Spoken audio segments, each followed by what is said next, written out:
Yo, what's good? My name is Kyle Montgomery, aka the voice of 3x3, and if for some reason you still don't know the rules of 3x3, it is time to tap in.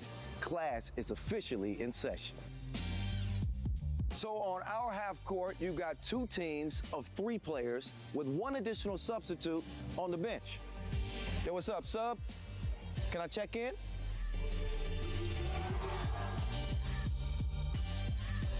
In 3x3, even the ball is different. This is the official Wilson right here. Trust me, it's groovy, baby.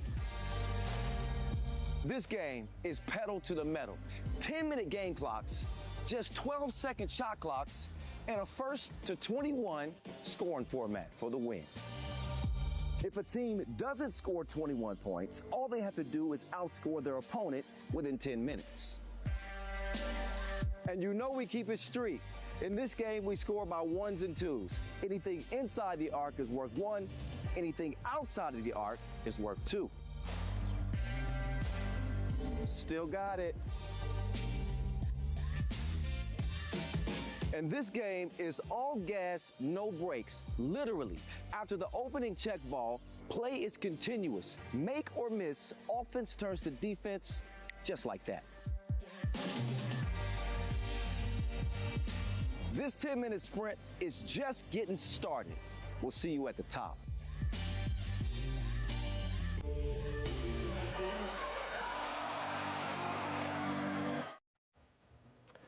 Good afternoon. It could be good morning. It could be good evening. I don't know where you're located on this planet because it's the Women's Series. So we have countries from all around the globe joining us in Baku out here in Azerbaijan. Right away, you see the pools. We had the qualifying draw a few hours ago, and it's gonna be pretty good action. I won't deny it. I won't deny it. This is a nice 12 teams plateau. Netherlands looking monstrous so far in the Women's Series season, having won the first 2 stops in Chengdu and Amsterdam. They did not play a few days ago in Marseille, and they're right back at it as the #1 seed out here in Baku. It's the 4th stop of the season, and we got a busy one for you. 15 stops. We had Chengdu in China, Amsterdam, Marseille, Baku. Then we're going to Vienna. We'll stop in Ulaanbaatar. We'll go back to France to play in Orléans. Then we go to Romania. Bucharest is waiting for us. And then we got Jakarta. And then we got Songait. And then we got Edmonton in Canada. And we got Lanzarote in Spain. And then we go back to France to go to Bordeaux. And then we go to Cuba to finish up the regular season in Debrecen before the big world final, which will be held in China. Yes, that is correct. Very busy. Who shall qualify to the world final? We have a whole lot of 3x3 to play throughout the whole summer for us to figure that out. And as we see, Kovacevic, the Netherlands coach, looking sharp, bathing in the sun. I like the shades, brother. Anyhow, if you haven't done so yet, then I invite you to follow us on all social media platforms at FIBA 3x3. It's pretty easy to find. We got all the good stuff. We got the highlights, the full games, everything. And when I say everything, I mean everything. Your host, Angelo Tsagorakis. If you don't know me by now, they call me the Czar. You can find me pretty easily on social media. Like Instagram, it's at @n_Czar, TSAR_Gram. I made that up. Hope you appreciate it. First game of the day. It's going to be an interesting one as we have Netherlands, #1 seed and leader of the pack so far in the Women's Series season, facing up a very disappointed and disappointing Azerbaijan team. Why do I say disappointing? Well, I had the honor to commentate the World Cup qualifier that was held at the very same place the previous 2 days, and Azerbaijan, who played at home and had the opportunity to secure a ticket to the World Cup, came out flat against Latvia, and it was quite unexpected. I'm not saying they were not supposed to lose, because if you are knowledgeable a little bit about this game of 3x3, or if you have any kind of experience with this game, watching it, playing it, coaching it, you know damn well how uncertain the result can be, and it doesn't matter how much of a favorite you are on paper. But I'm just saying, we have a bunch of Olympians with Alexandra Mulinauer and Dina Ulyanova, with a dynamic U.S. duo.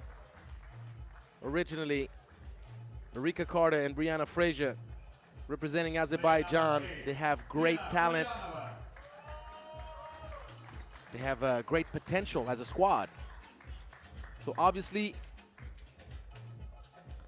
we can expect much greater things, and I'm pretty sure that we're going to have a bounce-back competition for Team Azerbaijan.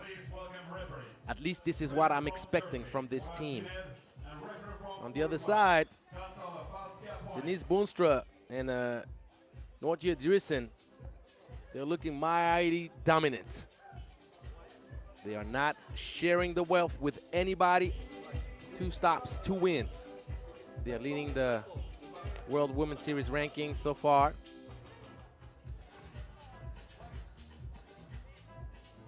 And you have Ulaanbaatar,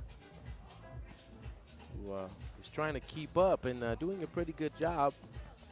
The ladies from Ulaanbaatar played 2 Women's Series stops so far, having finished 3rd each time.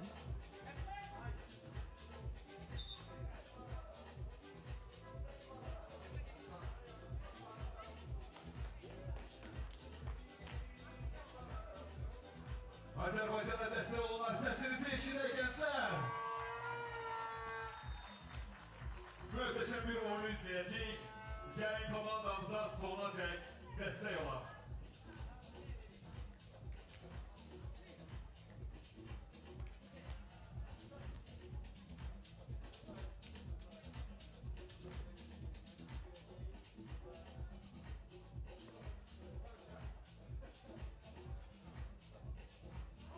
It was a bit windy yesterday in Baku, and right now it's sunny, and the wind seems to be willing to leave us alone a little bit. Wide open look to start off the game. Frazier with the defensive board. They're going for the 2-lady action at the 45. It's a good idea, but the pass needs to be forward. Got to lead your teammate towards the basket. Can't afford to pass it backward. And Arika Carter had 2 options. She had the shot at the elbow. She had the pass. Another open look. Back-to-back good looks at the top of the key for Ilse Kuc. Nice. Good bounce pass. Easy money. If you get 2 people on the ball, say it after me. You get in trouble. Got to communicate better. Boonstra with the easy leg to tie things up, and that's going to be called a trouble for Brianna. Can't play the Cupid shuffle with your feet. Got to keep it clean.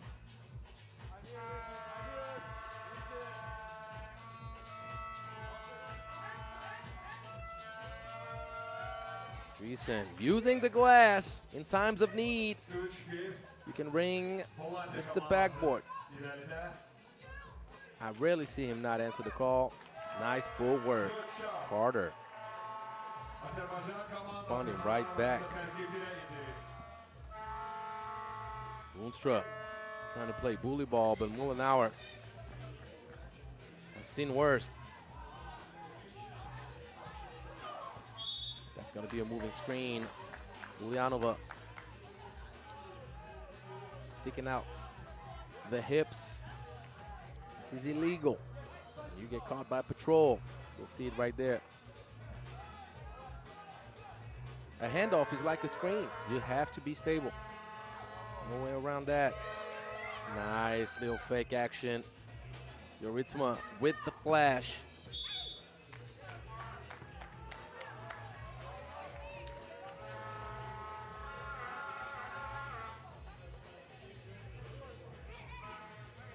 We had a qualifying draw in this event right before the start, and I'll have plenty of time to talk to you guys about all of that. We had some nice teams that competed real hard.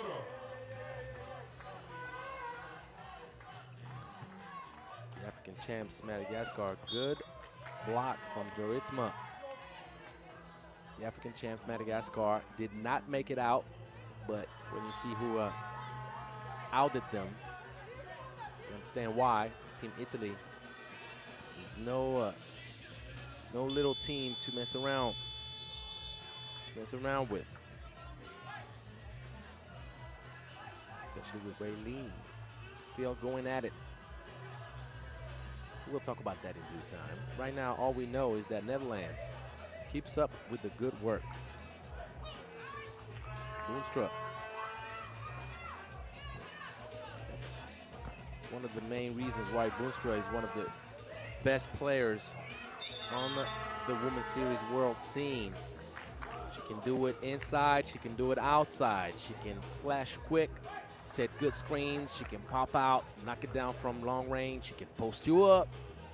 I mean, I can go on and on and on describing to you Boonstra's game. You're going to find out about it.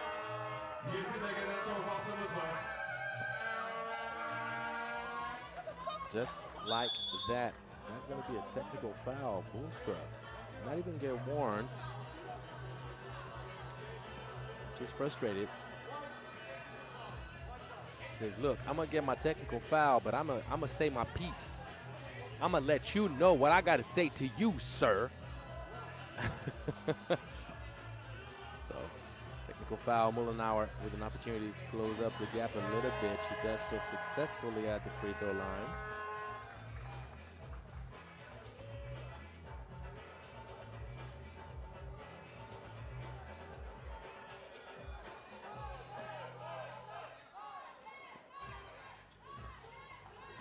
Carter.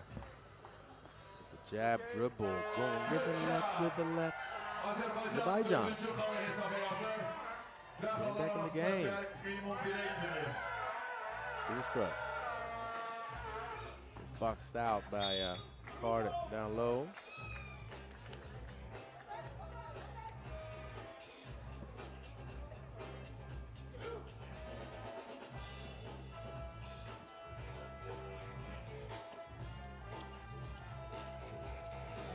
Action.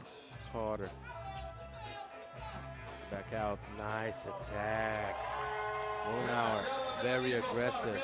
There's going to be a delay of game warning. You cannot guard the opponent in the half circle. What a great take by Mullenauer.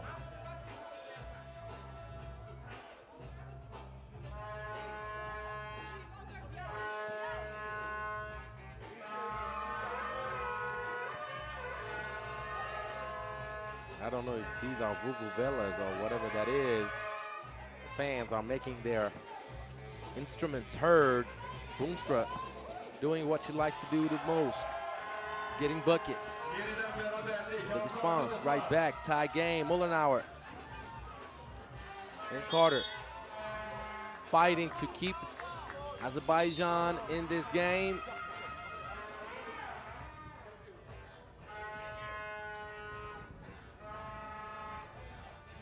You can only wonder if Azerbaijan played with that type of urgency and aggressiveness in their game against Latvia, how it would have turned out for them, because we're talking about a powerhouse. Yes, Netherlands. When we say Netherlands in 3x3 language, we're talking about royalty.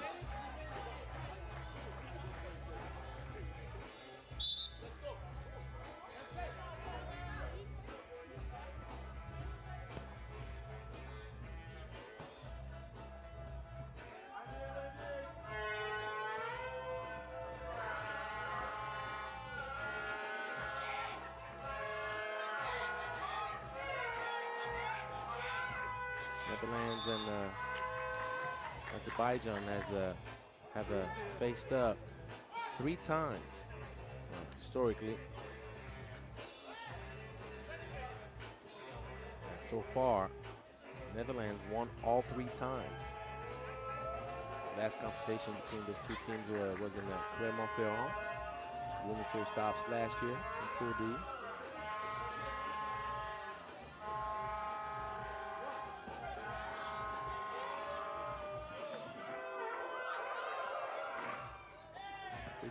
Off target for Ilse. We shall recover possession. Azerbaijan retains possession.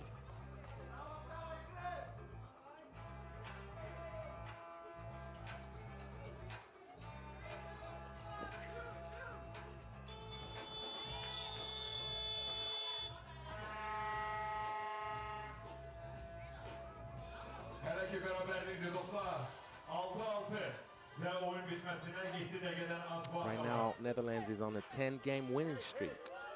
Just thought about that because they won their first 2 stops of the year. So that means 5 wins, 0 losses. Mismatch City, barbecue chicken down low, and Boonstra off target a little bit. That's going to be a foul from Driesen. 13 foul against Netherlands.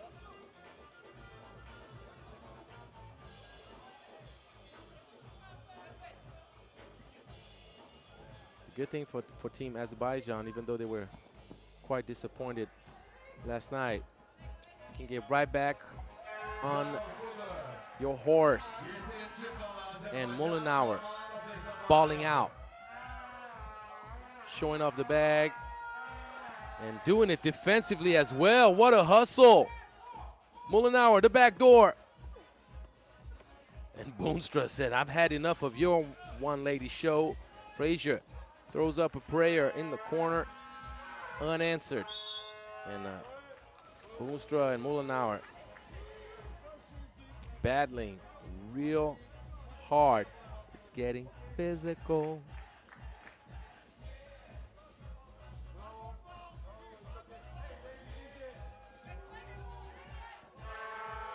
Back to lady action at the elbow. Boonstra reverses it. And mid-range special off target. The ball skewing to the left. Came off a little bit awkward. Driesen's hands, and Carter needs to be much more aggressive. She uses up the screen properly, and the defense is playing drop, meaning that whoever's guarding the screen setter stays back. If that's the case, mismatch City down low, utilizing length. Driesen draws the foul. So going back to Carter, if the defense drops, you can't make your mind up before it happens that you're going to pass it down to the cutter. You have to attack that gap. If you attack the gap, force the defense to step up. Maybe you find something better. Good defense.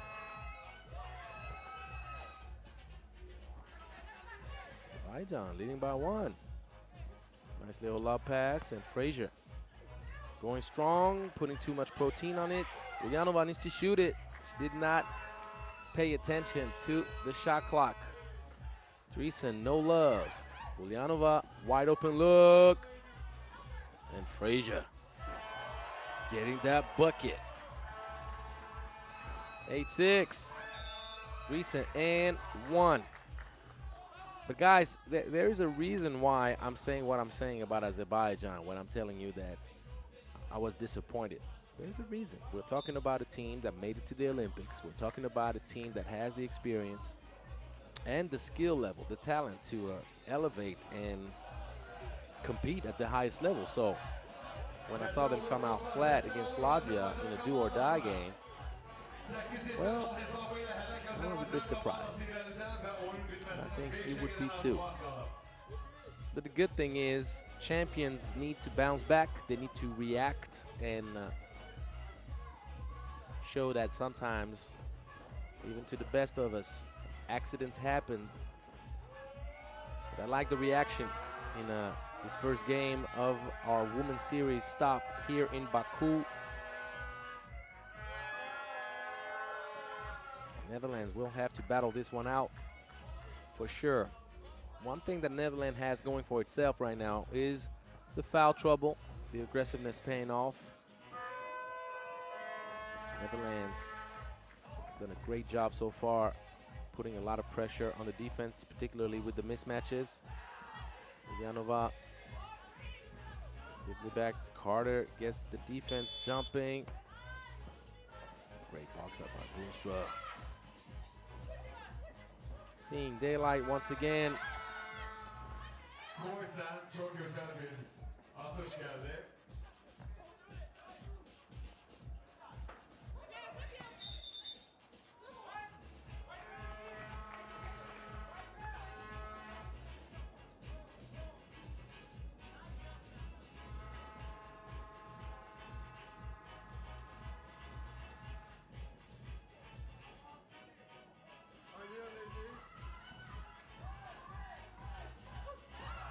Great hands.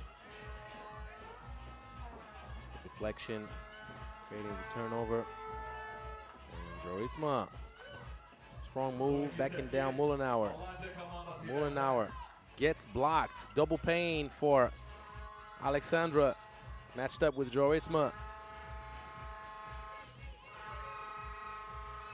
Another open look. Oh, yes! The bank is open. 24-7.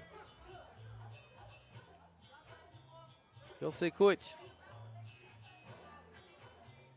giving now a 6-point advantage to Netherlands, creating a strong gap.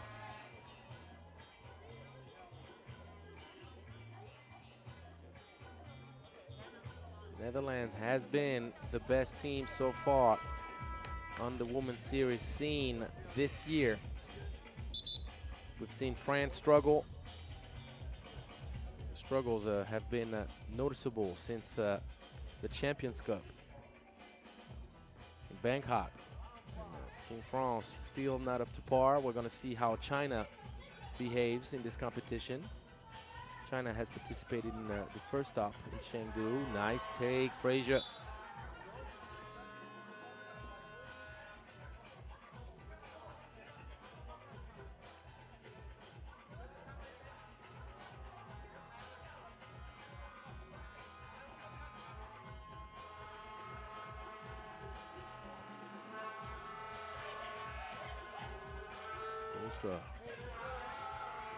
Ooh, the cross, smooth with it, so smooth with it. Dreesen finishing with the left, showing off the bag. We ain't talking about no Lewitt, we're talking about 3x3. Ulyanova, little pull up at the elbow, Dreesen thinking about it. And she's patient, but the pass is too easy to grab for Frazier. It's a 5-point game. That's going to be a moving screen against Ulyanova. Not the first time.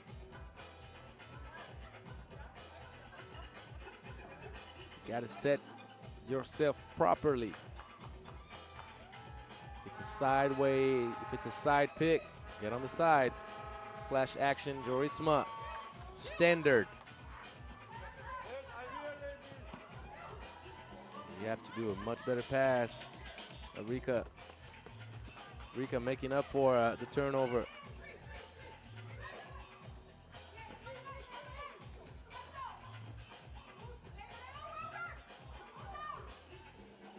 Oh, Mullenauer. She's been the brightest of spots for Azerbaijan. The lone star in the sky in Baku. Azerbaijan, particularly Mullenauer, need help. They need help. Mullenauer cannot do it all by herself right now.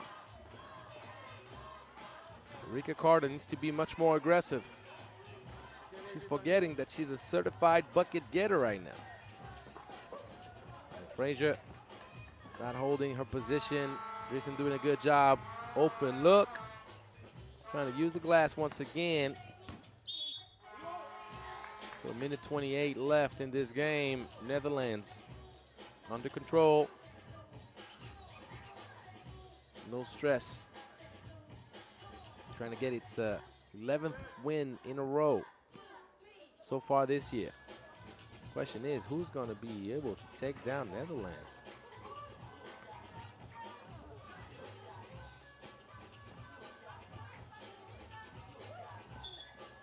That's a good idea.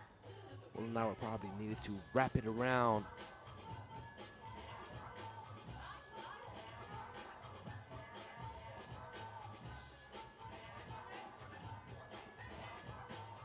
Frazier all the way. Frazier playing much better today. No fouls to be given. Dreesen fought real hard to earn herself a free throw and two. I mean, a foul call and 2 free throws. Ve Hollanda komandası serbest atışını yerine getirir.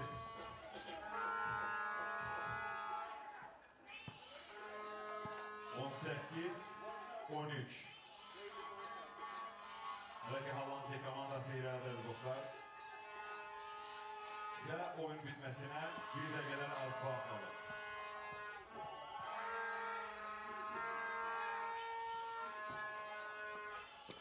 $19-13. Well, now we're almost got her cookies taken. Dreesen.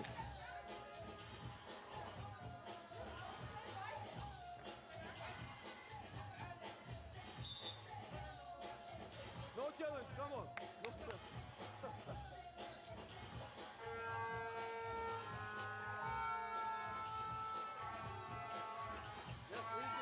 Dreesen, post-up action.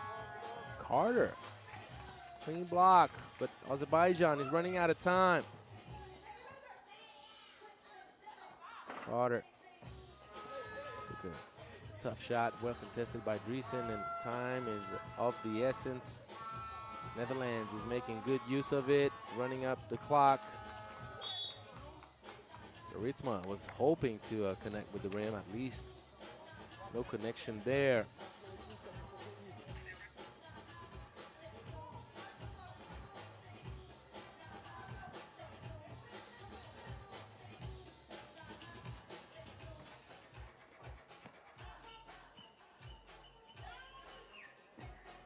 Frazier throws up an airplane. This game is over.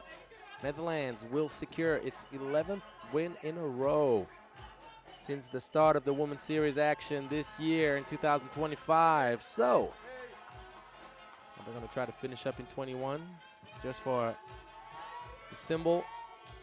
She gets the shot for it. It's not going to drop, but Netherlands takes care of business against Azerbaijan, 19-13. Azerbaijan playing much better, but Mullenauer helped a little bit by Frazier. He's stranded alone, trying to do her very best to come up with a win. As you know, in 3x3, it's a full-out team effort. You need everybody to win. So coming up next, game number 2, interesting matchup between China and Chile. Guys, if you didn't know about Chile basketball, just made it to the World Cup. Tell you that about those. After that, I'm going to tell you all about that after those highlights.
So, China and Chile.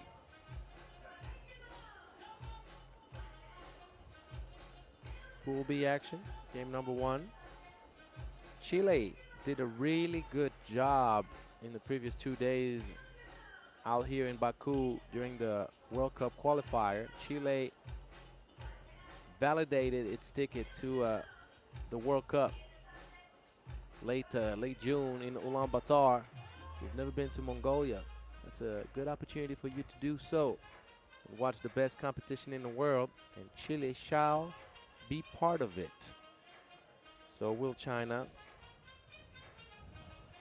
And as a matter of fact, I'm curious now, which pool will Chile fall into? And Chile will play with the Netherlands, the USA, Czechia, and Japan. That will be nice. That will be real nice, actually.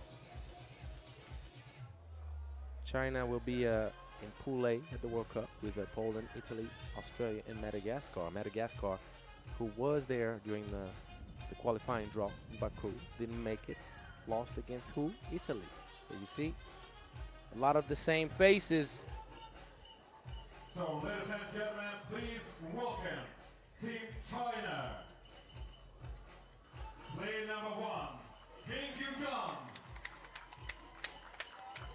So China, team historically that has dominated physically down low in the paint, always so good, always so strong, and you have a bunch of stars playing for China. Li Wang, the Olympian. Keep an eye out for Meng Yun Zhu, who's been so dominant at this year's edition of the Asia Cup in Singapore. Believe me, certified bucket getter in the paint. There's a lot of size, a lot of strength. And now please welcome Team Chile. Play number 13, Francisca Salvatierra. For Chile, you will have size and strength down low with Xiomara Morrison. And keep an eye out for Fernanda Ovalle. She has been spectacular. And you really want to make a point, you slow down when you speak. Spectacular. Play number 7, Xiomara Morrison. Xiomara Morrison. She's been like the insurance policy down low for Team Chile. Play number 12, Valentina Ojeda.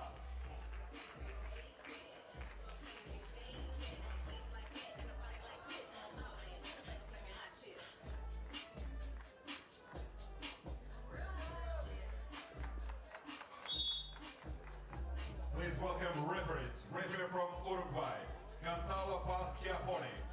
And referee from Australia, Diana Del Attore.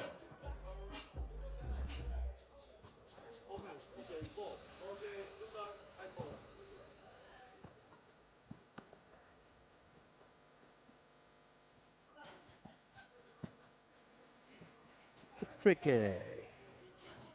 Tricky. Yeah. So it is going to be tricky. That's for sure. Because Chile has a lot of speed, a lot of toughness. China will be looking to put the ball down low, use the mismatch to its advantage. And historically, China has been very successful at that. So two teams built differently, two teams with a different playing philosophy as well. And some teams have managed to shoot the ball pretty well from the outside. There's a little bit of wind, just a little bit, not much today. So wind hasn't played a big of a factor on the outside shooting.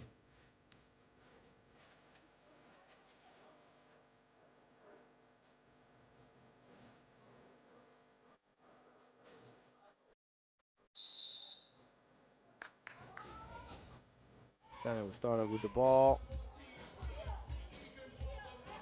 Wang, two-lady action. She thought about that pass.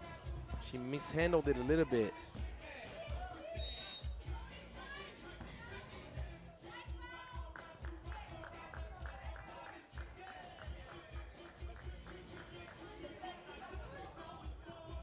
I'm gonna try to find Young in the paint. Young is a 6'5". Yeah, you heard me right, 6'5". With King and Morrison, it's a solid 6'5" as well. Morrison capitalized on a good pass. Young trying to draw a foul. Probably complicated things for herself. Should have just gone up, straight up. Valle, nice lob. And Chile giving China a little bit of its own recipe. I like that. Here, it's like a mission impossible for Valle to keep Zhao off the bucket. Ekranlara nefes alan dostlar, Çili komandası 2-1 kal hesabıyla ilerledi. So we have the clash of the titans down low between Morrison and Young. It's a nice take by Lee. Head up.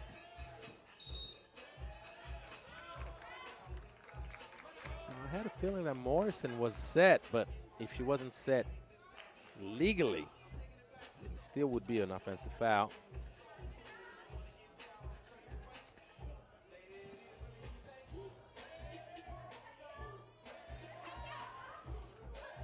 Catch and shoot, off the back pick action. And that's a mismatch now with Wang condemned to commit the foul. There was no way she could keep Morrison from going to the basket right here.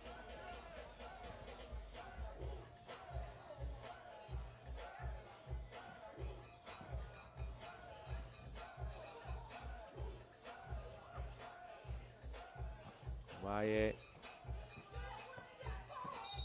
Moving screen from Ojeda. And Wang is doing a great job pressuring the ball. You can tell she's feeling much better. She's had some knee issues and took her a while to get back, even though she came faster from her ACL injury than most people would. Out. Gets, once again, the bucket.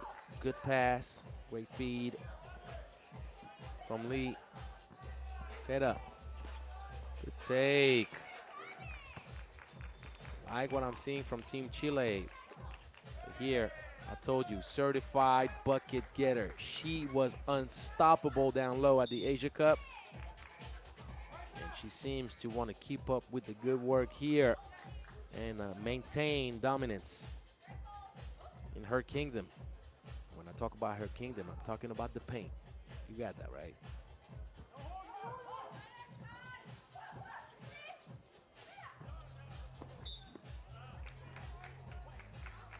Salvaterra's cut was the right choice, but Valle led her too far forward. She couldn't catch it. Going back to the Spain action right there at the top. China, good defense. Shot was pretty good. Open look for Valle. Caliente. Told you, she's been doing such a great job, and that's going to be an offensive foul. Young.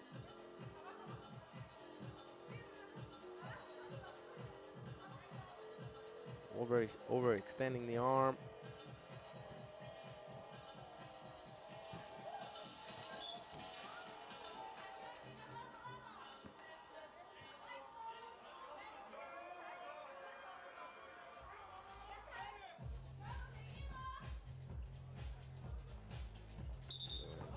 Straight up, and that's the second time that Young is fouling. She needs to clean things up a little bit. She's over grabbing, over holding.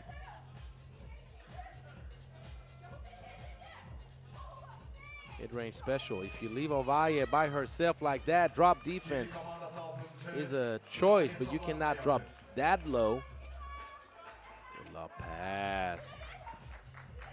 That is a dime right there from Wong. And this time it's Morrison that is fouling offensively. So a lot of consistency from the baseline referee right there. Whatever is done one side, if it's done the other side, it will be called the same. That's all you can ask for. Ooh, mid-range. Nice elevation and stealing the cookies away from Ovalle. Good thing for Chile. Morrison stole the ball, and Morrison took a shot that was a bit out of character. We didn't understand why she rushed. There was no reason for it. Ovalle caliente. She will not slow down. She led the World Cup qualifier in scoring for most of the event. She had 20 points after day one of competition. 2 games. If you're good in math, you know that would be a 10-point average per game, right? How impressive is that?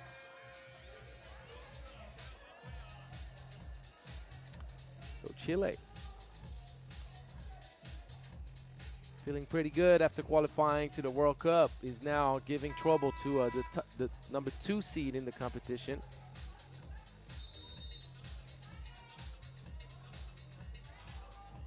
They came in as the 7th seed.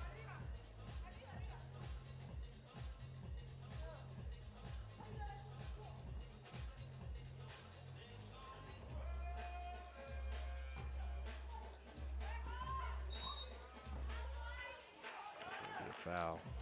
It's Ovalle for holding. Lead called by patrol. Torre saw it.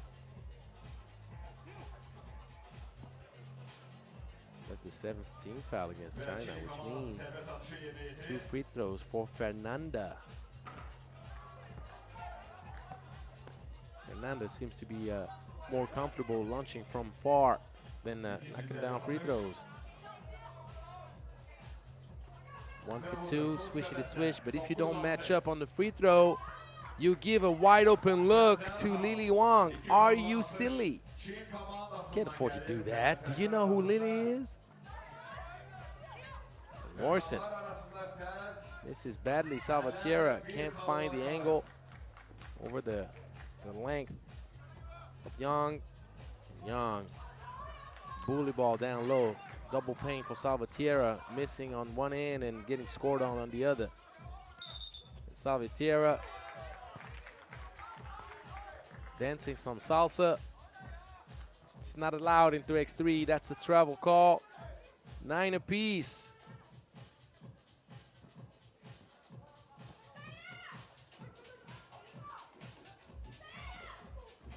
Daylight. Wong using the glass. Nice touch. Good pass from Lee. Valle, too fast. Stays with it. They're going for a 3rd time, and the 3rd time is the charm for Morrison and Chile.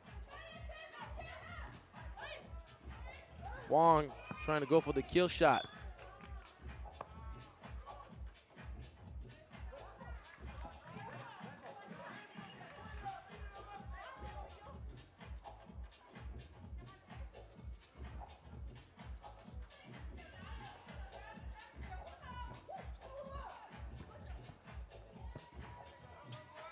Morrison.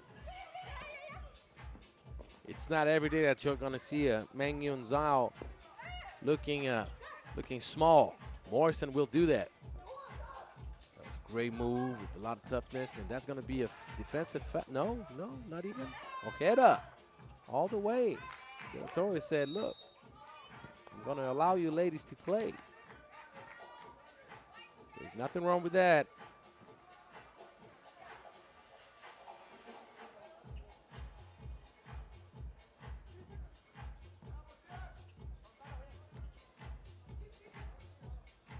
Wong. Rushed the bounce pass a little bit. Chile taking control back. That is a pass she's been doing such a good job with since the previous 2 days. She loves that little pocket bounce. She's done such a great job finding Salvatierra in the World Cup qualifier, and they're doing just the same in the women's series stop. It's 2 free throws, ladies, 2 free throws. It's the 8th team foul.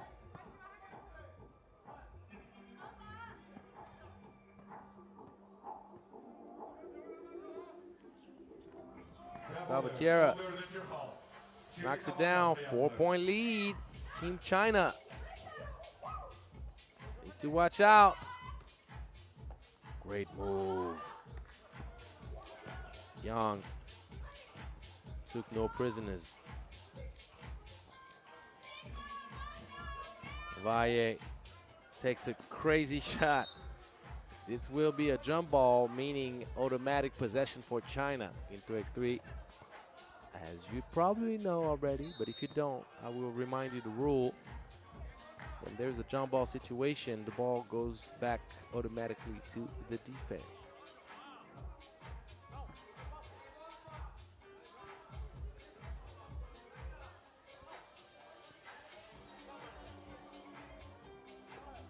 Gonzalo, can you drop?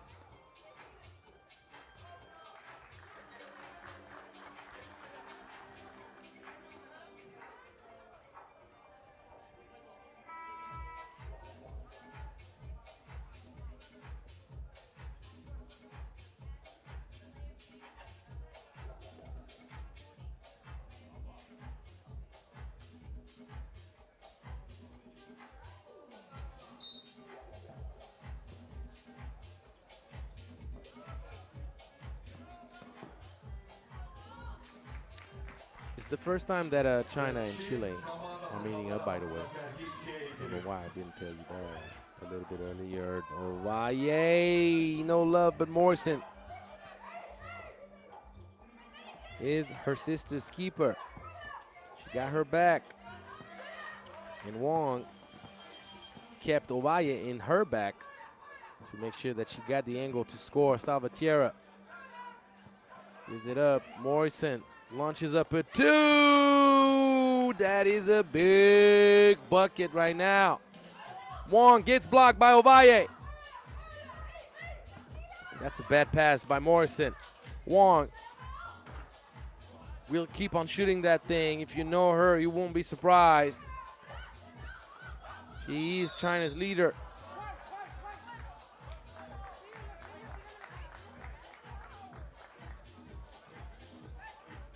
How about Jomara Morrison giving a 4-point lead with less than 3 minutes left in this game?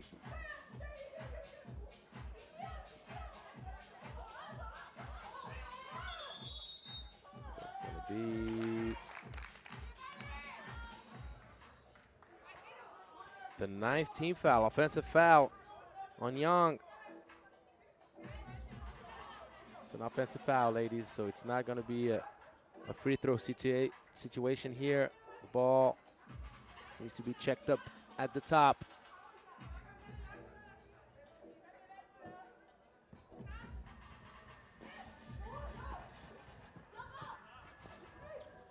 Header!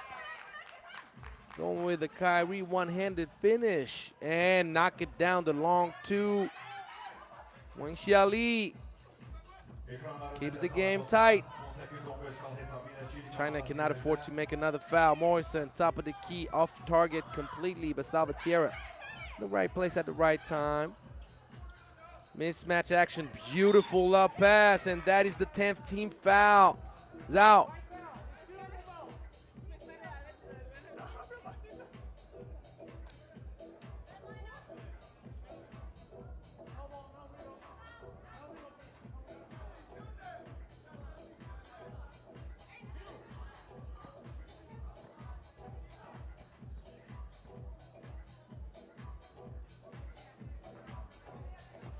Chile could be close to icing this thing up, but the missed free throws right now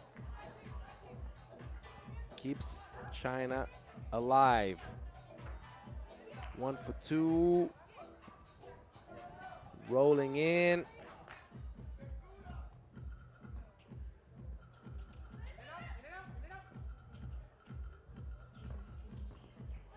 Yes, double bonus means that Chile retains possession of the rock. Nice lob pass. Morrison, just too good. Ovalle doing a great job passing the rock. And Lee, flamethrower of a right arm. She's been doing so good to keep China close, but you cannot foul. Ovalle misses. And Wong turns it over. Costly turnover. And Morrison misses. Wide open look. China had some opportunities that just did not capitalize on it. That's a turnover. Wong. And Lee, who's shot the ball so well. Zhao gets the board. Wong, top of the key, off target completely. Ovalle, no. There's still a lot of time. China is not even condemned to be shooting so many twos. That's good 280 action right there. Wong patient. Gives a good pass, and they're going to give it to who else but Morrison. Morrison gets the job done. And one thing that is not surprising, but that Chile managed to truly capitalize on, is that Morrison proposed the same type of matchup problem that usually is China's strength, China's forte. And Morrison was a problem, an equation that the Chinese ladies had no answer for. Congratulations, Chile, victorious. China is to go back to work. Let's watch some highlights.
All right, we had a nice pair of games to start off the day. Now it's going to be Pool C joining the action with Thailand going against Italy. Italy, which had to go through the qualifying draw. Italy beat Romania in its first game of the qualifying draw, 21-14, and then they had to face Madagascar. Italy took care of business without too much stress, won 21-15. Now they're going to be matched up with the third seed in the competition, Team Thailand.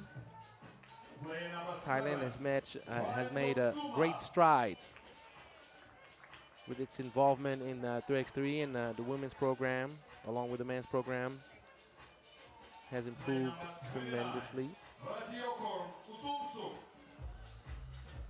They got some ladies that can shoot that thing. If you don't put ball pressure against Thailand, you are in trouble. Ask Team France how they feel about Thailand right now. And now, They learn. please welcome.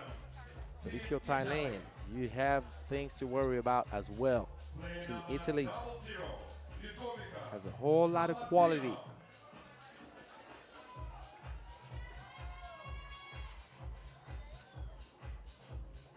Playing number 13, Beatriz Olejida. Luca Sammartino, one of the new faces of Italian 3x3. Playing number 3, Relin Dalia.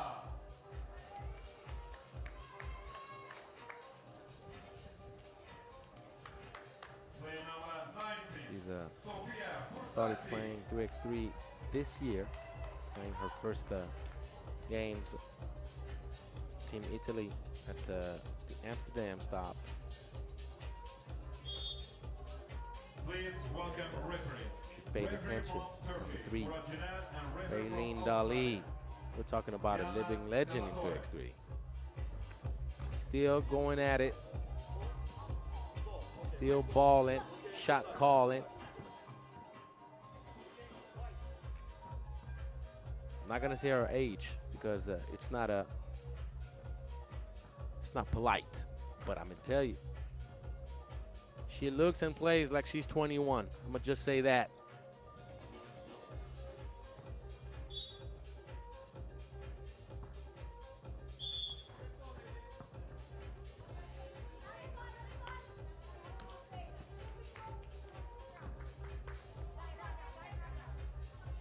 Another new face for Team Italy is when you think of national team, obviously I'm talking about national team. She has a bit more experience. She's been playing 3x3 for a few years, but she's made her national team debut this year.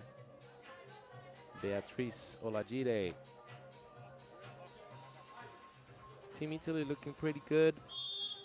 Looking forward to this matchup. For Team Thailand, keep an eye out on Udamsuk. Udamsuk heard me and try to launch that long 2 right away. Mismatch action down low. Udamsuk is going to have a hard time matching up physically with Olajide down low. Because Beatrice is strong. İtalya komandası halihazırda serbest atışı yerine getirecek.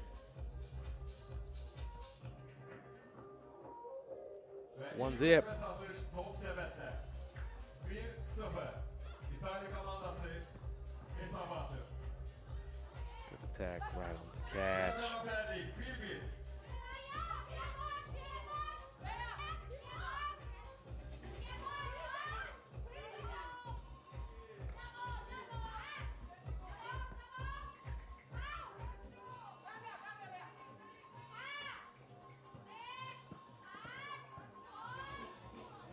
This is nice. Back-to-back buckets 2-1. for Komandası ilerliyor. Bunsimprom.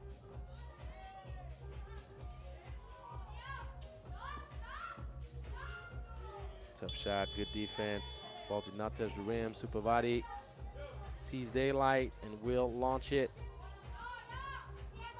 Supavati Kunchuan is also a skilled, with bag full of tricks type player. She can shoot it. She can play with her back to the basket. She can put the ball down on the floor, and that's a great flash. The late call, but the right call. There's no discussion about this call. I don't know why the Italian ladies are wondering about it. There was a whole lot of body contact on the hip. And when I say body contact, illegal body contact. Serbest atış izleyici Tayland komandasından. Ve budur top serbestte. 4-1 Tayland komandası ileride. It's a nice take. İtalya komandası kollar arasında farkı 2'ye indiriyor. Good ball pressure. Raylene. Oh, that would have been sweet, and she doesn't make it, unfortunately. But I like the basketball IQ right here. Raylene launches up a 2. The youngin, San Martina, kicks it back out to Frustracci. Bang, bang. The net all burnt up, almost disappearing from our screen. Urumsuk got depossessed. Give and go, no. Raylene Dali saw that the defense read the play. Stracci, oh! You see, she's very kind. She saw that she messed the net all up. The net was all messed up, all like over the rim, and she's like, hey, let me fix that for you. I did it, so I will fix it.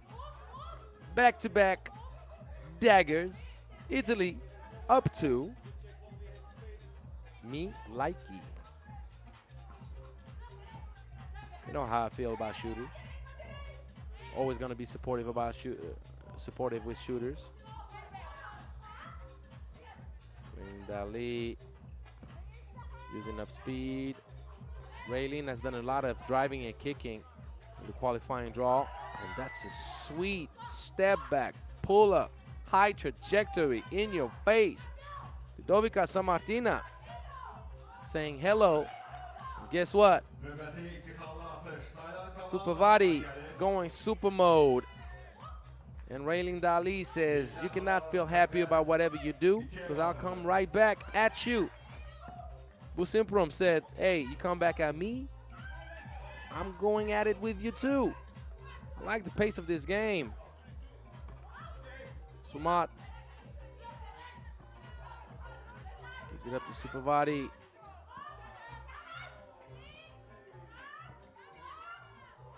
Oh, one too many steps for sure. I was kind of got blurry for a second. I was wondering, is that legal what I just saw? Well, it is confirmed that it was not.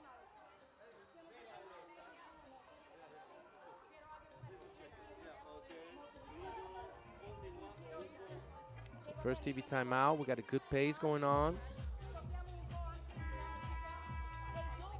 Entertaining game for sure.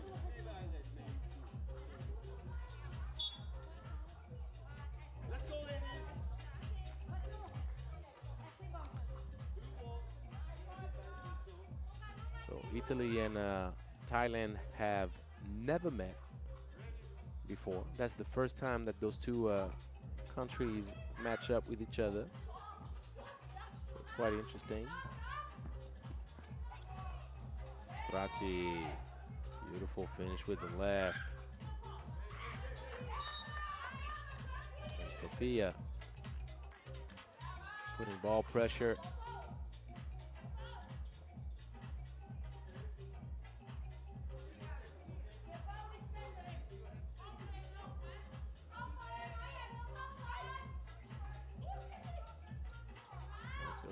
Action, but Urumsuk cannot connect. Raylene. There goes a lot of pressure from Ujuwan. Boom.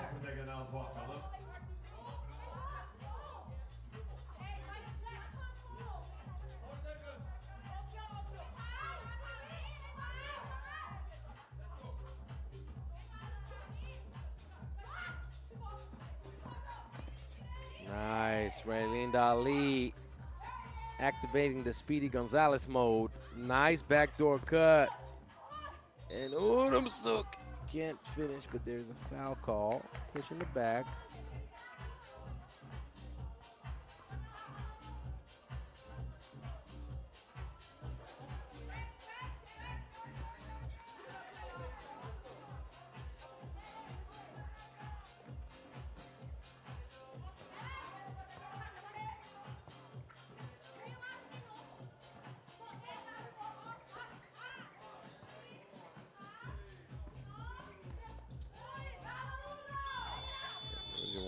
Cannot get the job done.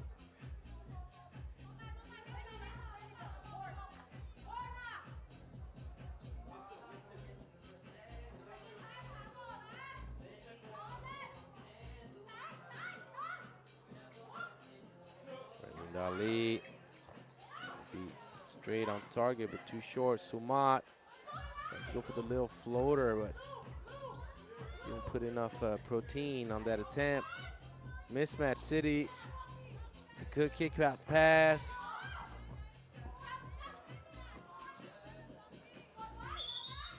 So whose ball is that going to be?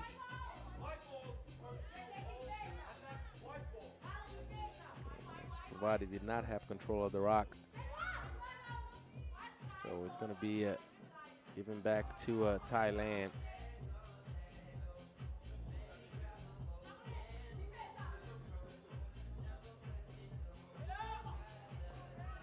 Nice fake. Pass was good, right on target. But Williamson could not quite control it.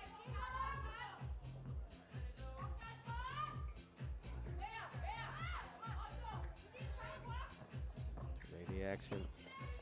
Running Ali. That is pretty. 4-point lead for Team Italy. Sumat, top of the key, high trajectory. On target, but just a little bit short. Mismatch action, and that's going to be an offensive foul call against Olajide. Overextending a little bit too much.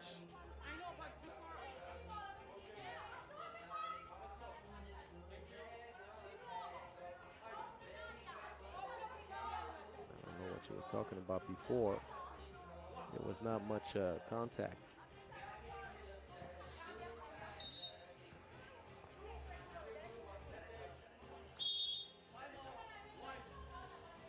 Timeout requested by Thailand. They're trying to figure things out right now. Italy controls.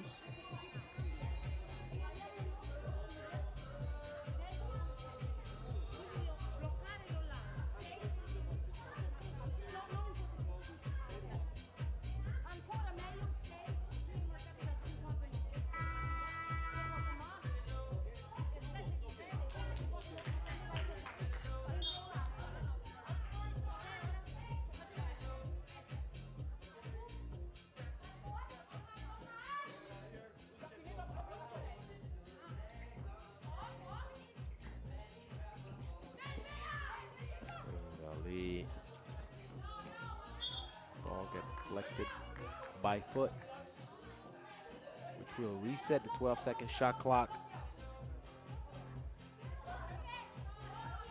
Thailand needs to stay close. They don't want to allow the Italian squad to get too much space. They have too much talent and experience to let it go. That is a pretty move. Ludovica Sammartina.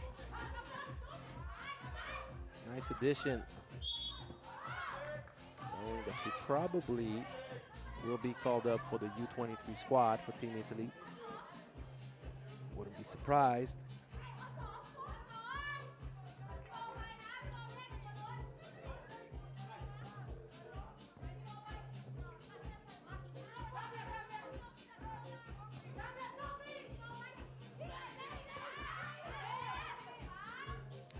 Dribbling. Smart got the ball in time on the rim. Raylene. Oh, Raylene. Oh, no. But cleaning up the mess. Sammartina told Raylene, don't worry. I got you, baby. I got you. So 5-point game, but Italy seems to have total control. And if you don't box out, oh, what's going on, Raylene? That's the second time in a row. Maybe you need to eat some kiwi at breakfast, like get your vitamin C up. I can tease Raylene. I know her for a long time. That's a nice take. Ludovica Sammartina. Keep an eye out for her. She's a little bit cooked. She has no energy, you can tell. Hands on the knees, she is cooked. That drive took everything out of her, and that gave an opportunity for Latvia Korn Udumsuk to knock down the 2, and that's something that you don't want to do when you play against Thailand, which is give open 2-point shot attempts. Thailand can close up the gap so fast.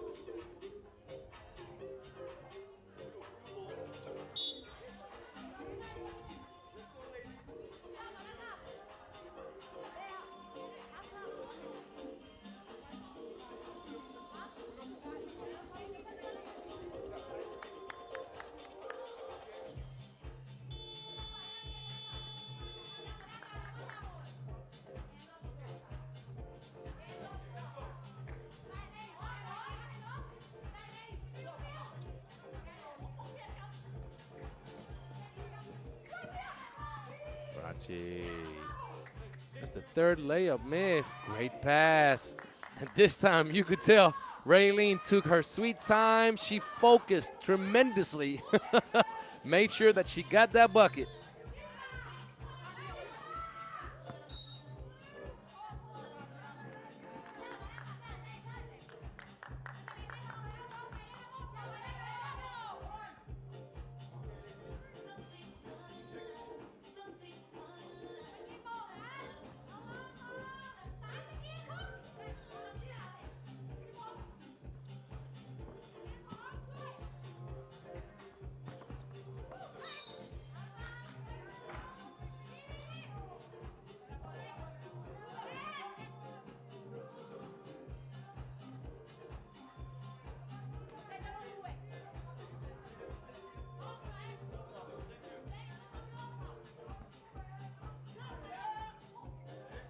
Thailand. It's a good pass. Supavati needs to play one-on-one. She does so successfully. That's a good move, strong move against Olajide. 3-point game. Italy needs to maneuver smart. Ooh, little one-legged Dirk Nowitzki fadeaway. And how about Raylene Dali? Showing off the post game. Don't matter how tall you are. Sumat. Supavati trying to get it off in time, but good defense by Team Italy.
Recovery for Team Italy late in the game. If you want to make sure that you got great clock management and clutch plays, you know who you give the ball to. Raylene Dali for Strachey.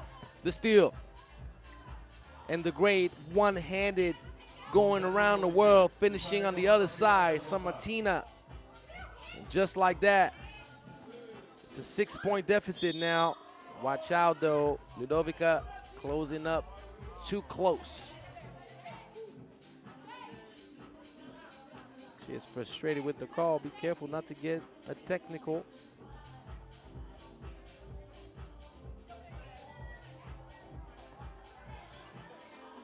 Thailand is a scrappy team.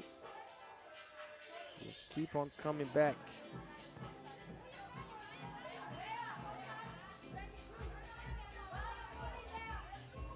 Thailand komandasının serbest atışını izleyelim. Top sepette.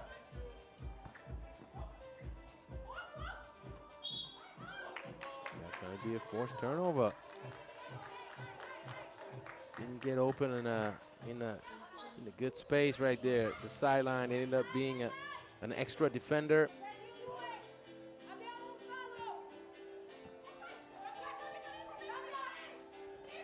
Suk. That's good execution right there to get a wide open look, and that's going to be ball back to Thailand, apparently. Yeah. Sumat asked for the challenge. Yeah, she thought that the ball was given to blue, which, so I'm confused. So is it blue? Okay, so it's blue. No challenge. Italy with the ball. Raylene gives it up. Step back City. Tough shot. That's going to be a foul in the back, which is the 16th foul against Italy. Ooh, that could make the end of this game quite interesting. Let me explain. You could have the foul trouble, which means 7th team foul and 2 free throws for Thailand. So if you're Thailand, you want to be aggressive. You don't just want to lunch up deuces. Try to draw a foul and you get that done. You get on the free throw line. Sumat. Great speed and the beautiful touch with the left. There's enough time. Great defense. And that's a turnover. I told you Thailand is scrappy. Only a 2-point game now. With a stop, the game changes drastically. And Thailand can afford to make fouls. Oh, the turnover! Insane! Suk to tie things up. Ooh.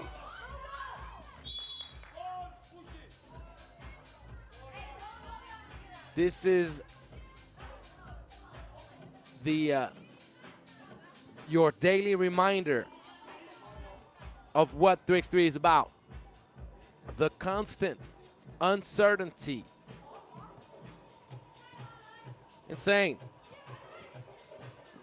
You have to be on point at all times. You cannot relax. And Raylene making sure that she takes care of business at the end.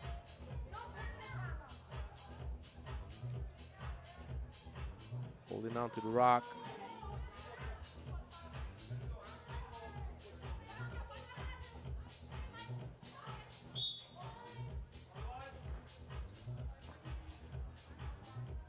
Oyun bitmeyine 3 saniyeden de az var kaldı dostlar.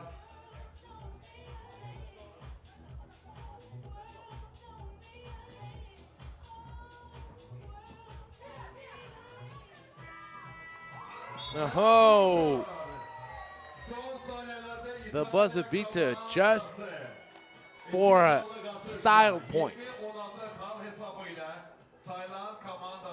The win was already secured, but you never know. Points do matter in case of a 3-way tie in 3x3, so get the points when you can. Solid performance from both teams. Thailand came up short, but fought until the very end.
Game number 4 between Austria and Egypt. The 4th seed Austria will match up with a team that had to go through the qualifying draw to make it to that level of competition today. Egypt, who came up short in the World Cup qualifier yesterday. did a good job winning in the qualifying draw. Egypt beat Kazakhstan pretty easily, 22-9. And the Egyptian ladies took down a very solid Rome team. Player number 10, Alexa Alesh. In the second game, which secured their spot in the main draw. Team Austria has a lot of size, a lot of strength, and a lot of heart. It's not going to be an easy matchup for sure for neither teams, but Egypt will have to play one of its best games in the past 3 days to hope to challenge Team Austria.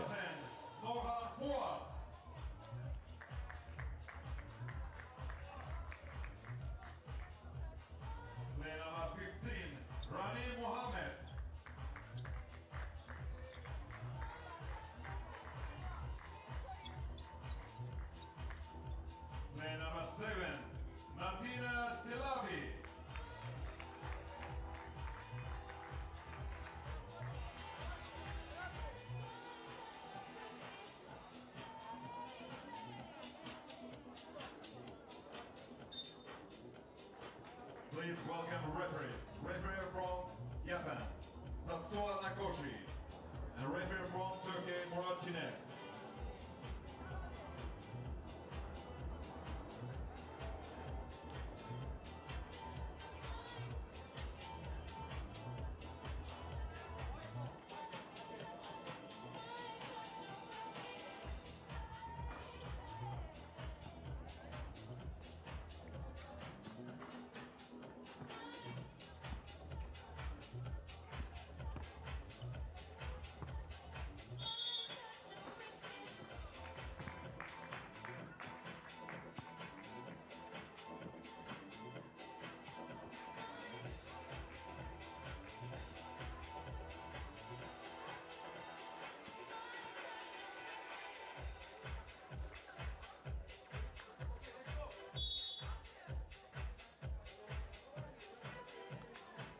So for Team Austria, the deal is going to be to try to establish inside position and try to take advantage of the mismatch against Norhan Fouad or Nadine Salawi. And for Egypt, is to try to find that two-lady action with Raneen Mohammed and Nadine Salawi. Salawi has been very impressive, very good and skilled two-way player. It's going to be a travel.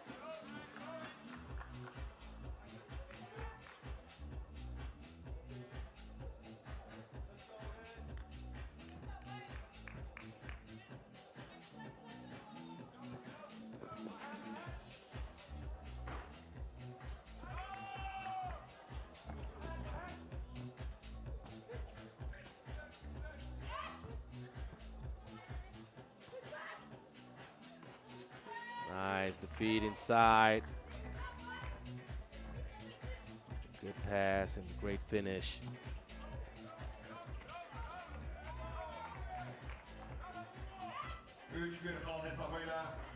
Ooh, long range. 3-3.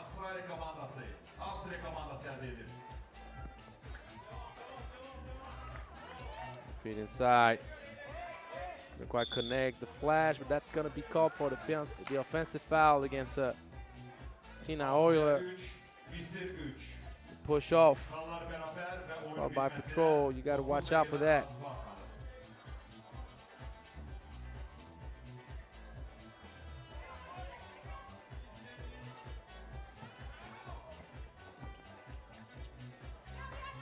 Raneen Mohammed gets the bucket. Great fundamentals down low, but you got to be careful on the backdoor cut. Miss Salawi. Because Kalaidiev is not going to be begged to capitalize on those. Salawi, long range, off target. Mohammed Going with the nice footwork and up and under. She is a bucket getter. 5-4 Misir komandası ileri geçir.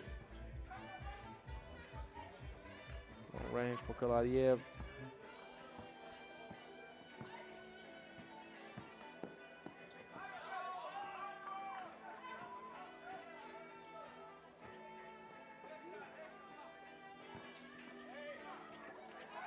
They're going back.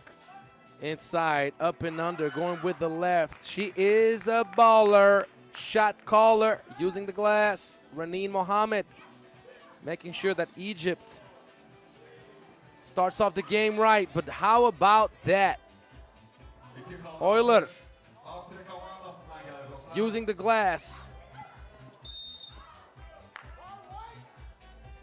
Foul's going to go against Austria.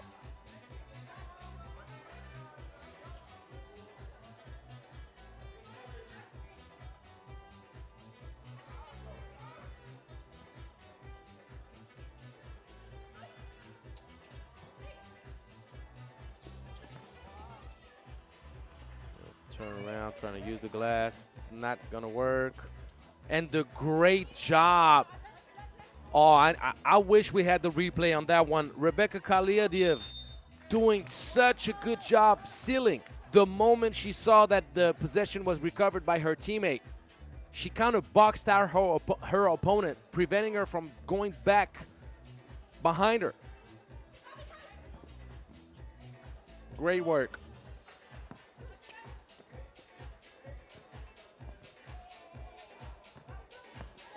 Attacking that baseline.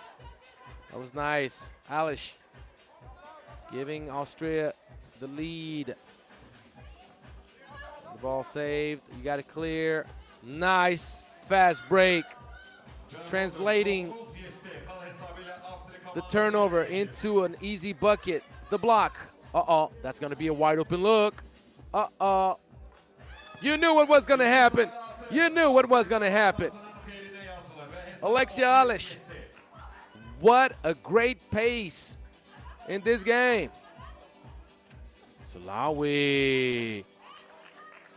Crossover was sweet. You got to put the finishing touches on what you start. Long range, a little bit off target. But Austria right now is just too good. If you're Egypt, you got to make sure that you lock up. And one, Salawi.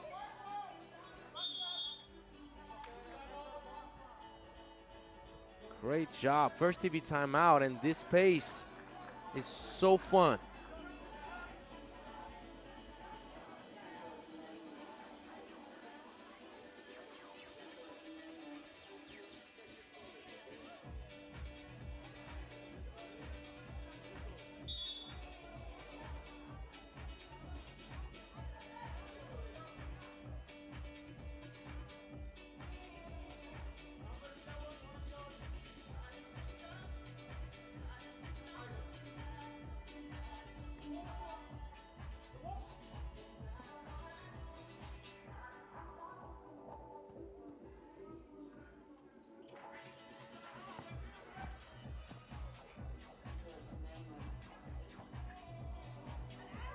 Alish patient with it. A little bit too nonchalant on that pass on the inside to Fush Robertine. It was a great move, and Nadine a bit frustrated. She knows she blew it, but it was a good take though. Not as good as this take from Holler. Back to a 4-point lead, but Egypt is responding to the challenge so far in this game. Mohammed a little bit short. Two people on the ball always gets you in trouble. Easy lay with a great pass for Alexia Alish. Communicate better defensively or you get yourself in major trouble. Salawi knew that she had to shoot it before the expiration of 12 seconds.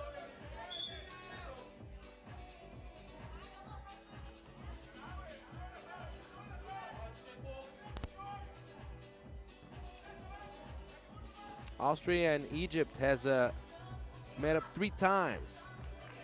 They've met up 3 times. Right now, Egypt is losing the series 2-1.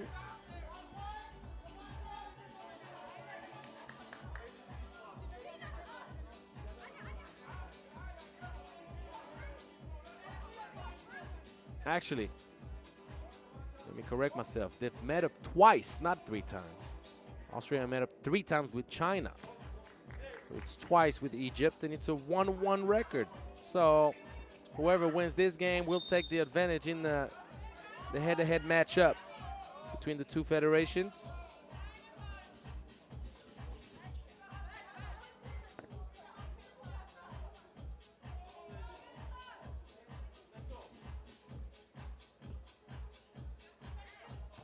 Elbow action. It's going to be a moving, it's going to be an offensive foul, I mean. Al-Sharawi going too strong, too aggressive.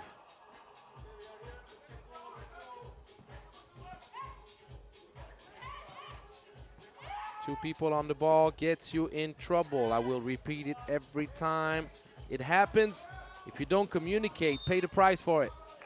That's a travel from Raneem Mohammed. You have to be careful. You cannot bunny hop on the catch.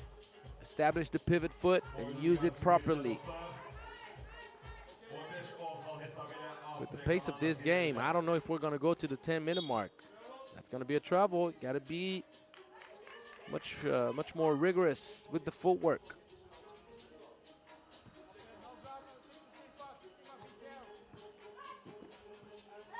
Salawi goes for the inside against Al-Sharawi. That's a Kevin McHale. Kevin McHale type move. Going with the turnaround. Sky hook. Ooh. Great touch. If you don't know Kevin McHale, he is the ultimate post player move.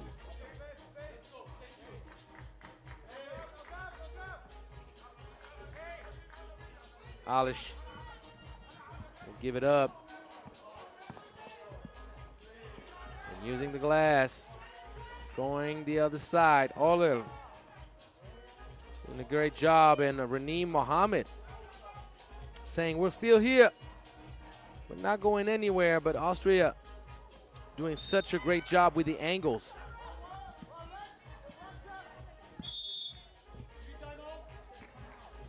Second TV timeout, and Austria is only 5 points away from its first win in this Baku Women's Series stop.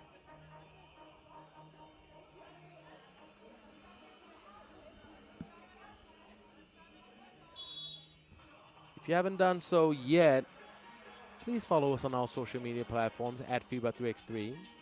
We're easy to find.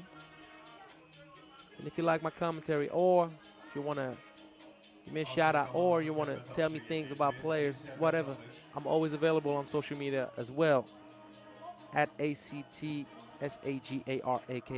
on all social media platforms. But if you like Instagram, at InZarGram, in_Zar, TSAR, _Gram.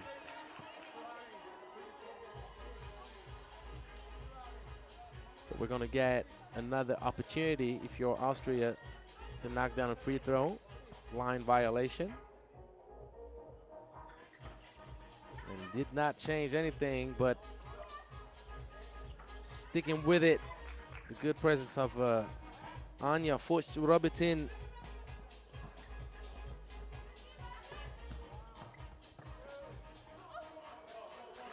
Egypt is playing pretty well. They're just not converting at this with the same efficiency that Austria has done it so far.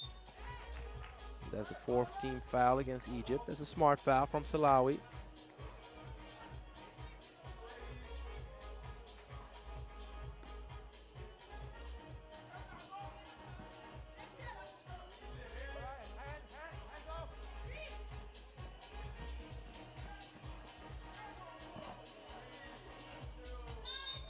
Good defense from Egypt.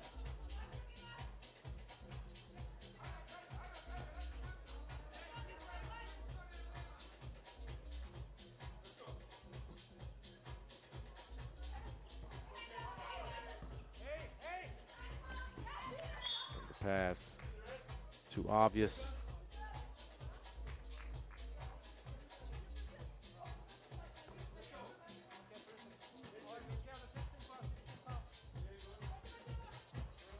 Salawi all the way. Mohammed gets depossessed of the rock. Attacking that baseline. There was no space for that ball to reach destination. Best option would have been the kick out pass at the top. Mohammed, this time, completely off target.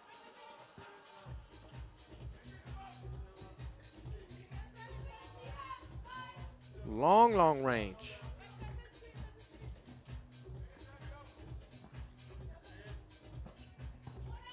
Norhan Fuad. Excuse me. Hala El Sharawi closes the gap down to 4, and that's way too strong.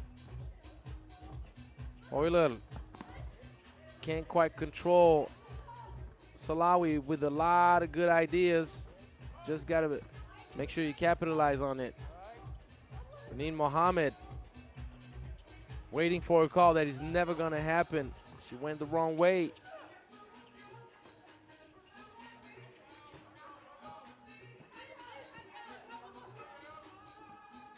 Long range, that's a bucket. Nadine Salawi keeps Egypt within striking distance. But they got to figure out defensively how to cover this because Alexia Alish is picking them apart. The angles, so crisp, so smart. And that's an offensive foul. It's unfortunate. Alish got a little bit greedy, but I can tell you all about the great work setting up the transition. These are the things that make teams great. I'm telling you, I'm gonna insist on that. If you're paying attention to details, the way Austria, no matter who is actually involved in that setup, we've seen it with Kalaidiev. We've seen it with Alish multiple times. We know that Fushrabatin is also capable of doing the exact same thing. Whoever is being guarded and is not the ball handler dribbling out for the transition, they're boxing out, trying to keep the opponent in front of them in order not to allow them to recover. How about that? Nadine Salawi with another one. And going back to what I was telling you, but this time Alish misses. She stays with it. Won't work. Danger looming. Salawi heat check. Salawi! Burning up the place. Burning up the net. And just like that, we got now a tie game, but she could be. Ooh, she decided not to go for the kill shot. Salawi. And Raneen Mohammed, don't really understand why she didn't give the ball back to Salawi, but it doesn't matter. Norhan Fuad with the floater. Oh, this game is insane. Alish, the foul, it's only the 15th foul against Egypt, which means it's one free throw. But Raneen Mohammed had Nadine Salawi right next to her. She just knocked down 2 in a row. Even though, not gonna spit in the soup, Norhan Fuad had a great floater to give the advantage to Egypt, but Salawi had the kill shot right there. Too many dribbles, Mohammed.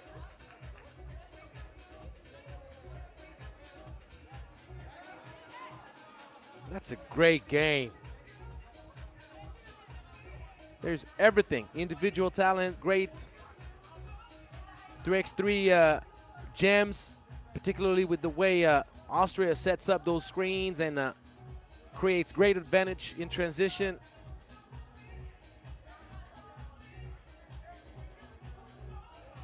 I also appreciate Egypt's effort because they played the previous 2 days in the World Cup qualifier, and that took a lot of energy out of that same squad that you're seeing right now, but they're looking fresh. They're looking good. One free throw only. Alish knocks it down, 20-20. It's anybody's game now. Rani Mohammed over dribbles once again. Salawi all the way. And that's a foul. Of course it is. Oyun bitmesine dostlar. 18 saniyeden de az vaxt kalıb. And that's the 9th team foul, which means that Nadine Salawi will have 2 chances at a major win. Egypt could take the lead on that head-to-head matchup. Remember, I told you it's 1-1.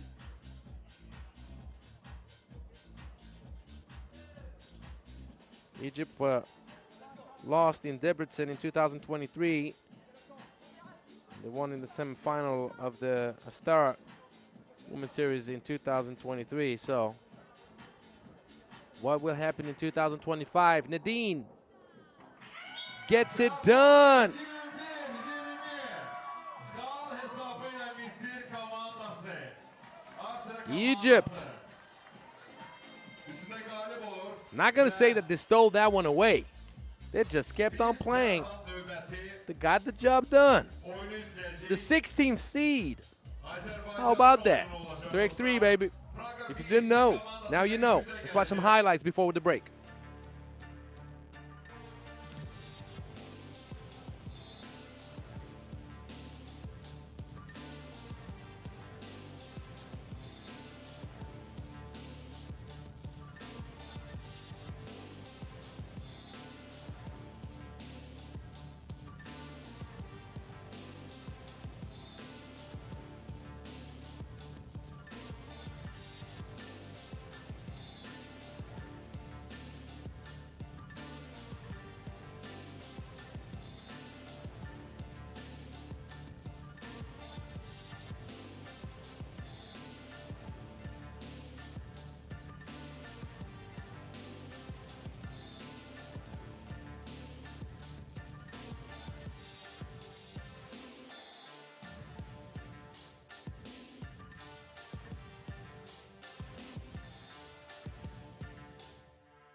All right, so we had the best game of the day so far, no questions asked.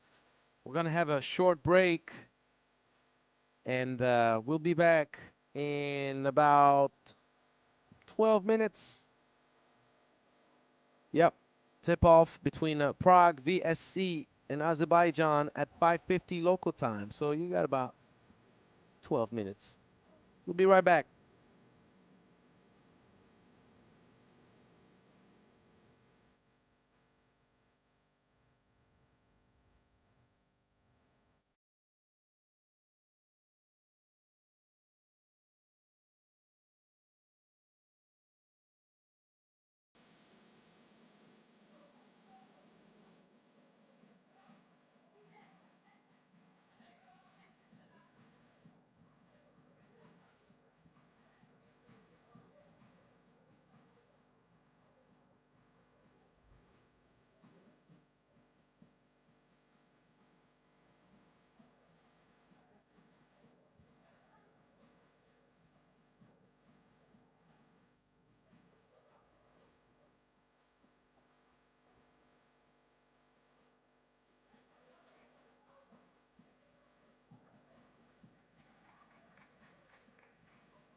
So, dear friends, ladies and gentlemen, let's get ready for the next competition between Prague, VSC, and Azerbaijan.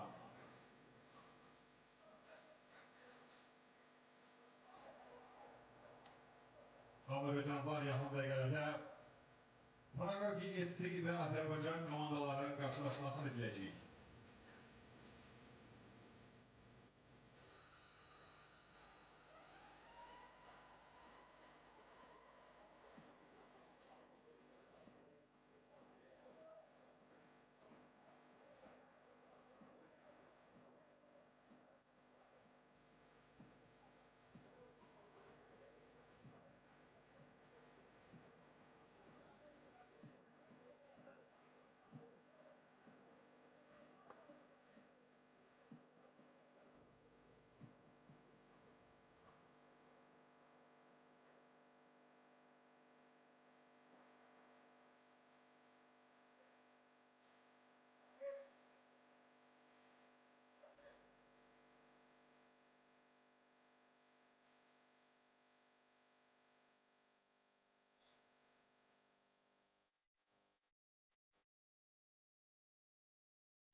So, ladies and gentlemen, please welcome Team Prague VSC.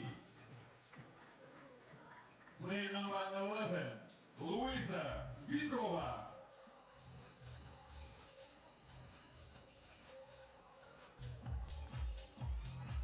Play number 17, Eliska Brishova.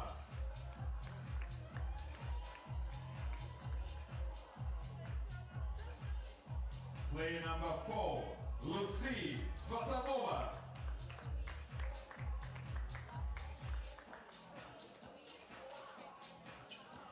Play number 24, Monika Futikova.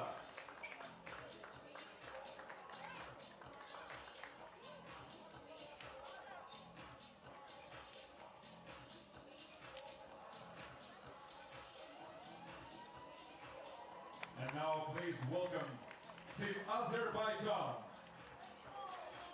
Player number 23, Arika Kapner.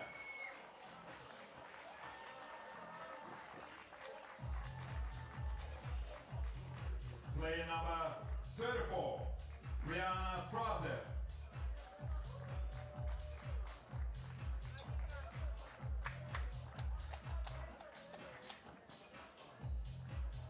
Player number 24, Alexandra Mollenhauer.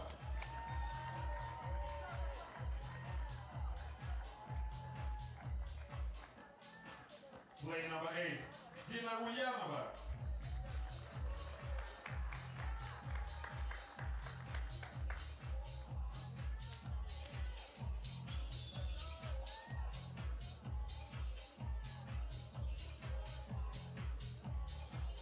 And please welcome referees. Referee from Japan, Tatsuya Nakoshi. And referee from Uruguay, Gonzalo Paz Chiapponi.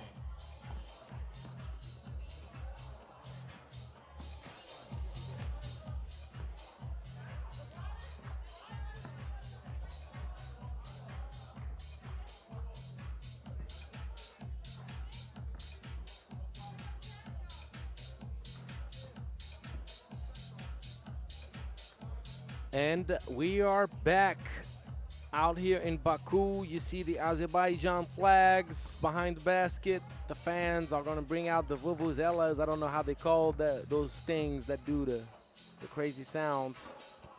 The horns. I guess the horns. That's the English term, isn't it? So Azerbaijan came up short in its first game against Netherlands, but lately everybody has been coming up short against Netherlands. 11 straight wins for Netherlands since the beginning of the Women's Series season in 2025. Now Azerbaijan played much better than what they've shown, as we see. Italian ladies getting some great coaching right now. Hazırsınız mı? So Azerbaijan, I'm waiting a much more aggressive performance from Arika Carter, as we've seen Brianna Frazier playing better, even though she's still capable of elevating, and we know that. She's a baller. And Alexandra Mullenauer took care of business, but she was too alone.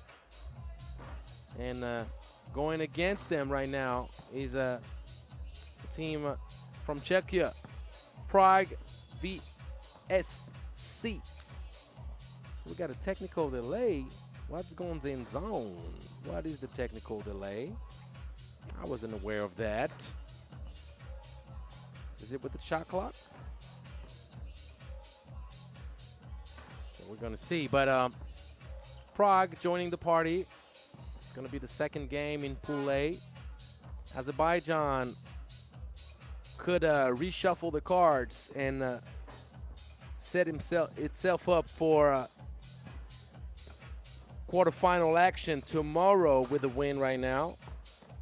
And with a loss, Prague would already punch its ticket to tomorrow's action, and Azerbaijan would have like the worst week it's had in a long time, not having qualified to the World Cup yesterday and being outed before the knockout round in today's and tomorrow's Women's Series action. So we shall see.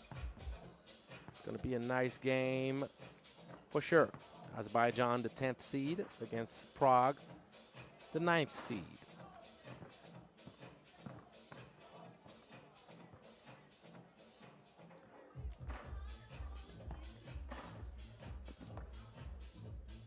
Prague VSC playing its first event of the 2025 season.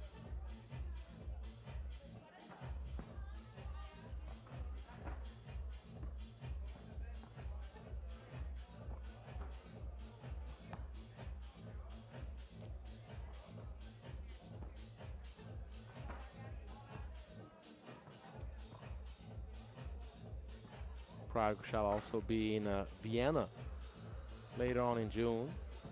Another event I'll have the pleasure to commentate for you guys.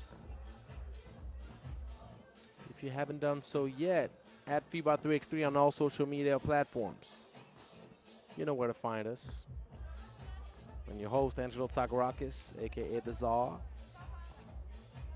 You can find me on Instagram at @in_Czar, TSAR_Gram.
Dostlar yakında gelen de maçı izleyeceğiz. Sadece bizlerle birlikte kalın.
Dostlar bugün bizimle birlikte DJ King.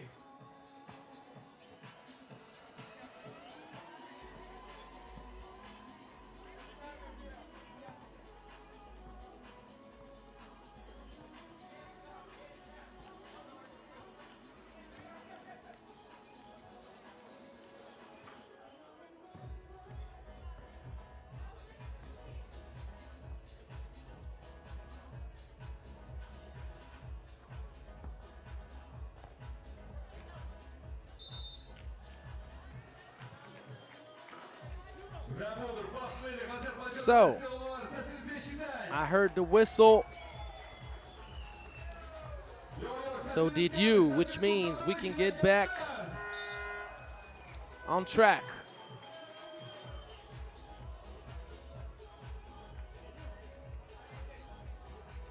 Azerbaijan and Prague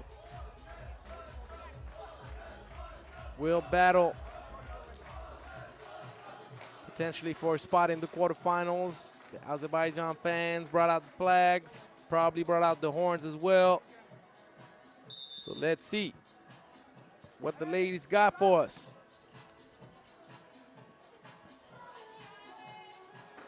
Mid-range from Carter. Off target.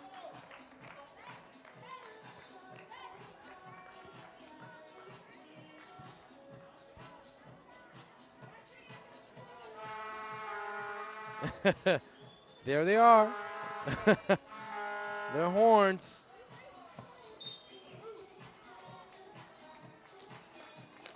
It's going to be blue ball.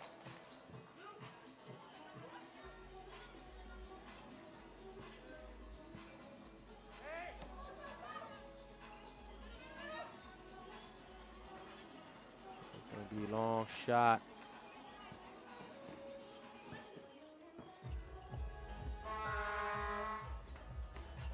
Be long range, left-handed. Carter with the steal. There's going to be a foul.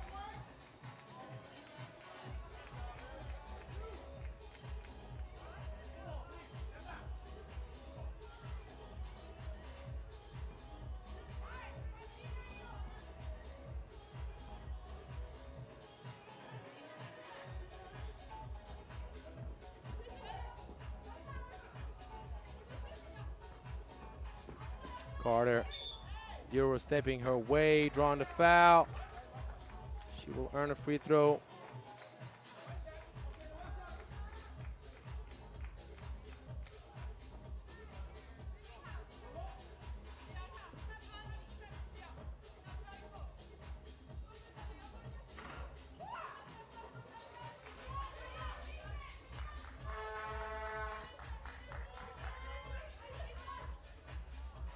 Gonna be a long range, off target.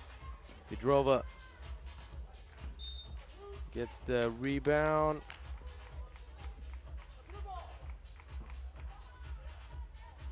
The ball will be given back to Azerbaijan.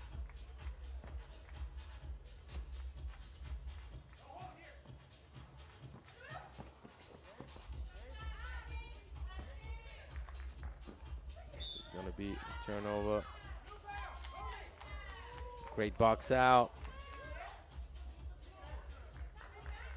Breshkova made sure that she was not going to allow Brianna Frazier to get back in front.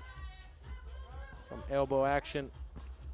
Chikova almost turns it over. She still found a way to get the ball on the rim. Mullenauer. Good contest, but Ulyanova could not save the ball.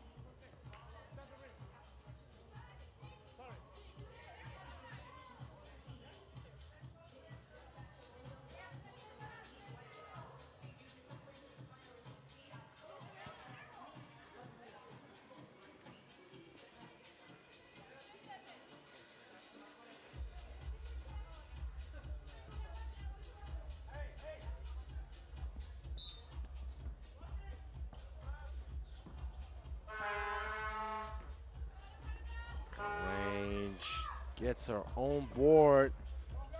That was a nifty left hand off balance layup. Mullenauer thinking about it. That's her spot. On target, she gives it up to Brianna Frazier down low. Frazier needs to knock that down. You got to finish your breakfast under the rim, Brianna.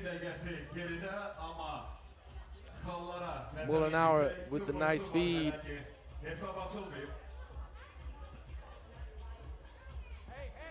Both teams struggling in the first 2 minutes to put points up on the board. Mullenauer on target once again, but short. And Carter gets it. That's going to be a delay of game. You cannot contest in the half circle. Arika kind of stayed right where she landed. She needed to remove herself a little bit. This is a size advantage that should have been capitalized on by Svatonyova.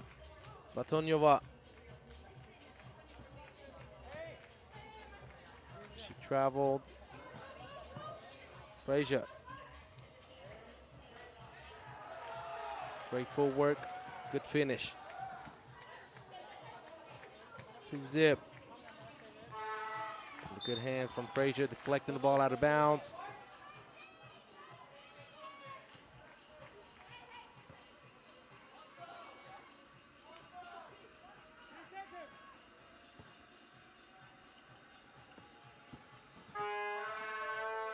Take all the way, Mullenauer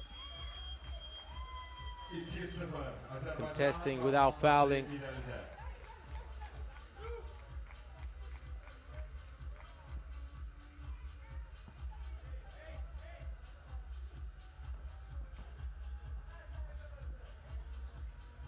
Brianna Frazier gets another bucket.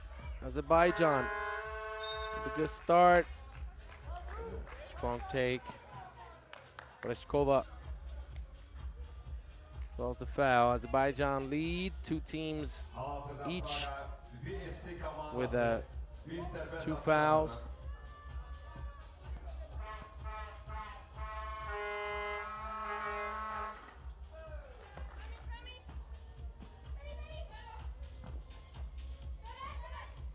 Mullenauer pulls back. Shot still on target, but just a little bit flat. And Forgetting her luggage on that pass. Luisa Vidrova turns it over. Azerkeşler sesimiz eşitlidir Azerkeşler. Mullenauer Destek olan Azerbaycan thought about it. kaptanı. She turns around and draws the foul, earning one free throw.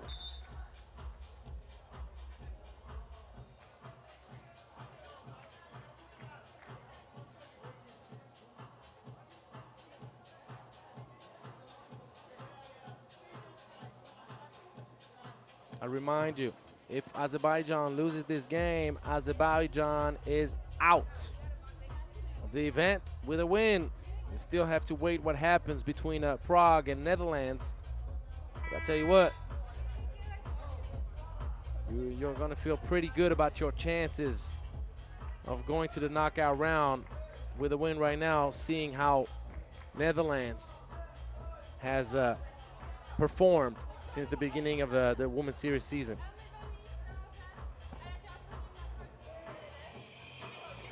Mullenauer knocks it down, 4-1.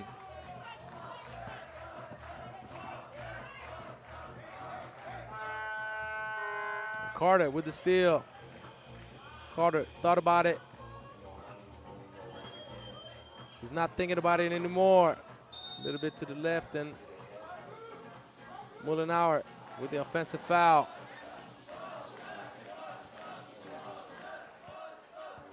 She locked up arms.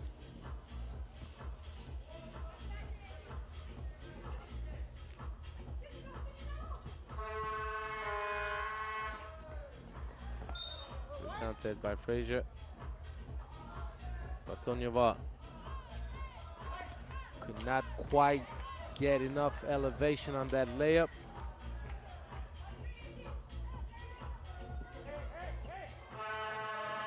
Mismatch action. Carter outmatched physically by Fuchikova. Oh, put you in the blender. Smoothie mode activated. Bring out the flavor you like. Frazier got you. 5-3. Mullenauer. Still no love from long range, and Frazier gets the job done. Frazier getting back to her old self.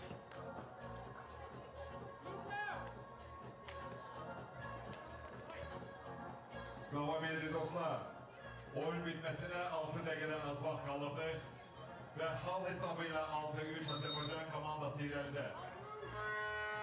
Ina Ulyanova commits the 15th foul for Azerbaijan.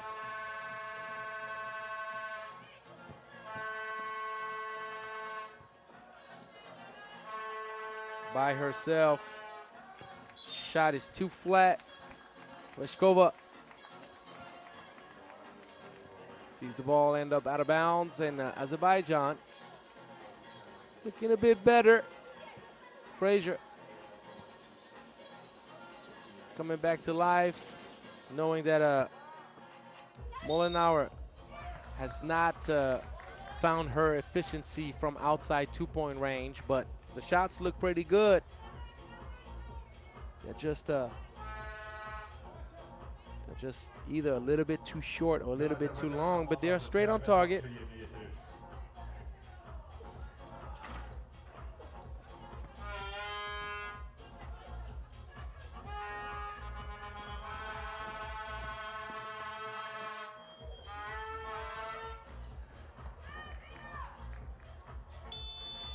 That is a good resilience right there from Luisa Vidrova.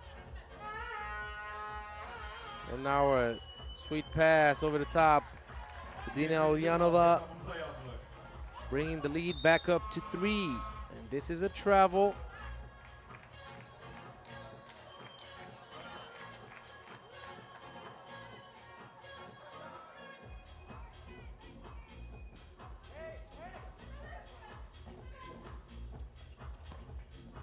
Carter gives it up, and there you go. Finally, Shooters shoot. So you know that she's going to keep shooting that thing, knowing the shots she's taking are good shots too. Ulyanova takes it upon herself to score. ISO work.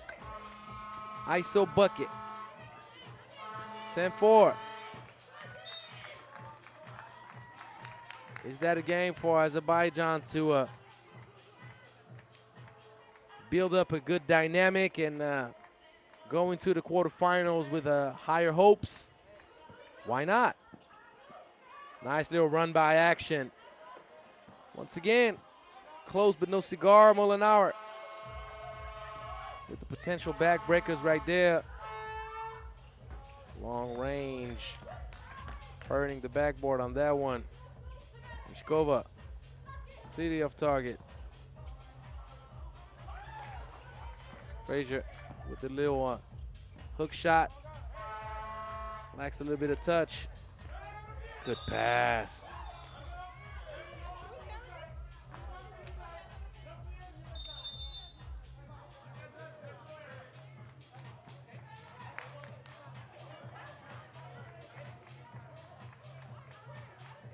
So, unfortunately for Azerbaijan, Brianna Frazier did not have her foot completely behind the two-point line. The rule is you're not obligated to have both feet behind. One is enough, but you do need to make sure that the second foot is lifted off the ground. In this case, I believe the second foot was lifted, but the first one was not fully cleared. Because if you step on that line, then you step on that line. And you cannot.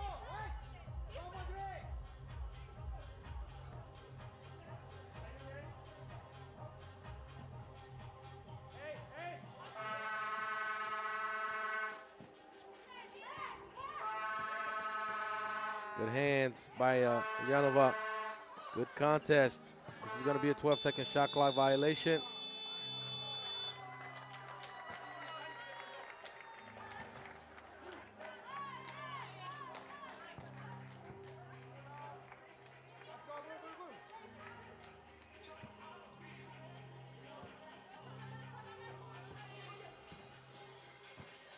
Frazier gives it up to Molinauer. Molinauer waiting to get on a hot streak. Good flash.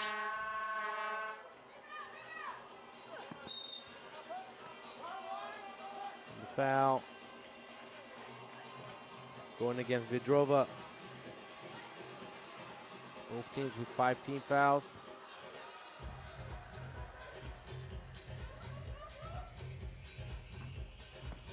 Oh, yes. Beautiful. Ulyanova and Molinauer connecting, making it look easy. And that's going to be an and one.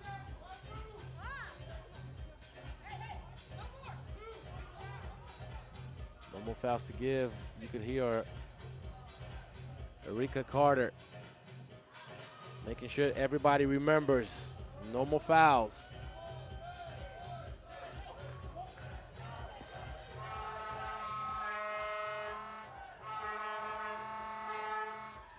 Skova converts on the N1. Carter, long range, short.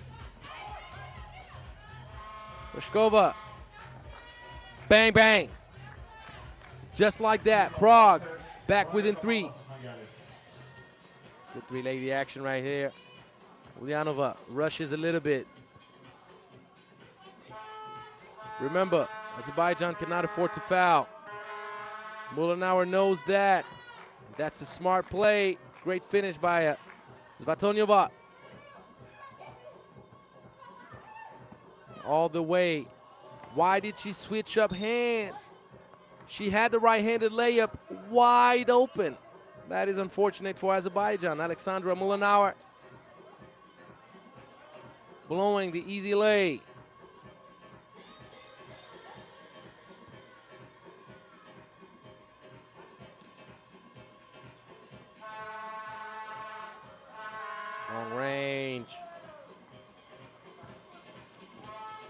ball is going to be given back to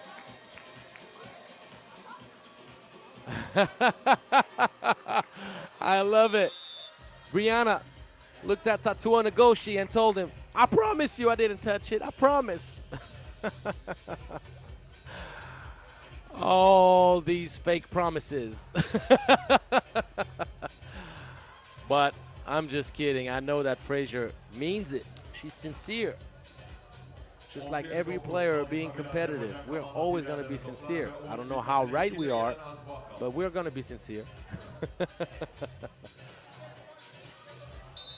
I believe that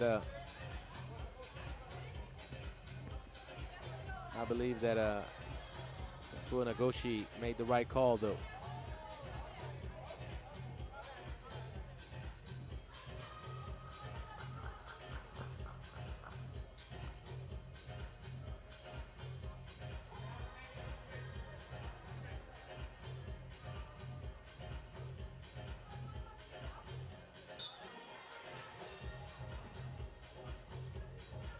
Azerbaijan not out of the woods. Less than 2 minutes to go. Long range. Too long. The ball did touch the rim, didn't it? This time it did, but they could not save the ball from going out of bounds. So Azerbaijan now needs a good possession. Prague still has one foul to give. Left game. Left game against White. Great execution. If you stay in front with no help side in the back, that could be costly. And I don't know what those horns have going on. It sounded like a goose suffering. Anyhow, 12-10. This game is not determined by any means in favor of anybody, even though Azerbaijan has somehow the control. That's a beautiful dish. Beautiful pass. Soft. Perfect. Yeah, once again. Sounds like an awkward animal, but 13-11. Prague not backing down. Ooh. Carter, see you later. Finishing with the 11 missing. Yeah, you need to make sure that you're clear. Obviously, control was made by Vidrova. Uh-oh. That's a foul on the ground. Smart foul. That's the last free one. Both teams now in the penalty.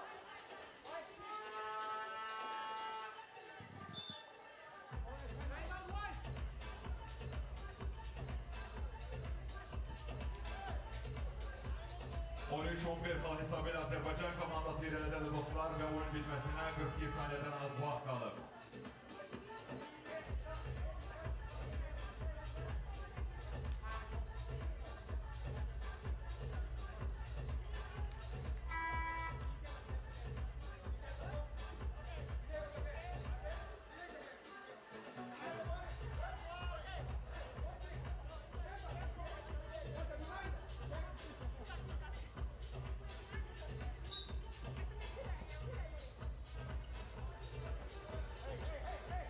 Run back that same play with the same look, but that's 3 seconds in the paint, though.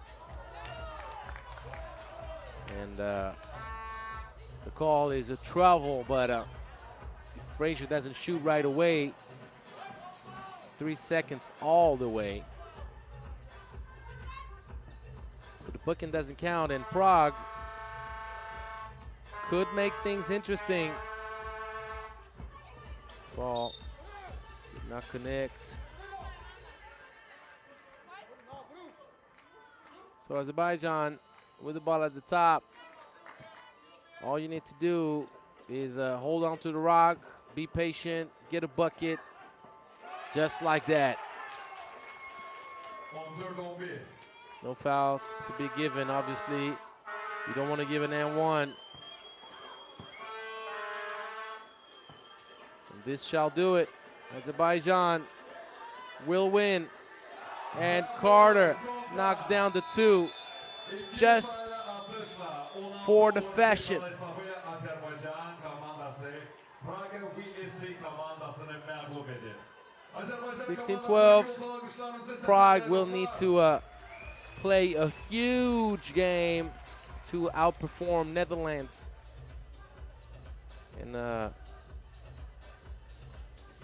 have us consider a potential 3-way tie. Let's watch some highlights before we move on to the next one. China against Takasaki.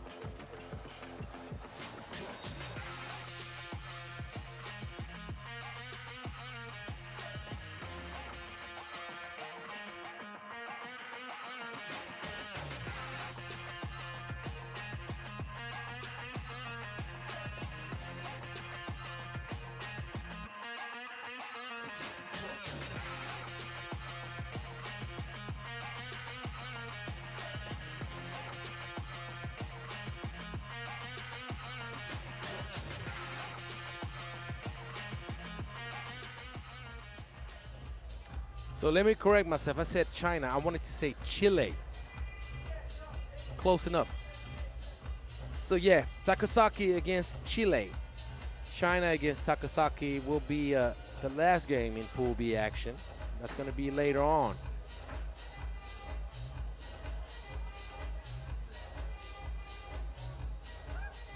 So ladies and gentlemen, please welcome Team Takasaki. Play number 8, Sai.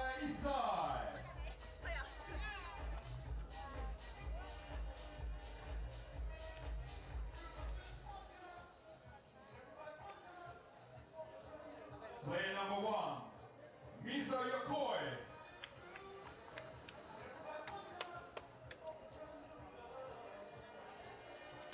So Takasaki played in the first Women's Series event of the year in Chengdu, China, finishing 11th. It's a pretty interesting squad. Japanese ladies always smiling. And what is interesting is you see her with the number 7, Amanda Tivinius. And now please welcome Team Chile. Play number 13, Francisca Salvatierra.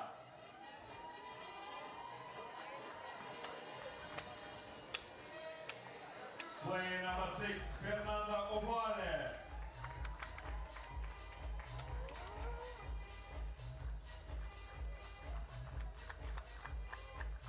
Play number 7, Teomara Morrison.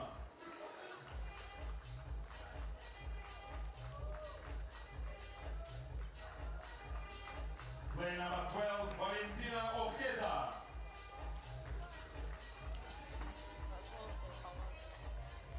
So looking at Chile right now, Chile is a team that beat China 21-18 in the first game, and Chile is thinking about one thing and one thing only, finishing undefeated to finish top of Pool B. They have the talent and the ability to do so. So let's see how Takasaki fares.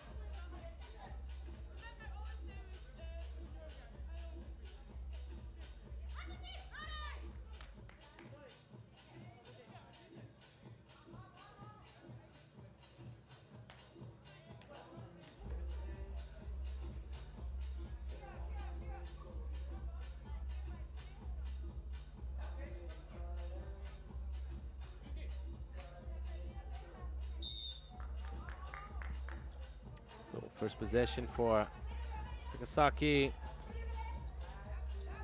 You know the Japanese ladies love to shoot that thing. Donde? Saya Isai.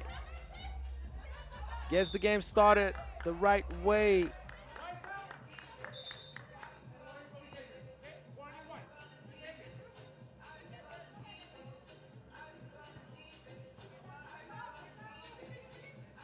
I said Isai, but I need to correct myself. I believe it's Takahashi. I don't know whether it said Saya Isai. It's Takahashi who knocked that one down. Come on, Angelo, pay attention. So, auto-correcting myself. Nice pass. Takahashi playing with great pace. That's one thing that could give Chile some trouble. The Japanese squads, doesn't matter the name, doesn't matter the age group. They play with such intensity, such pace. Always on the move, always cutting, always moving, always shooting that thing at the first opportunity. Shot from Saya is off target, too long. Morrison, she's capable of knocking it down. The moment I say that she's capable, she proved me right, but right back at you though. Ooh, I like what's going on right now. If that's the pace that we're gonna play on, this game is not gonna go the limit. Takahashi.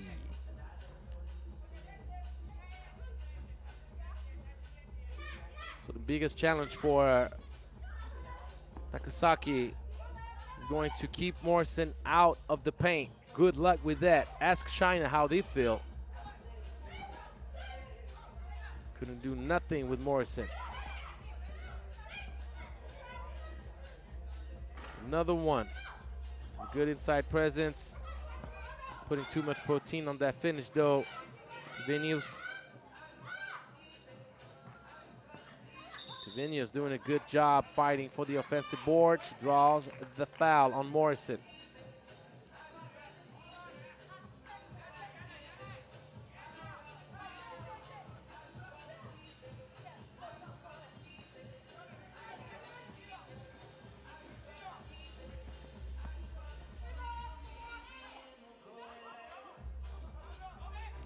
Takasaki leads by 3. Obaye. Obaye has been special so far in Baku. And Ojeda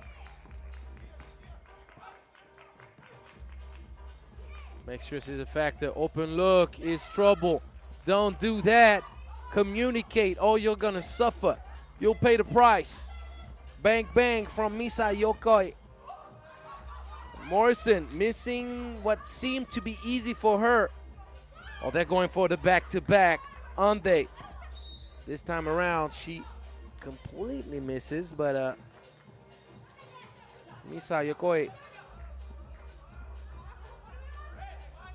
gives Takasaki a 4-point lead.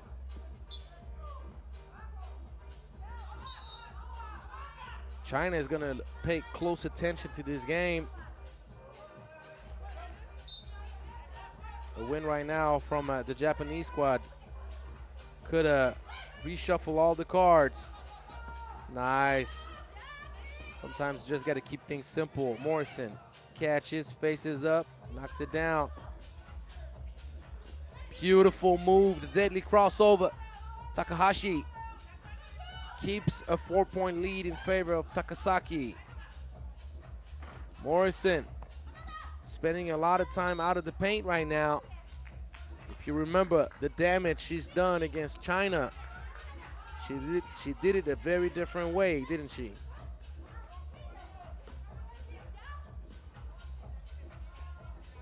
Oh my! How about that high trajectory, long range dagger right in the heart of the Chilean ladies? 10-4. Heat check. She gets her own miss. Gets denied.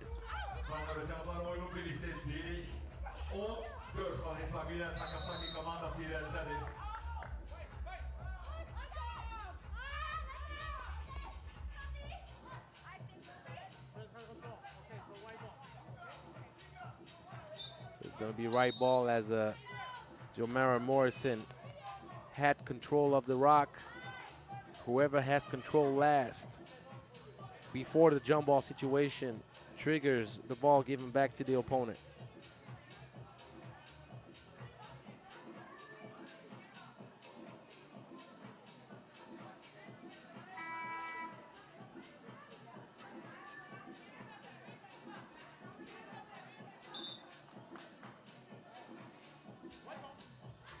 So ball given back to Takasaki, the 8th seed.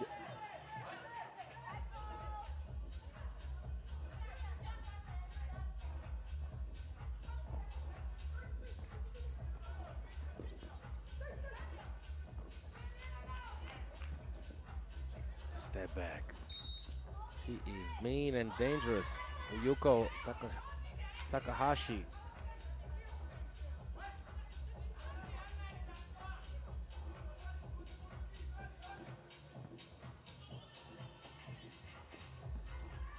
Nice. They set that one up with the previous play, didn't they? Faking the handoff action. Takahashi with the deadly backdoor cut. Nice pass. Also, you got to give credit to the passer all the time. Takahashi, she's thinking about it. You know that. Wraparound pass. The Japanese squad playing with a lot of pace and passion. Man. And don't forget, Chile played the World Cup qualifier the past 2 days. That could count. Oh, Lord. The ball went all the way to the roof, all the way to the canopy. And Chile is getting murdered right now. They cannot keep up. Fuyuko Takahashi is just creating a havoc. Oh, they're looking good, aren't they? Keep the game simple. Side side makes it a 10-point lead. Ovalle understanding that Chile needs to put points up on the board, because in case of a three-way tie, scoring that little is not gonna be a good look for Chile. Right now, Chile is being TKO'd standing up. Impressive performance from Takasaki and Takahashi. 4th team foul. I don't know if Takasaki said, look, you guys are late on schedule now with the technical delay that we had, so let us make sure that we get you back on track. I don't know if that's that, but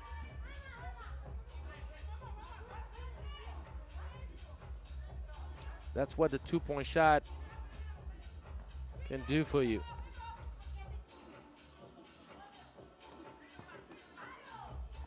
Ojeda can finish, and Morrison will be the one fouling. 16th foul against Chile. We're getting barely to the halfway point of this game, and Takasaki is already 7 points within the win.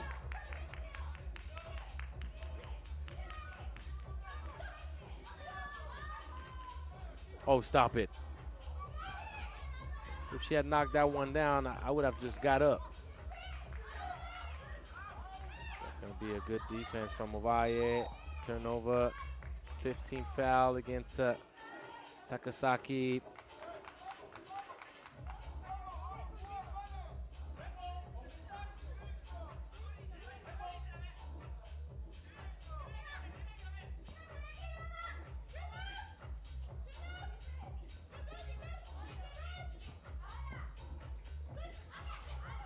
Ovalle. There's a push. That was the last free foul against Takasaki. Both teams now in foul trouble. The penalty looming. Ovalle, mid-range special.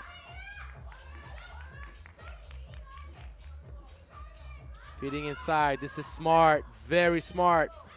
Ovalle knows. Fouling gives 2 free throws. He won't do it. Up high, good feed inside. Still a 10-point game, and right back to it inside.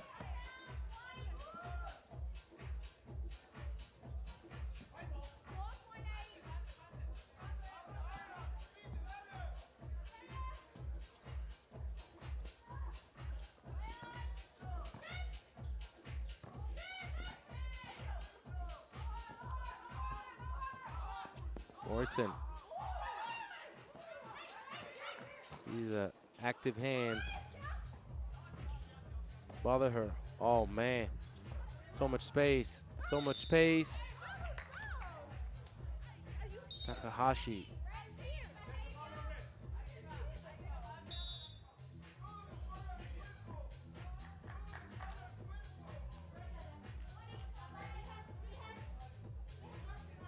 Second TV timeout. And truthfully, did you expect such a big gap between the two teams? I personally didn't. I'm not gonna lie to you guys.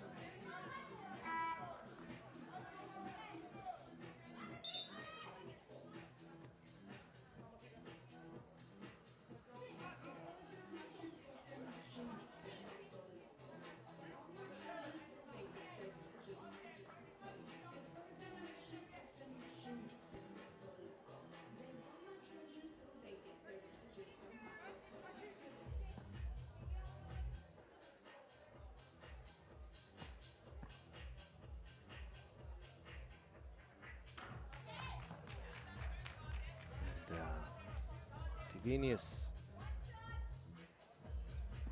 knocks down the free throw. Now, Takasaki is within 4 points of quite the impressive win. If the score stays any close to this kind of gap, no matter what happens against China, unless there's really a collapse from the Japanese squad, Chile would be out. Oh, beautiful feed. A little bit too high, a little bit too long. Valle, that's a good take. Just got to knock it down. Tivinius. Sprinted as hard as she could to try to save that rock. But Chile has the ball. Don't need to foul. Morrison finds the angle. Chile needs to put points up on the board desperately. Getting stops can help that. Good feed, beautiful pass, Ovalle. Almost a turnover.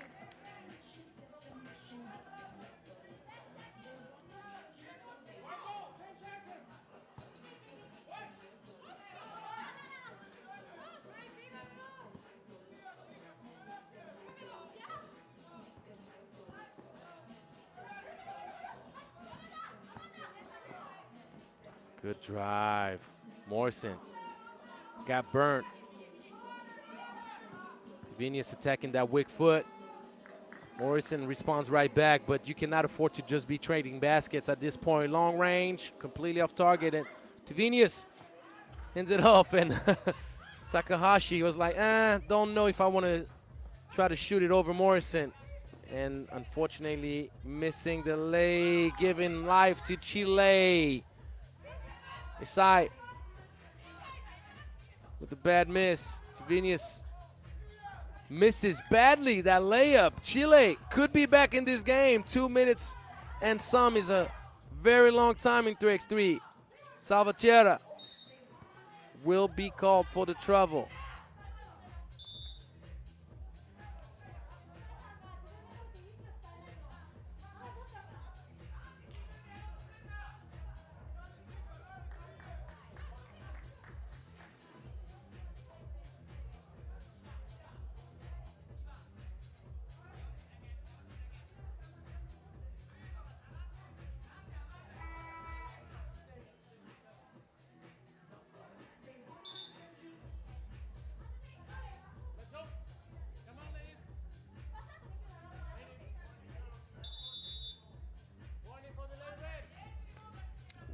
for delay of game. You heard him. So 2 minutes and 11 seconds. Another one. The back door hurting Chile so bad. 19-10. Morrison gets the bucket. For the game. Takahashi swished it. Oh, yes. Chile was not expecting to have to follow such pace, and Ovalle is in tears. What's going on?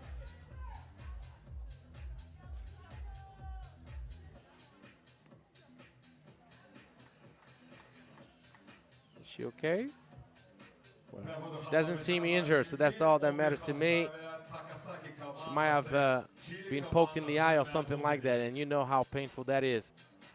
So, Takasaki reshuffling the cards. China looking at this as an opportunity to potentially take first seed.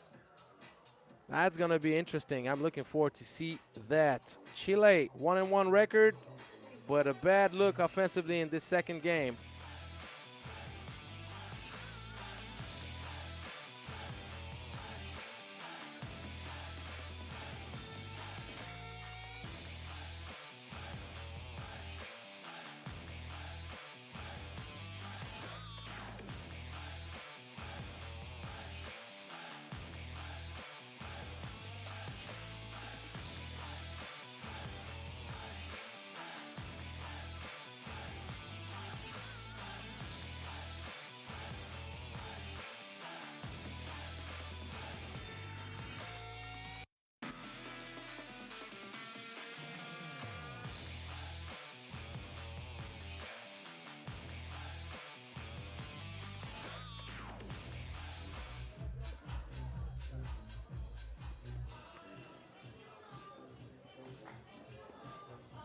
So next game up, Latvia against Italy. In a couple of minutes, we go through Latvia and Italy.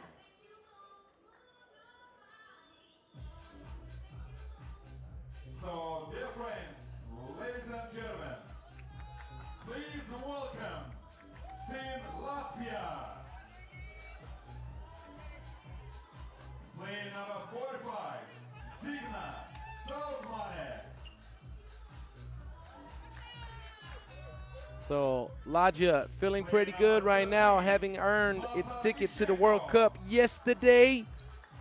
It's the same squad going back to work. We saw what happened with Chile. Great first game, but the second game, they had a hard time keeping up with the pace of the Japanese squad. And if you're Latvia, you're going to have kind of like the same thing going on, having to keep up with Raylinda Ali and Sofia Fustraci. But I tell you what, they have somebody called Katia Vimane, and let me tell you about Katia. She was named MVP last night of that World Cup qualifier.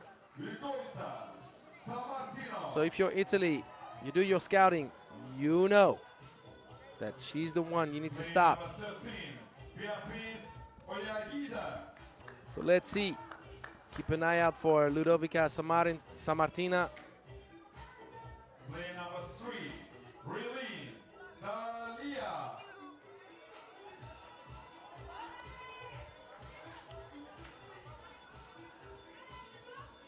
Play number 19, Sofia Fustraci.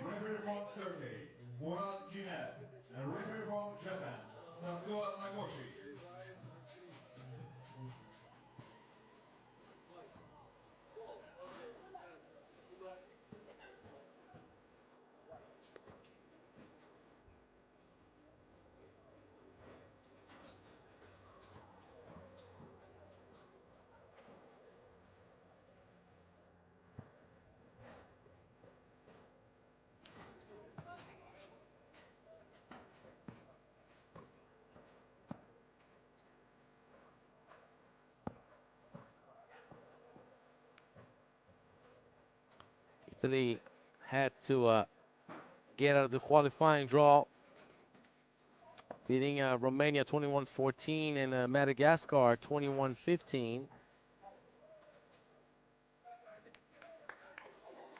Now, Italy, after beating Thailand 2016, could finish undefeated in pool action, take a top seed in Pool C with no questions asked. With a loss against Latvia, then now that sets us up To have a great last matchup in Pool C between Thailand and Latvia. Who you got your money on? Let's see if Latvia can ride the wave that they've created yesterday.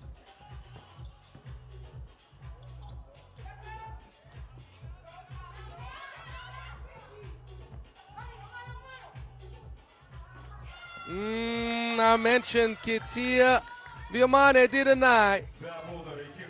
I gave you the scouting report. I told you she was the MVP. I told you she shoots that thing the way you would love to be able to do that yourself.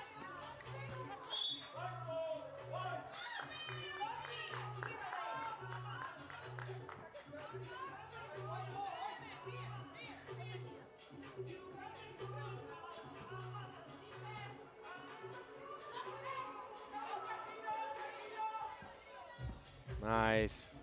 Little floater. That's a good move. Raylene Dali. Raylene Dali. So skilled. And Italy would love to be able to finish undefeated right now, let me tell you that. Ischenko. Too long. Ball given back to Latvia.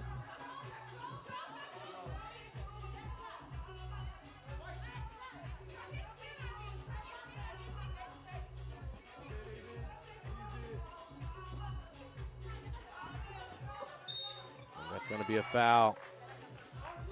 Lagide late on the recovery. Paula Maurina. Great handoff action with Digna Strautmane.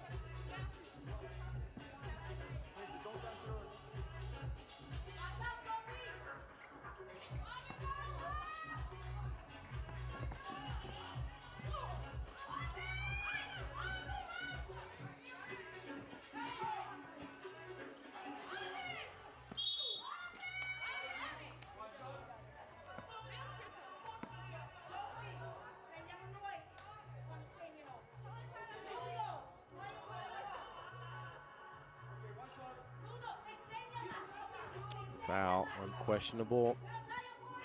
Marta Mischenko gives a 3-point lead to Latvia. Good girl. Great defense right now, Latvia. But better offense. Raylene Dali.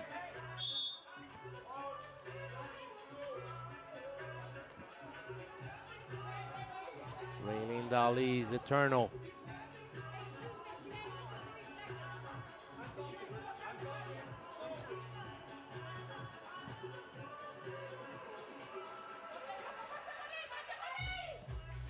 Good action right there. If you don't switch up and communicate better on that, you will get got. Mischenko with a good pass. Give and go, keep it simple.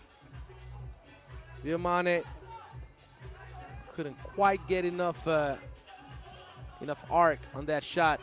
Great pace, Raylene Dali. You see me there? No, you don't see me anymore. The ball fake, getting everybody jumping to the moon. Mischenko. Nice angle. Raylene Dali. She's a one-woman army right now for Team Italy. Mid-range special. A little bit off target. A little bit long. Not off target. Long.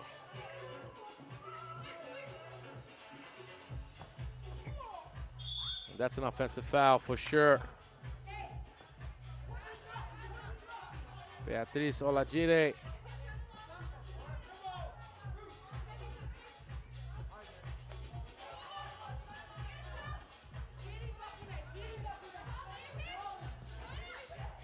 Raylene Dali left by herself. Are you silly? Why would you do that? Only if you love pain, you allow yourself to give that much room to Raylene Dali. 6 apiece. Raylene trying to will her team to victory and top seed finish in Pool C.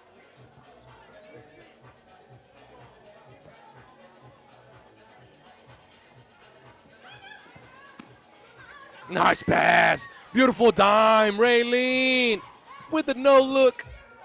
Oh, she is killing it.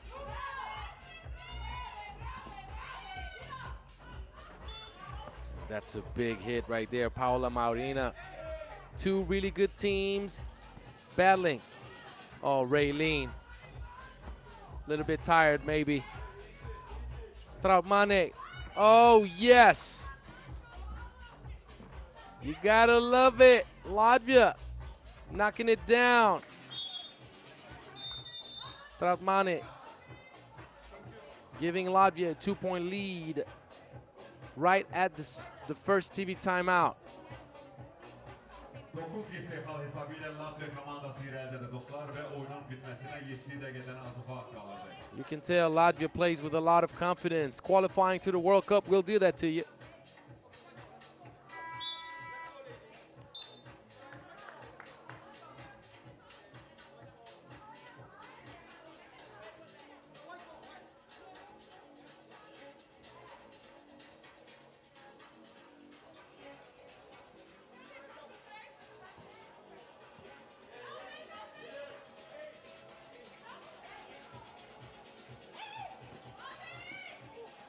All the way to the cup. That's going to be a delay of game.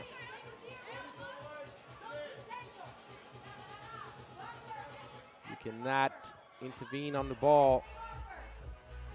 3-point lead. Paula Maurina. Full team effort right now for Team Latvia. Raylene Dali making it rain. It's raining Dali, not Raylene. Are you kidding me? I don't know if she knew that I was commentating that game, but she's giving me the premium service right now. She wanted to honor my presence, didn't she? Raylene, I appreciate you. Met Raylene the first time in 2017 at the World Cup in Nantes. Wide open look, great ball movement, the extra pass from Beatriz Olajide. And Strautmane right back at you. This game is awesome. Let's just say it that way. It is awesome. Great pace, great efficiency. Need to shoot it before the expiration of the shot clock. So let's see. Going over the screen. Nice ball. Screen. The skills. And the hot hand. Digna. Strautmane. Killing it. That's the 3rd shot in this game. And she was a little bit more discreet yesterday. Well, it was windier for sure. Mischenko gets the bucket to go. Beatriz Olajide.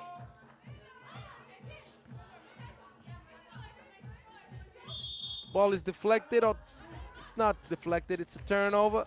Oh man, how about that though? Latvia with the steaming outside shooting from Digna Strautmane. That changes everything. The moment that Strautmane provides a great offensive boost, knowing that Virmane and Maurina are aggressive, driving those lanes and creating a lot of pressure on the defense. Then that opens up everything. Then Mischenko has a lot more space to operate. They're looking for the hot hand. There's a foul, and I like what they're doing right here. Right away, the recognition of the momentum. You want to give the ball to the hot hand.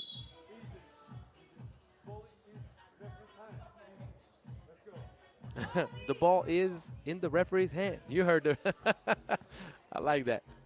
So, are they going to go back for, yep, uh-oh. And that's going to be a trouble, isn't it? I like Raylene Dali communicating. I don't know if I heard parlate. Sounded like that. That means communicate, I'm sure. Nice execution, the little run around action with the screen from San Martina. Strautmane using size advantage over Dali. Doing such a great job. Oh, that's a nice move. That's crafty. Little between the leg dribble. Uh-oh. Strautmane. You know that she's hunting for another one. Great job. She is on an insane scoring tear right now. Doing it all for Team Latvia. And Dali, that's going to be a midi. Declared. Mischenko.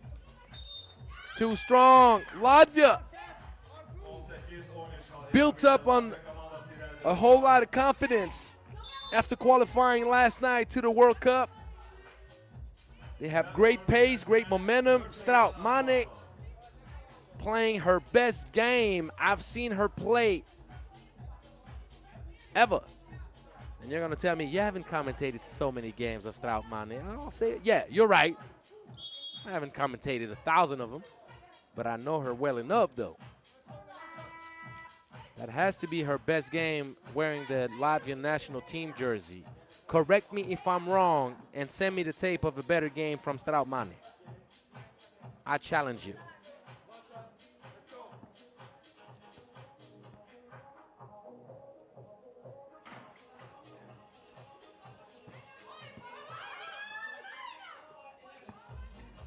Good feet inside.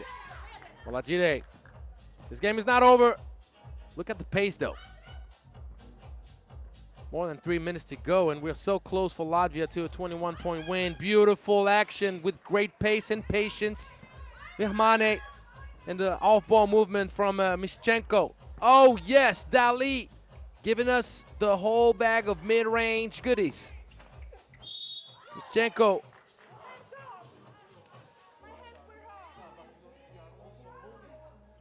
That's the foul, and Beatriz Olajide says, my hands were up. And the referee tells her, but you were also moving. Love to watch the replay. Thank you. Yep, there is a bump. There is a lot of contact in the back. Mischenko missing. And who else? Who else? Who else than Strautmane to try to put Italy away? Dali won't stop, can't stop. Strautmane, kill shot. And Strautmane. Guys, I don't have the stats yet, but you will remember what I said when I told you about the crazy scoring output from Digna Strautmane. She might be responsible for 3/4 of the points, 22-16. Yes, I heard you, Digna. Let's go indeed. Great job. All right, Italy far from being out, though. Let's watch some highlights.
Well, if we were a little bit behind schedule before this game, you can say thank you to Digna Straumane, putting us right back in a comfortable, comfortable schedule now.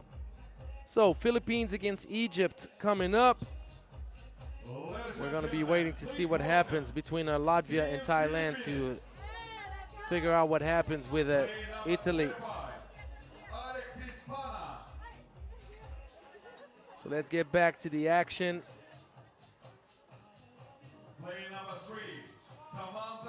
Pilipinas, Philippines going against Egypt.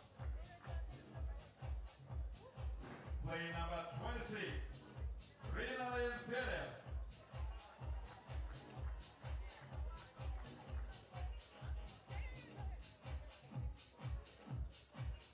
Play number 11, Agapingo.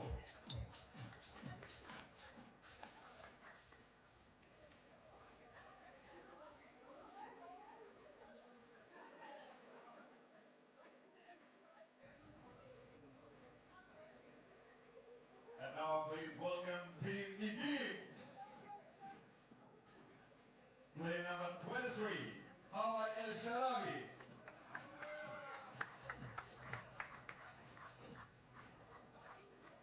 Play number 10, Norman Boa.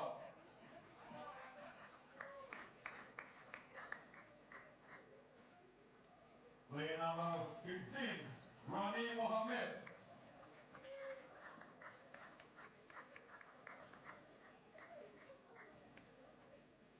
Play number 7, Martina Silabi.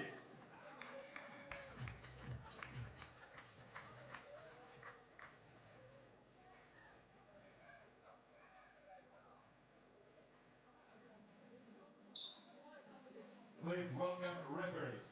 Referee from Japan, Pastor Nagoshi, and referee from Australia, Rihanna Delato.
All right, all right, all right. Eighth game of the day. Can you believe it? It goes so fast. Anyhow, Philippines joining the party. We see Brianna Fraser with some ice on her knees.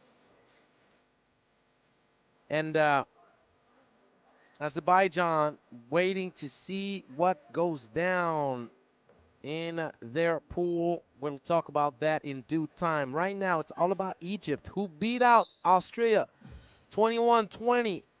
And if you got to talk about somebody, not saying that you don't want to talk about everybody, but if you have to talk about somebody, the one right here who just blocked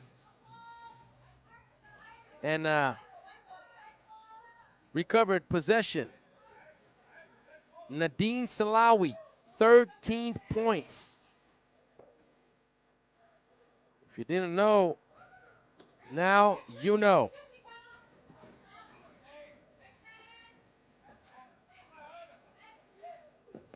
Nice little give and go. Egypt could be in a position to secure a perfect 2-0 record. Egypt came off short. As we see a great finish from Pana. But Egypt came up short trying to qualify to the World Cup yesterday. But they did not come up short today. They qualified successfully. Coming out alive from the qualifying draw. Winning 22-9 against Kazakhstan. Nice feed inside. Got to shoot it right in time. Ranin Mohammed, great take. Akhara finishing with pace.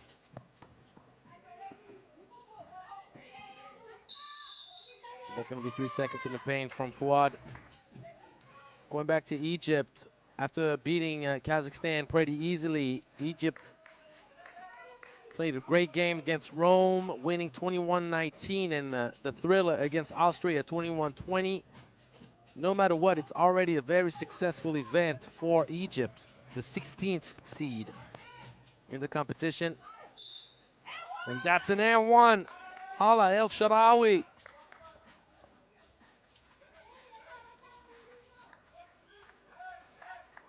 Egypt might be the favorite in this matchup, but the story of yesterday really is today's story. And Philippines are not up and coming, because the Philippines have been involved with 3x3 for a long time, but with the women's program, they're making big strides.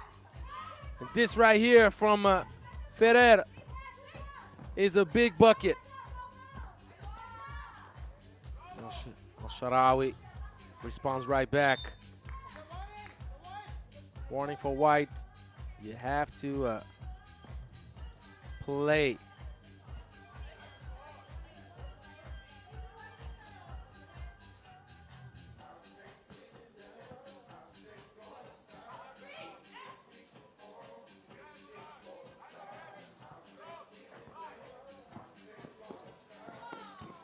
Backdoor cut from Pingle.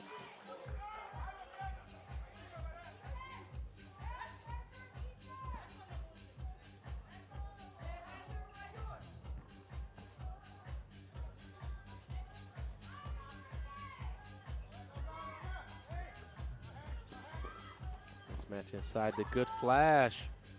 Fouad going twice. Just a little bit short. Pingle, she's so good. Driving the lane, attacking those closeouts. Philippines made it to the semifinals of the Asia Cup for the first time in this year's edition of the Asia Cup in Singapore.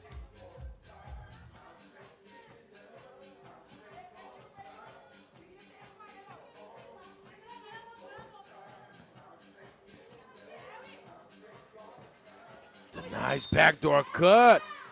Beautiful feed. Oh, yes. Give me more of that sweetness. Great route. And the pass right on target, on the move. And Ferrer gives a 2-point lead to the Philippines.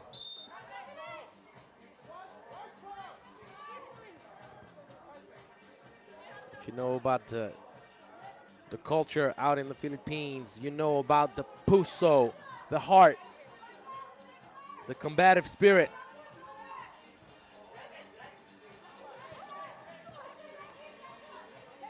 Good hands, the ball deflected.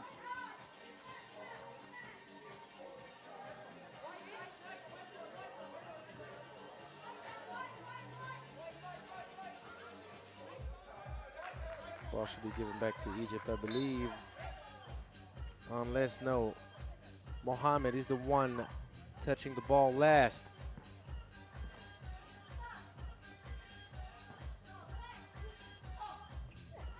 Nice execution, staying with the play. Ferrer with the sweet touch. 3-point lead. Egypt will have to battle for sure, trying to clean the plate up and finish with the 2-0 record in pool action in the main draw.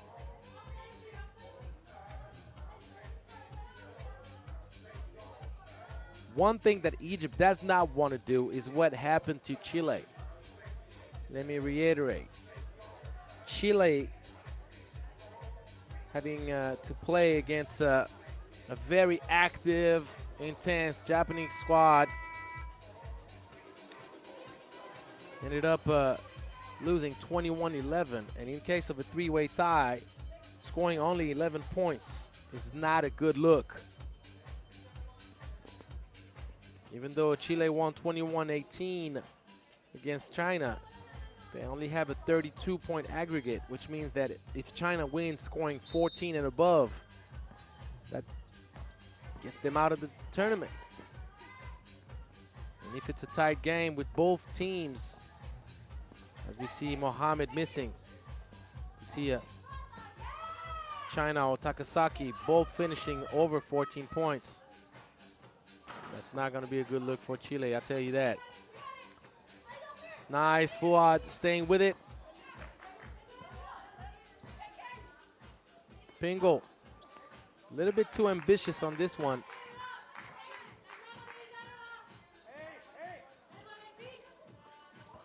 Pingle, great steal.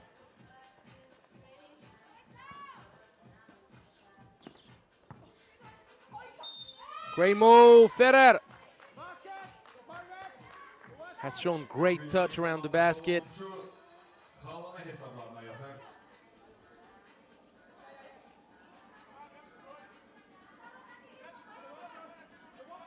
Foul from Salawi.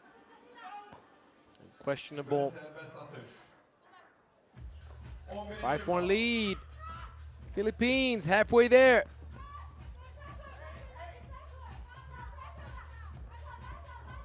Obviously, I got to give a shout out to Anton Altamirano, my dear friend, coaching the women's squad.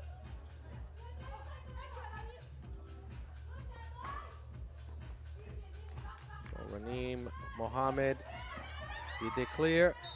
They did not. Fuad caught the ball inside the legal boundaries.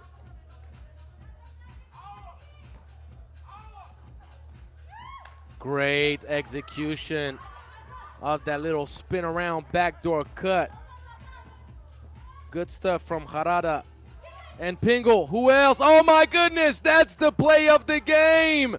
If you don't understand what happened, man, Kaya Pingle, not only did she deflected the pass, but she volleyball tipped it to her teammate. That's a great IQ play. Beautiful. And Harada keeps up with the good work. 15-8. The Philippines giving a look of deja vu with what happened to Chile earlier today. Takasaki came out with the guns blazing. And the Philippines are doing kind of the same thing. 15 points already. We did not even reach the second TV timeout, guys.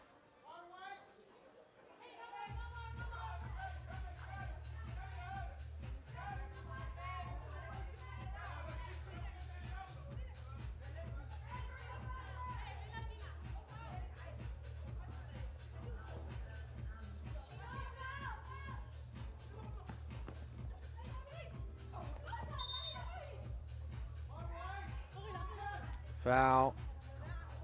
That's the 7th team foul. Maybe the Egyptian ladies can find salvation with the free throws.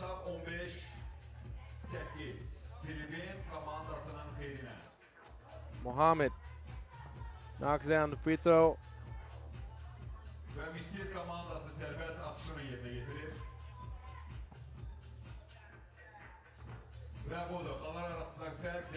Attacking the closeout. Extra pass by herself. Left-hand corner. Big board. Going up and under. That's going to be a late call, but I think there is contact in the back of the head of Harada.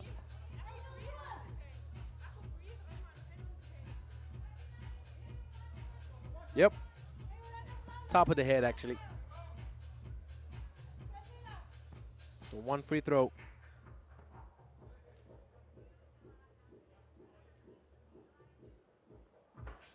Harada missing.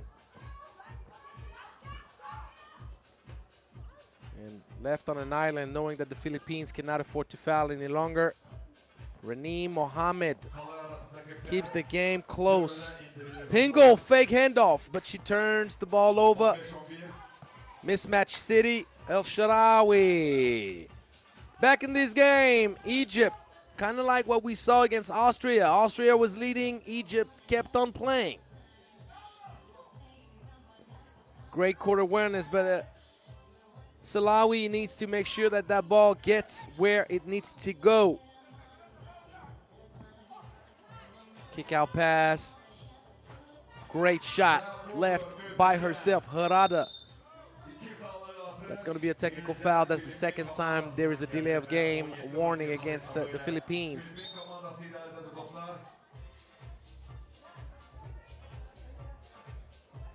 Second TV timeout. But the Filipinas are looking good. 4 points away from a very impressive win, potentially. But do not count Egypt out quite yet. Do not make that mistake. We've seen the Egyptian ladies come back against Austria, and they're more than capable of coming back again, knowing that they have the bonus playing in their favor.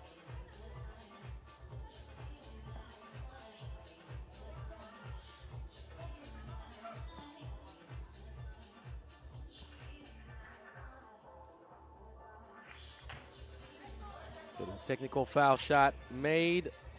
That's also one thing that goes Egypt's way. It's only a 4-point game. However impressive the Philippines have been, they are not in the clear, far from it. Shaarawy. She's a baller, shot caller, after scoring 13 points against Austria. 13. I don't know if you understand what that means. Tough miss. Pingle, the floater. High trajectory awesomeness. Shaarawy gets another one, and Egypt scoring enough. Potentially the turnover, silly turnover. Fast break City. And Fuad closes the game within 2. And El Shaarawy gets warned, but that's what I call a good warning. Sometimes you got to take that warning because you don't want to give a wide open shot. If you can afford to do it, just do it.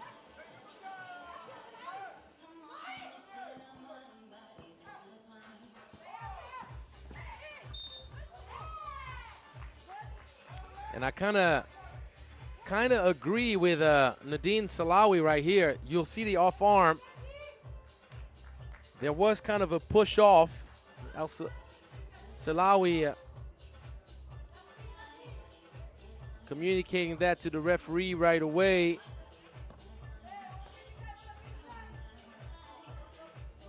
But the call is still the right one in the end. If you don't give that offensive foul, then you'll have to give the other one. So, 19-16. Raneem Mohammed all the way. A 2-point shot could do it for the Philippines. Uh-oh, turnover, Pingle. If you're that close, you cannot pass it the way you did, Kaye. Hand it off or keep it to yourself. Philippines calling for a timeout, making sure they want to come up with the right strategy, both defensively and on the next offensive possession.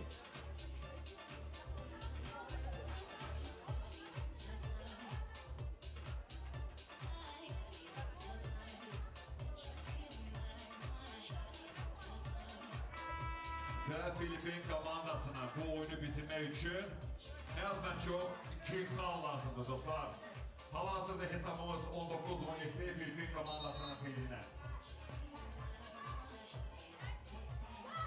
So let's see. Salawi gives it up to Mohammed. Mohammed back to Salawi. Oh, my. Salawi. Oh, my.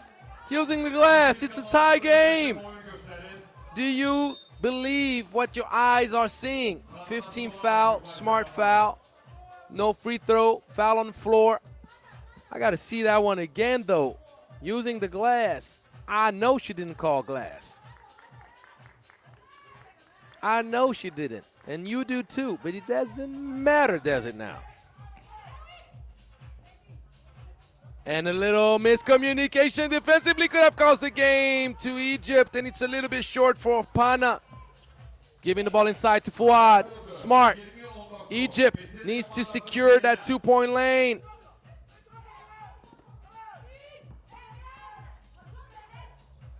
Great defense. And Salawi needs to give it inside. Mismatch City. Mohammed for the no. Going twice. Draws the foul.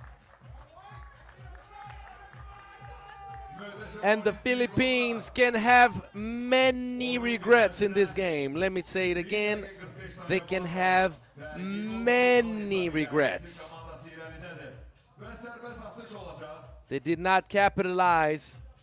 And I tell you what, though, that is a reminder for you guys watching 3x3 for the first time. There are 2 free throws, ladies. There are 2 free throws. That's a reminder. A game is not over until it's over. Most people had a feeling that the Philippines was going to walk away a winner pretty easily. No. You got to play it out. Raneem Mohammed with the free throw. Yes. Egypt 2-0 record. Coming out of the qualifying draw. How about that? The Philippines showed a whole lot of good things, but they paid the price for a few mental breakdowns, a few silly mistakes, turnovers. Let's watch some highlights before we get the second break of the day.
So next game coming up in how long? In about 15 minutes. 15 minutes, a little bit less.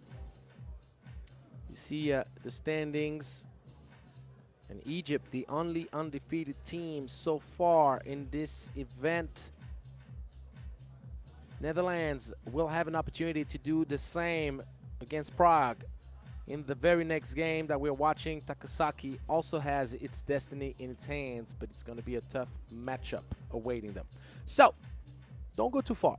We'll be right back.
Taraflar yaxın dəqiqələrdə Hollandiya komandası ilə Prague komandası üstə gələcək.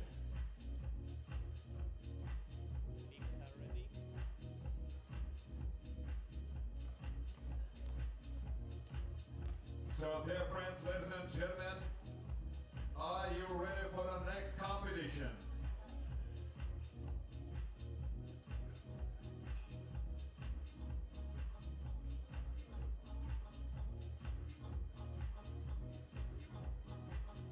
Next play will be between Netherlands and Prague VSC.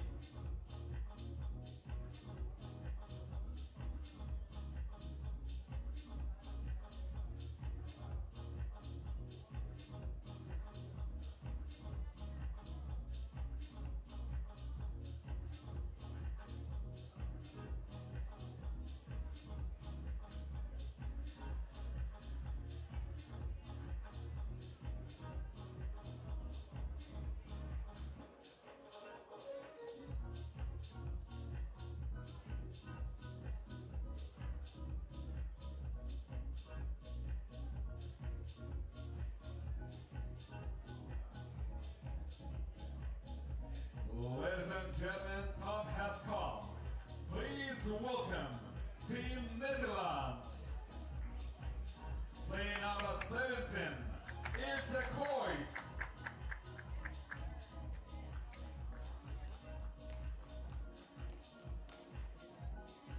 Play number 12, Yulia Yoritsma.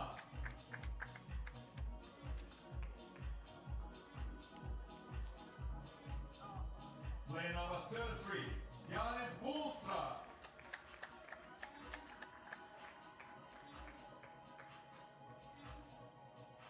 Play number 4, Nurtje Driesen.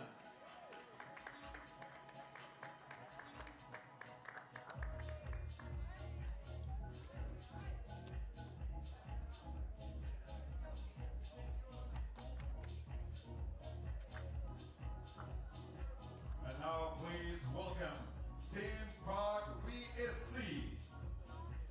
Play number 11, Luisa Vidrova.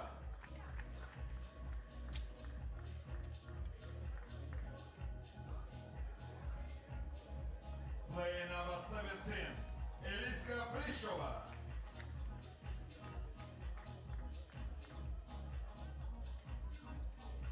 Play number 4, Lucy Svatanova.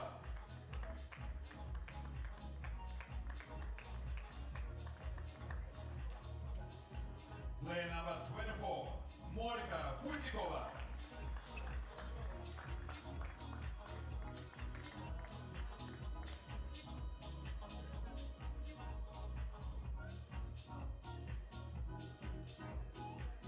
And now please welcome referees.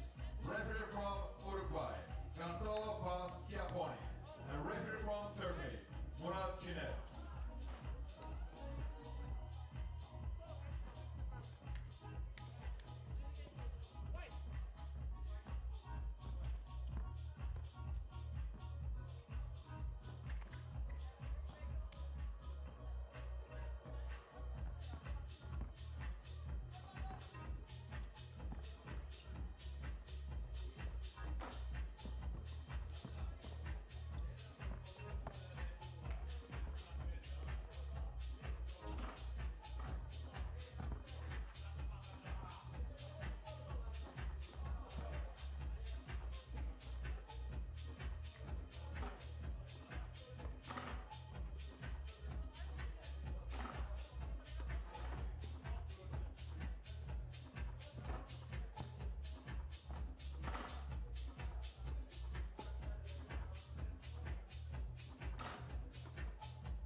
And we are back the last 4 games of day 1 of action here in Baku. You see Team Austria watching the action as Netherlands and Prague VSC will battle. Netherlands won convincingly against Azerbaijan. There was no denying that. And Azerbaijan beat out Prague. So now Prague has its back against the wall after losing 16-12 against the event's favorite. Let's just say the way it is. The Netherlands have won both events they've participated in so far this year, and just like that, a beautiful pass and the great finish from no other than Driesen. That's a beautiful take right there. Reshkova, the response, the little mid-range swish. So to stay in this competition, Prague will have to play potentially its best game it can potentially play. Netherlands are dominant. They're masterful. They're well coached. And Boonstra makes it look easy, doesn't she? Beautiful defense. Driesen with the block. Boonstra is asking for the ball inside. Oh, yes. Lost her in translation. Unfortunately for her, and fortunately for Fuchikova, she missed. Nice up and under from Vidrova in the bucket.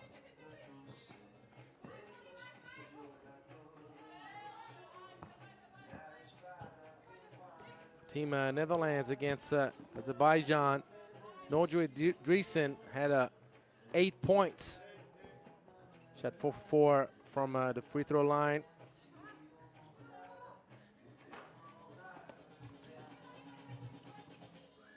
That's another open look. Off target, but the Netherlands are still leading 4-2.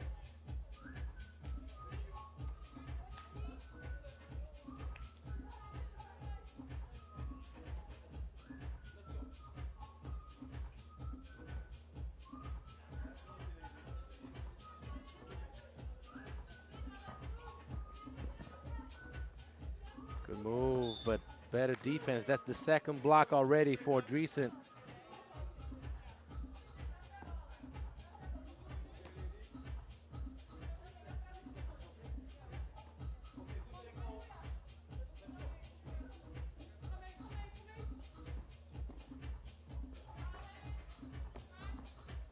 No box out from Driesen.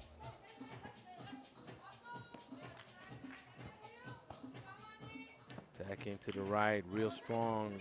Joritsma could not prevent Fuchikova from getting that bucket.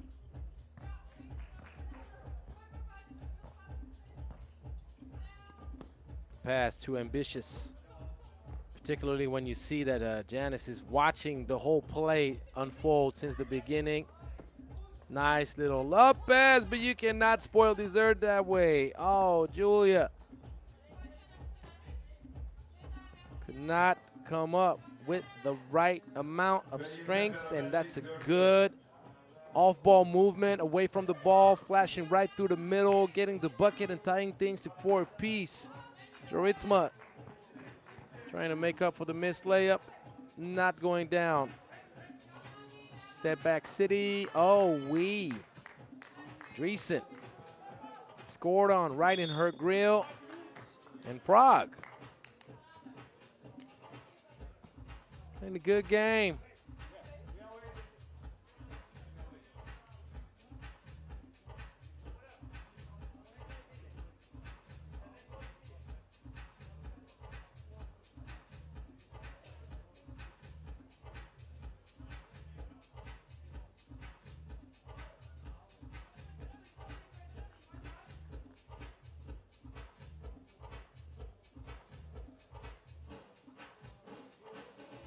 Ryzhkova was the bright spot offensively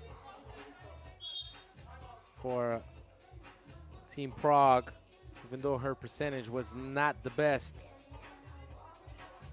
Vidrova had the best shooting efficiency, but she only attempted 3 shots.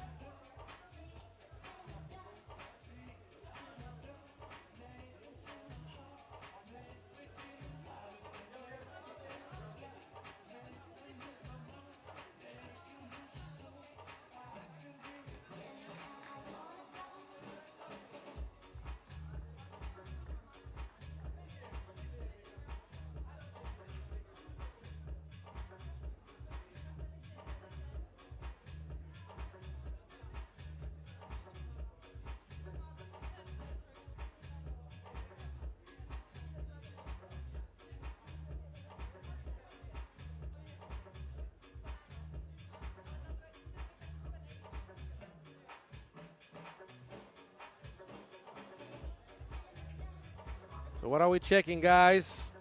What's the hold-up? We are right back on schedule, and now we're going to be late. What's going on?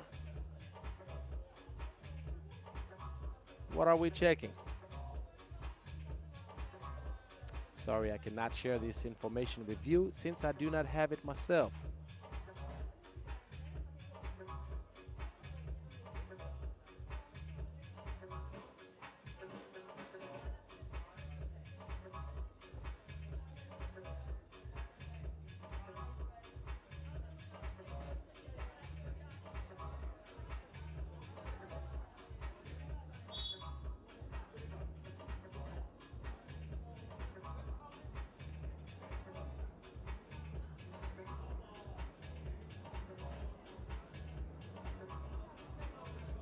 While they're checking the score, it was a score thing probably.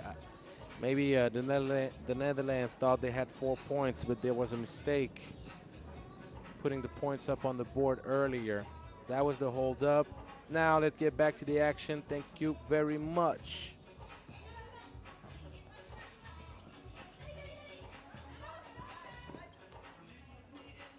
Great defense, but better offense. Are you kidding me? You'll say with the sweetness. Going up and under, good head fake. Having Joritsma leaving her feet. That's a good feed inside too.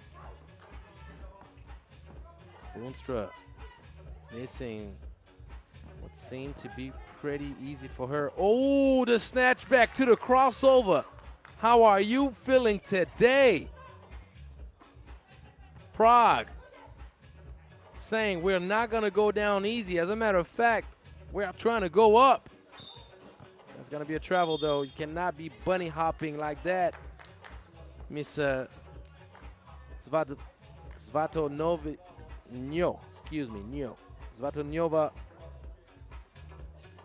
So that's first TV timeout.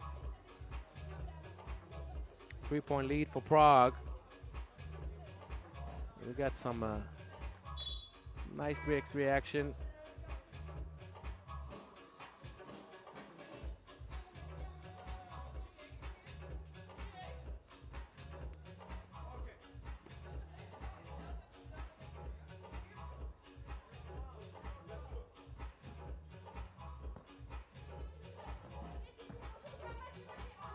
Handoff action, seeing daylight. The shot was good on target. You got to do a better job if you're Prague.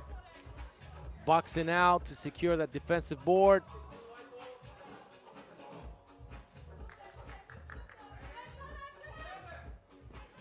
Going right back to the same action, and she's going to say, look, I missed short the first time. Usually that's a good idea for a shooter to go right back to the same shot because you make the adjustment. But Yose could not quite get enough elevation.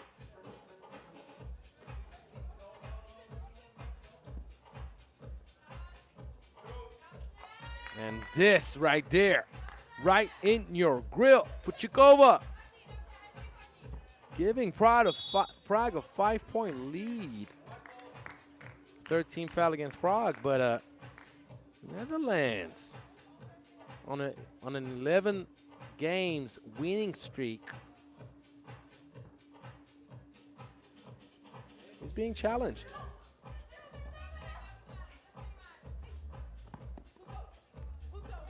Recent great body balance. And double foul. A lot of hugging it out between Boonstra and Fuchikova.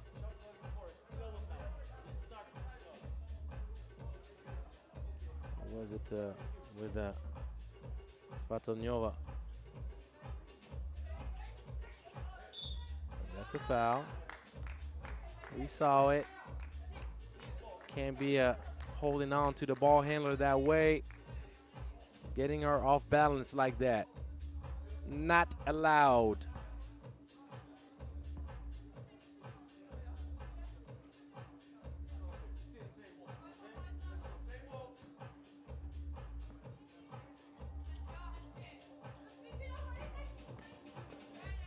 And that's going to be a turnover. Fuchikova playing around with the ball in front of Dreesen is not a good idea for anybody.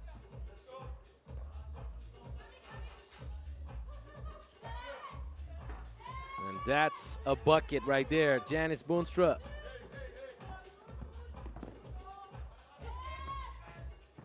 A big bucket to close the gap within 2.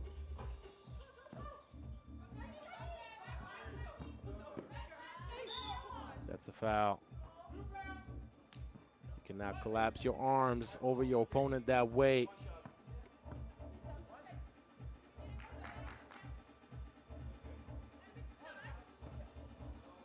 Svatonyova commits the 15th foul for Prague. Dreesen misses.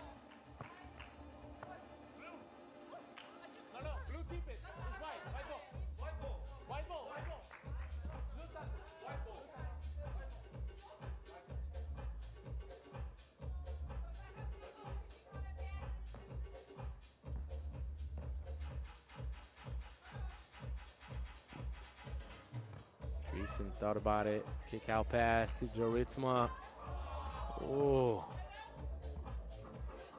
It's going to be a trouble. Joritsma, part of that team that won the bronze medal at the U23 World Cup back in Bucharest in 2022. Back in the circus.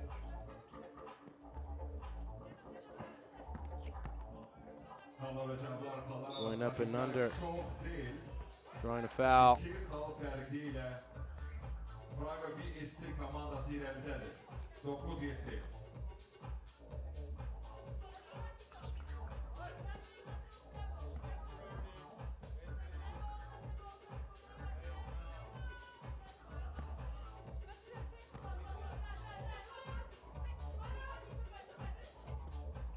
That's going to be an easy layup, but you cannot spoil dessert that way. Good thing that Boonstra was there to clean up the mess. 16th foul against Prague. And that could play in the hands of Netherlands favorably. Because the next foul will provide the Dutch ladies with 2 free throws. She's a shooter. She'll keep shooting, and she'll do it rightfully so. Ilsekuc tying things to 10 apiece.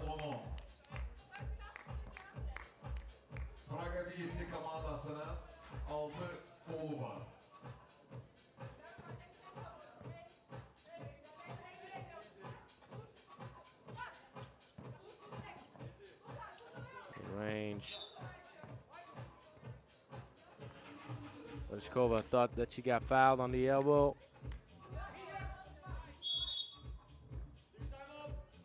Second TV timeout of this game.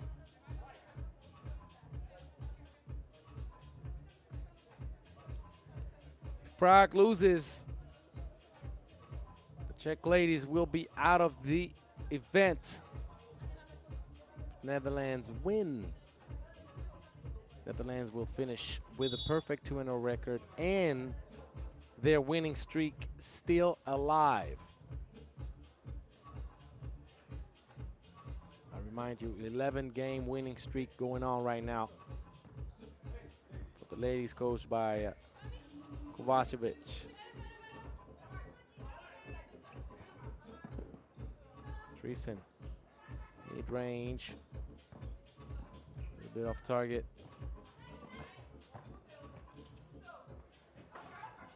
It's a good move. Antoniova. This is not a good foul. So you went from good move to poor defense. If you get beat, might be a... So there's a bucket. First of all, you got to put the point up. Cut with your hands in the cookie jar right there, Lucy.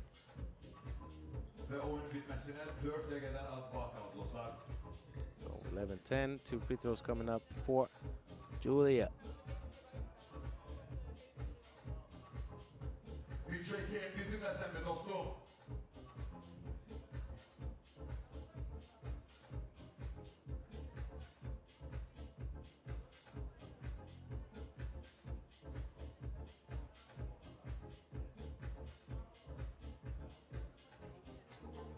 Second time that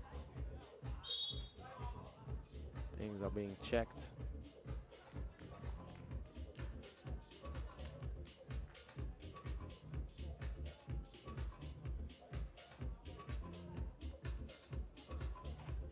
I'm not sure who requested the timeout.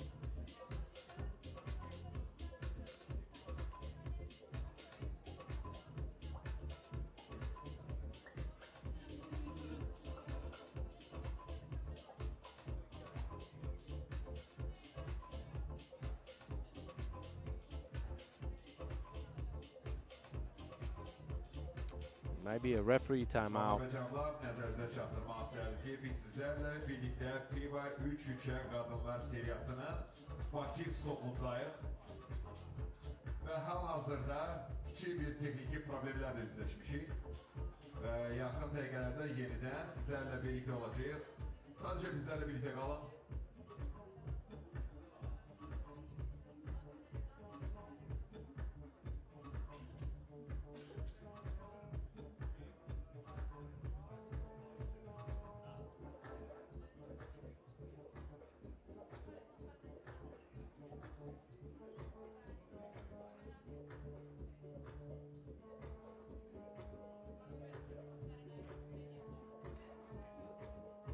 They have some technical difficulties at the scoring table. That's the reason why we have this timeout again.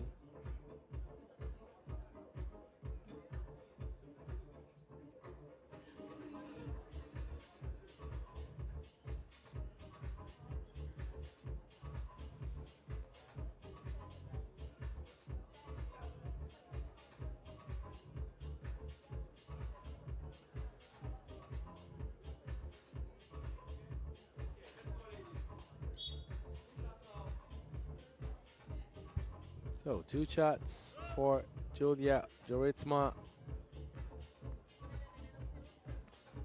Ekrana dikkat edin dostlar. Hal-hazırda ekranda 11-10 Prague BSC komandasının xeyrinə hesab göstərilir.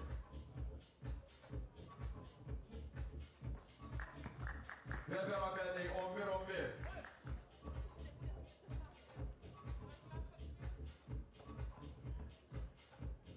So we've had some great individual scoring outings in this event so far. Some great individual performances. Quick trigger, trying to sneak one past the Dutch defense.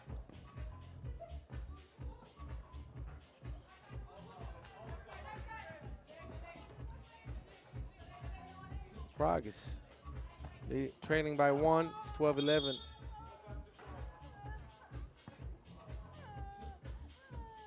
Oh.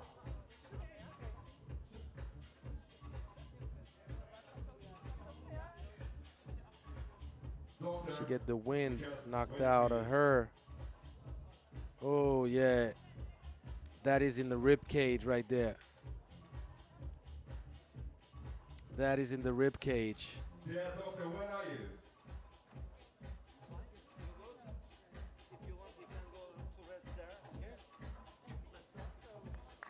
No, it's okay, it's okay. Ladies and gentlemen, your round of applause to play number 17. I remember once I got hit just like that, and I got a rib cage bruised for weeks. Actually had a small break in one of my rib bones, so yeah. You heard it. She got the wind knocked out of her, and Dreesen with the sweet hezzy left everyone in the dust, leading by 2 now. It's 13-11. Good pass. That's also what you consider the sweet dish. Beautiful dime from Fuchikova. And Boonstra couldn't control it. It's a 1-point game only. Don't think that Prague is out of this for any reason. Crossing once, going with the left. Got it right over the long arm of Julia Joritsma. 13 apiece. Dreesen stepping back and missing.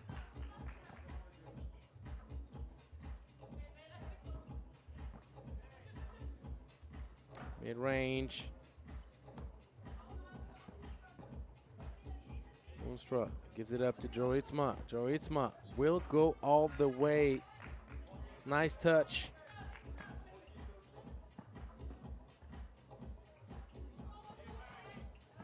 Double cross, good defense, give and go, but you're not getting away from Janice that easily, let me tell you that. She is one of the premium defenders in the Women's Series world scene. Quick feet, athletic, good feed, Dreesen. It's too much protein on it. It's completely off.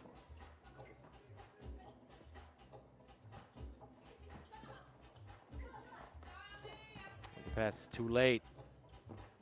Boonstra could have get fed earlier. The nice hustle.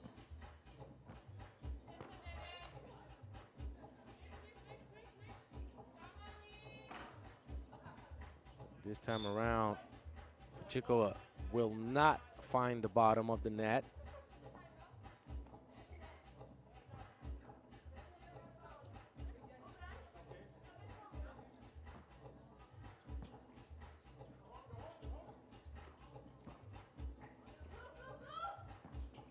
Dreesen hesitated, but what a beautiful move. The bag is deep. The bag is so deep. Daily crossover. Dreesen eating up a little bit of her own recipe. It's a 1-point game. What do we have here, guys?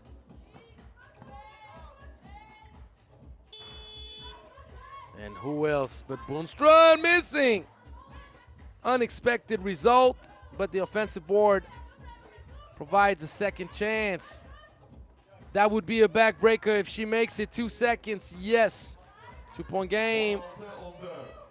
Trying to tie things up, and she does. Wechkova, 16 apiece. Dreesen draws the foul. And 1, 2 free throws following 2. She knocks both down. This game is cooked. Well done.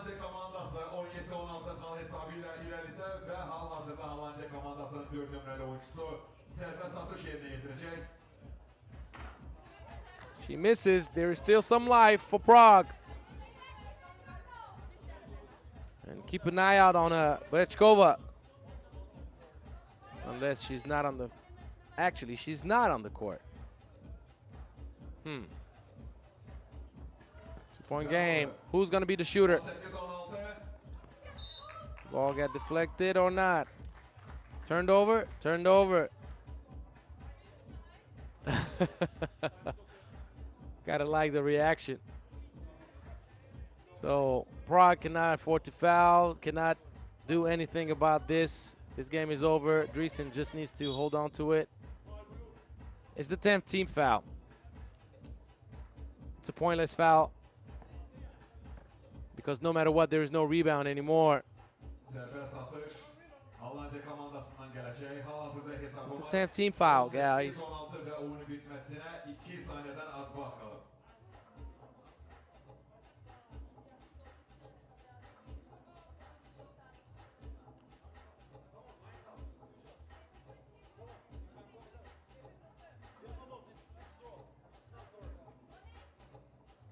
So you got to explain to me, if it's the 10th team foul,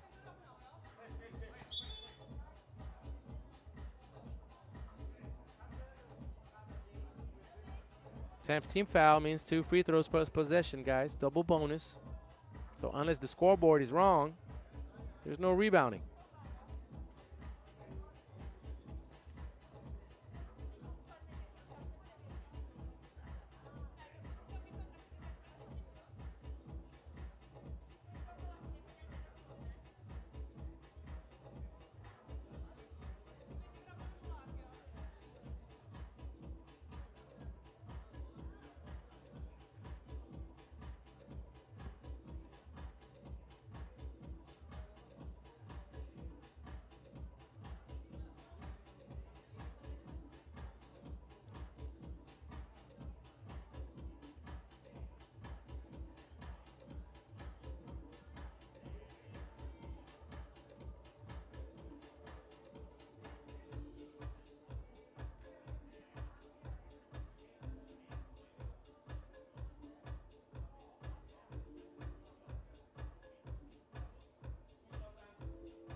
So yes, double bonus. We already knew that.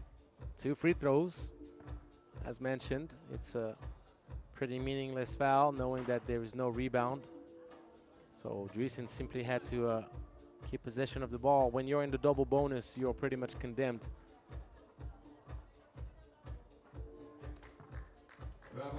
So check ball at the top, Netherlands, and obviously Prague is not going to commit another foul.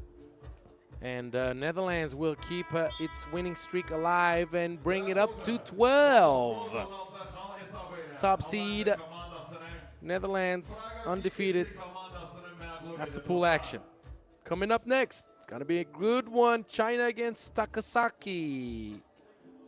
Right after some highlights.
Ladies and gentlemen, please stand by for the next combination between China and Takasaki.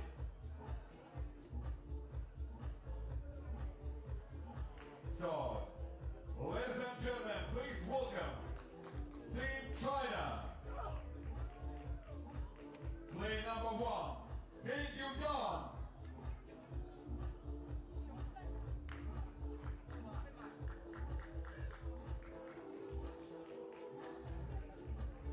Play number 14,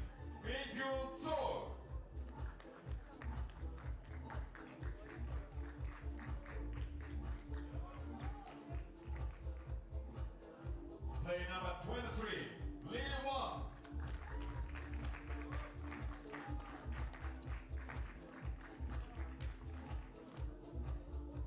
Play number 21, Lexi Lee.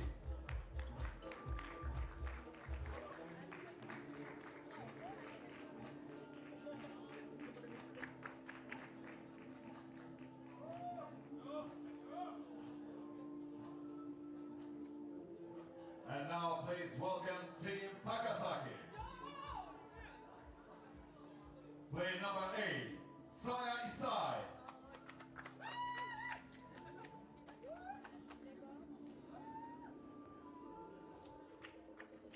Play number 1, Misa Yokoi.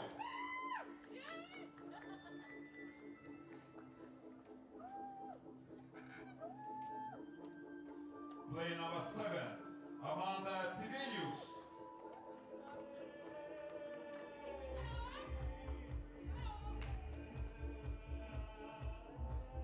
Play number 3, Fuyoko Takashi.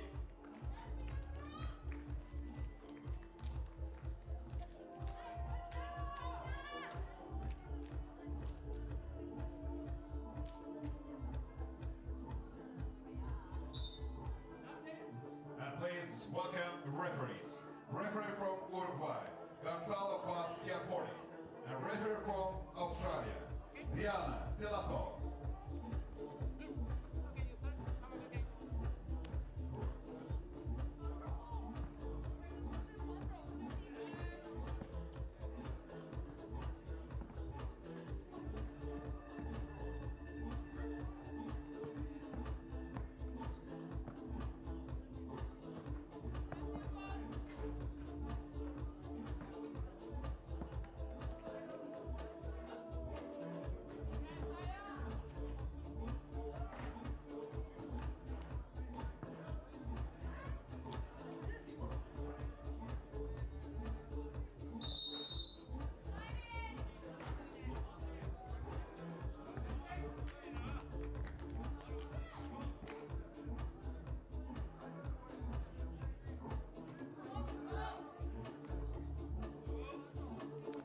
All right, China and Takasaki will battle, and this is a very uncertain group, let me tell you that.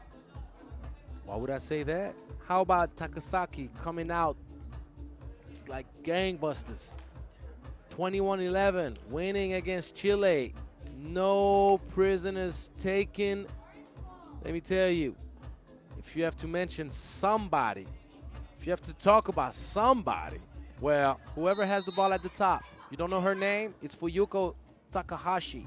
She scored 14, shooting 5 for 8 from long range. She was playing insane. And Takasaki, who finished 11th in Chengdu, has an opportunity to qualify to the next round for the first time this season. And from the look of things, they are on their way to do just that. But on their path to the quarterfinal, they first have to defeat a very strong Chinese squad. China lost its first game.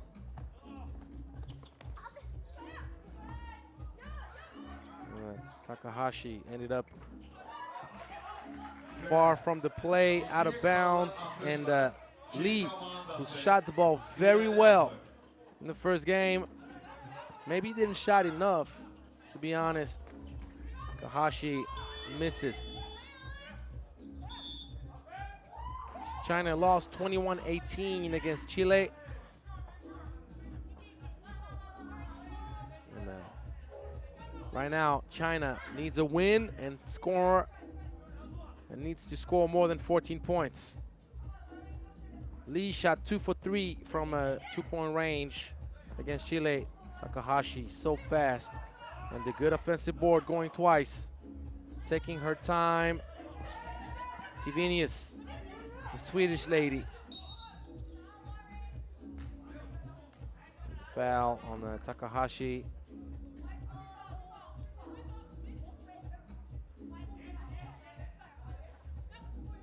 Good piece. Can China keep up with the speed and relentless outside shooting of Takasaki? On the other hand, here we see Zhao missing the easy layup, going right-handed on the left-hand side. You know what I think about that. That's 3 seconds in the paint for Amanda.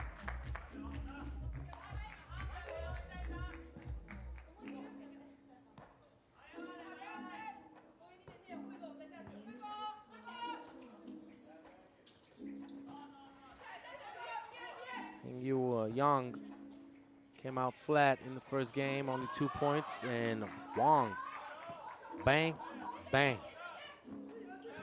She's the leader of the pack. Wherever she goes, China will. Rebounding, long range, a little bit off target this time. That's already the 13th foul against China.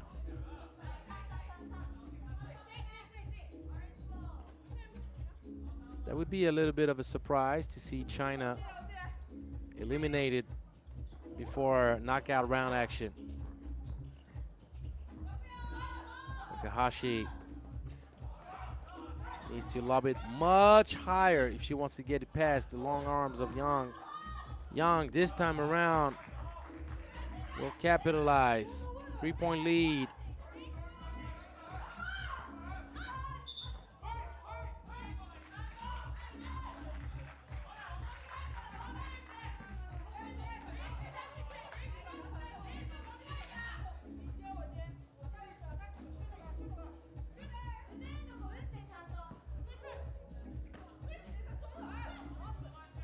Top of the key. She's a shooter. I told you, 2 for 3 against Chile. And now she's coming up with another dagger. That bumps the lead up to 5. Takasaki needs to watch out. Things can get quite awkward if you allow China to feel comfortable. It's a good take, Amanda Tivinius.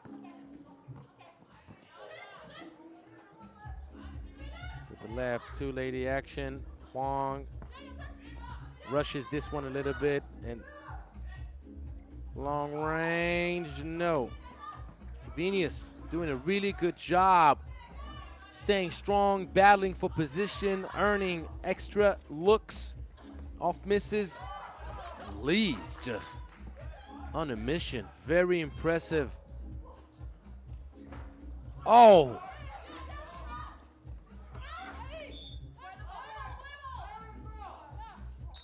Ball given back to Takasaki. First TV timeout.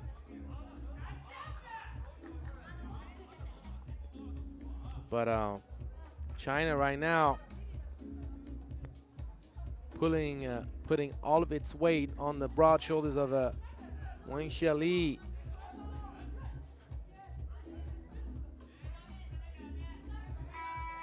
Wang Xiali showing the way.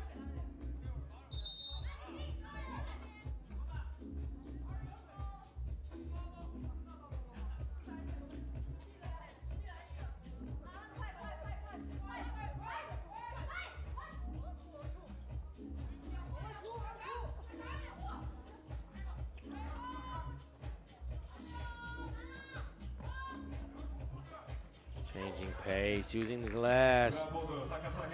Oyuko Takahashi keeps Takasaki in close range and copy-pasting the spirit of the previous move, leading Wang with the glass, and you cannot fall asleep with Takasaki. You cannot afford to do that because they will shoot that thing. And they will do it efficiently.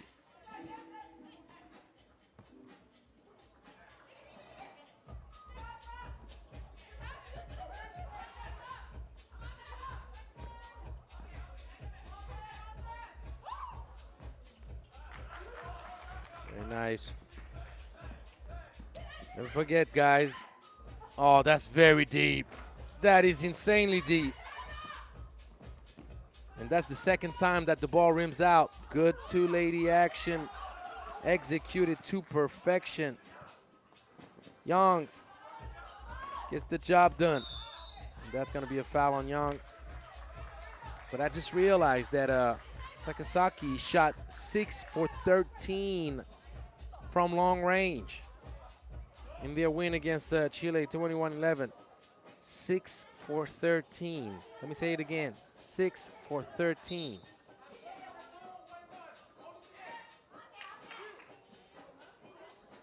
So the foul against Young ends up being an unsportsmanlike foul, which means 2 free throws.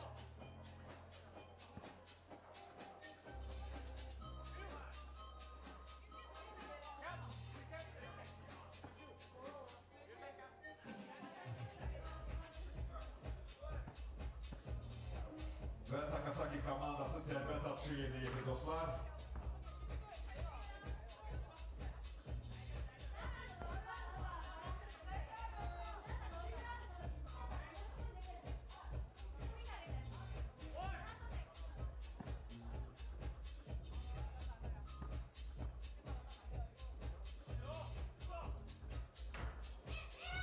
Second free throw in for Tibinius. Takasaki komandasına yazılır.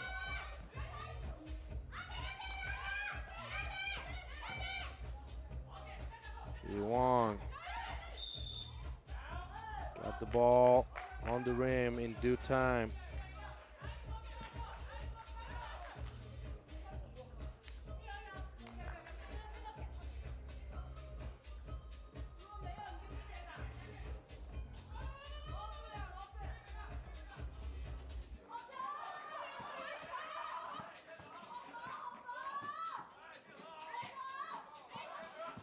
Deadly crossover. Oh, man. The touch on that little mid-range was pretty. And Takahashi had 2 options. She had the dive of Tibinius available to her. She had many different options, many different ways she could have passed the ball inside.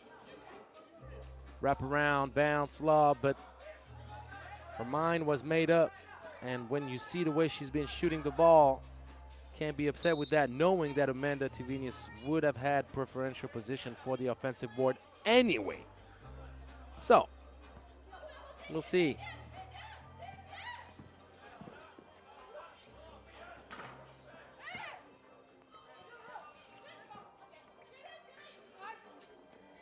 And this is well executed. Takahashi almost forgot her luggage on that trip. She went too fast for her own good. Zhao did a good job finishing on the previous situation. Lee, great lookout. The pass in the corner, beautiful. Great IQ play right there. Wenxia Lee created havoc on the defense, attacked on the right-hand side. The whole defense collapsed, and she kicked it out for a wide open Mengyon Zhao shot in the corner. Response, no. And there's a situation, mismatch city. You better give her the ball down low. Got Takahashi matched up with Young. You don't make the mistake of not looking for that.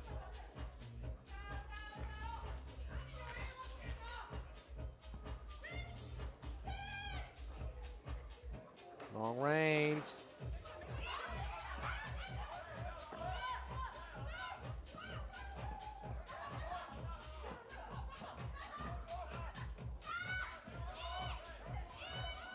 Great defense, China.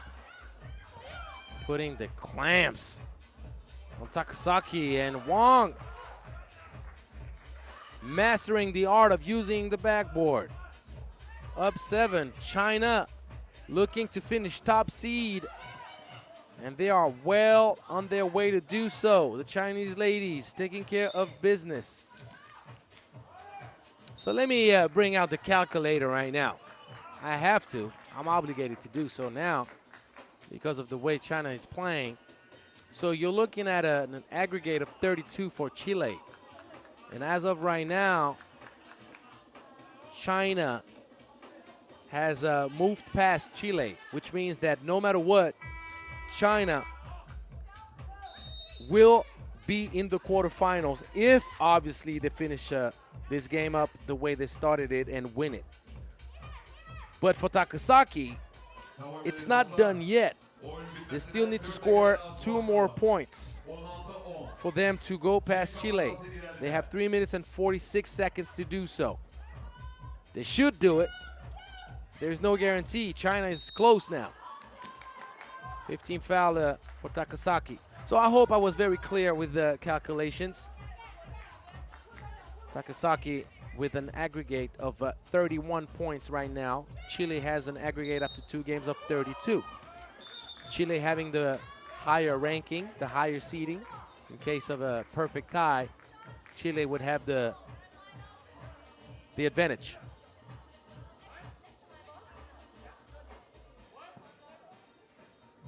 So the best case scenario for Chile would be a crazy comeback from Takasaki. Then China would be out and Chile would make it to the quarterfinals. So that very bad loss against Takasaki is more than likely going to cost Chile a spot in the quarters.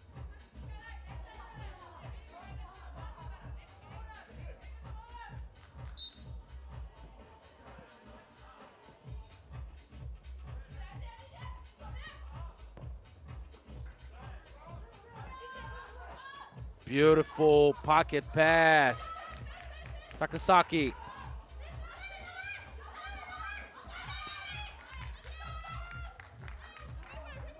Takahashi with the nice feed for Yokoi. Takasaki 1 point away from top 8, finish at the minimum. Wong, you cannot stop me.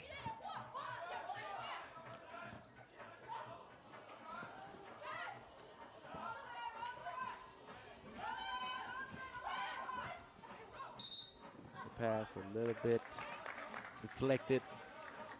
The kick, giving the ball back to China.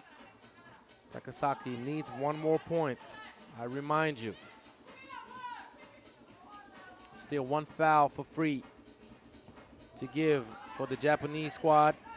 Oh, that's going to be easy money. If you stay in front of Meng Yun Zhao, you pay the price. There you go. Chile out. Both China and Takasaki will make it to the next round. Now, can Takasaki recover from a 5-point deficit with less than 3 minutes to go to clean the plate up and finish with the perfect 2-0 record? We're going to find out. That's going to be a foul. No, technical foul. Technical foul for Yuko Takahashi. Oversold it.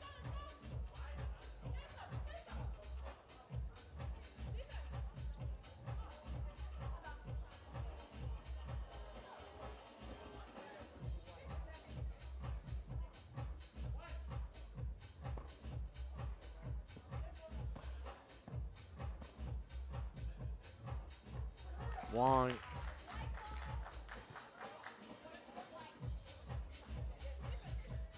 Knocks down the free throw.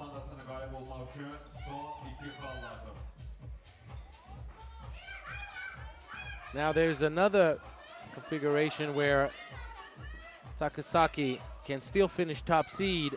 It's about point difference. Beautiful spin move, putting Young in the blender. Don't forget the ice.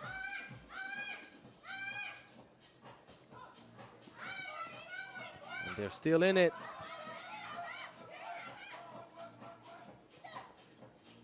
And now Takasaki is within 4 points. They need to stay within 3 points of China right now. Young misses. So the aggregate could give Takasaki the opportunity to finish top seed. I need to explain to you. Takasaki scored 21 in its first game. China only 18. So this time China is 1 point away, but if they manage to lose by less than 3 points, Takasaki could still finish top seed. And a lot of fatigue right now. If you're China, called for the timeout. Well, actually, it's going to be Takasaki calling for that timeout. All you need to do if you're China, give the ball down low to Zhao or Yang. Do it after collaborating a little bit, having the defense move around, switch eventually. Make your life simple. Takasaki can no longer afford to foul.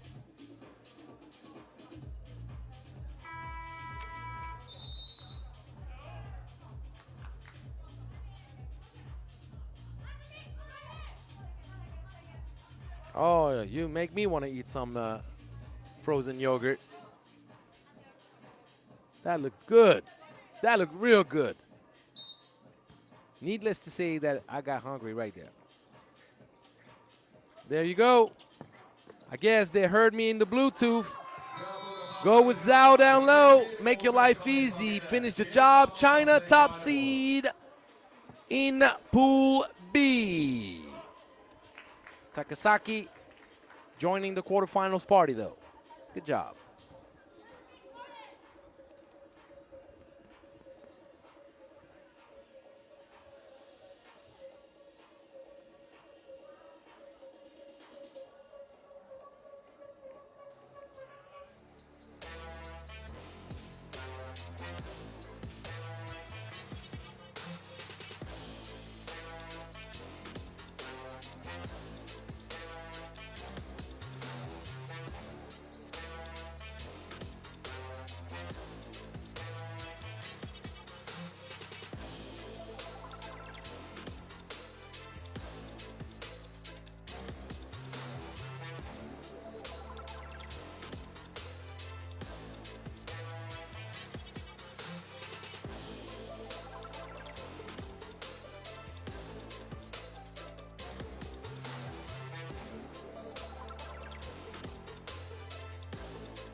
Austria against the Philippines. Welcome, Team Austria.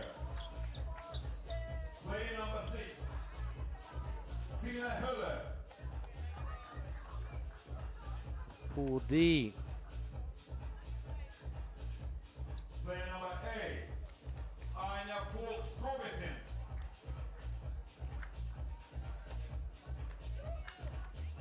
Player number 32, Rebecca Kalachi.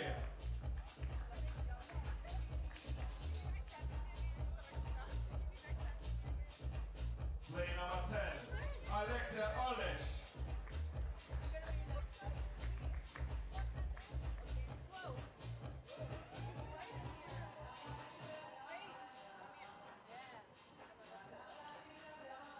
Please welcome Team Philippines. Player number 25, Alexis Pana. So Team Philippines wasted a pretty opportunity to stack up Player number 3, a meaningful win against Egypt, losing 21-19. Trust me, guys, the Philippines looked good in this matchup, particularly Samantha Harada, who shot 2 for 3 from long range, 3 for 4 from inside the 2-point arc. 7 points for her. And Ferrer also shot the ball so well. 4 for 5 from inside the arc, 1 for 2 from outside, and 2 for 2 from the free throw line. So at the end of the day, what ended up happening is just a few missed opportunities, and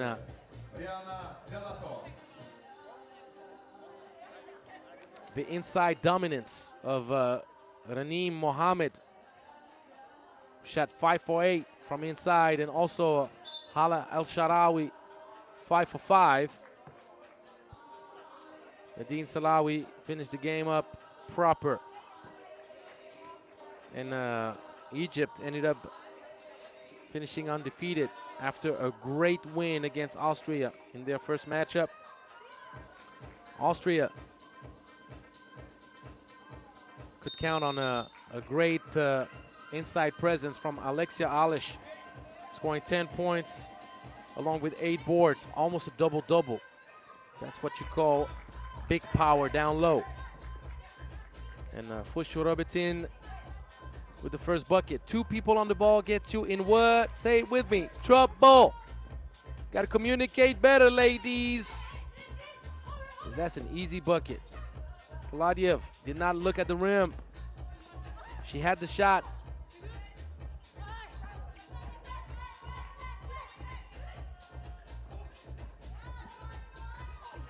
This is good. Even though Ferrer missed that layup.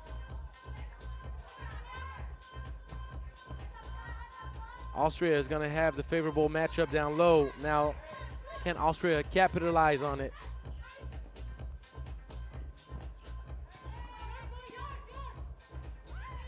It's a good contest from Rebecca Kaladiev.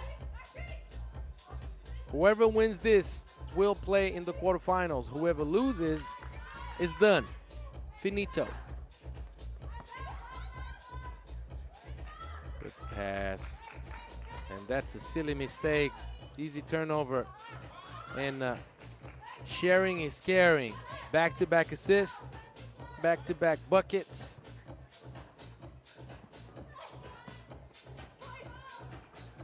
Insane angle. Harada. Oh, yes. Yes, Rebecca Kaladiev. As I mentioned to you earlier, even though the Philippines apply the same type of dynamic on transition, they play fast. They crush the gaps. Kaladiev, turnover, fast break city, easy money. So 6-3, we got a good pace going on, but we did the Philippines earlier anyway.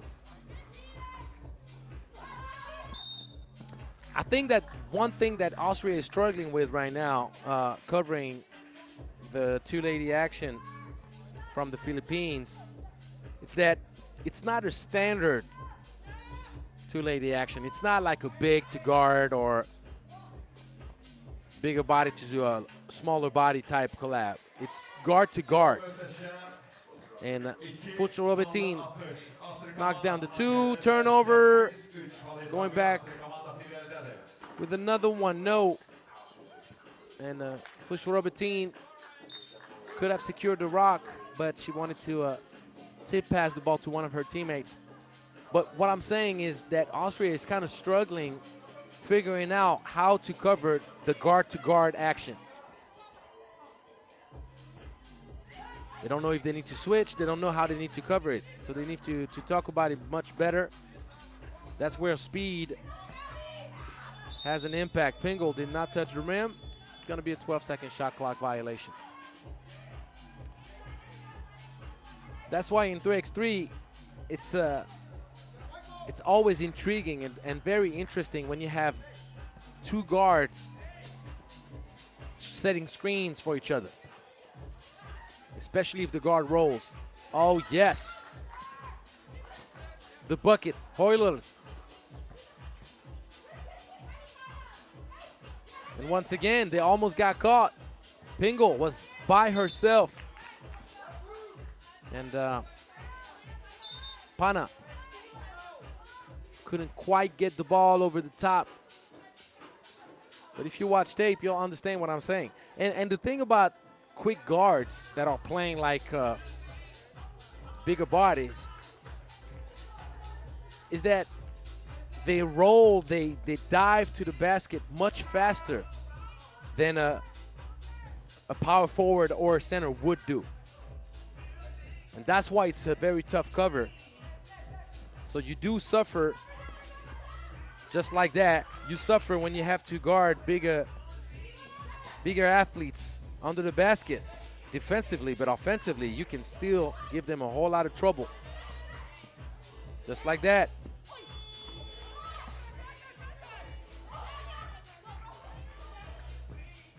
Fast break city. Austria is pulling away easily now. The size advantage is just too much for the Philippines. Beautiful. I love it. Great basketball IQ. Kalaidiev identifies the advantage. And Alexia Alish has done such a great job diving to the basket after securing a preferential position. She's done such a great job sealing, boxing out. And even though it looks like an easy game for Austria, they've built that easy score through those little details that make a team successful.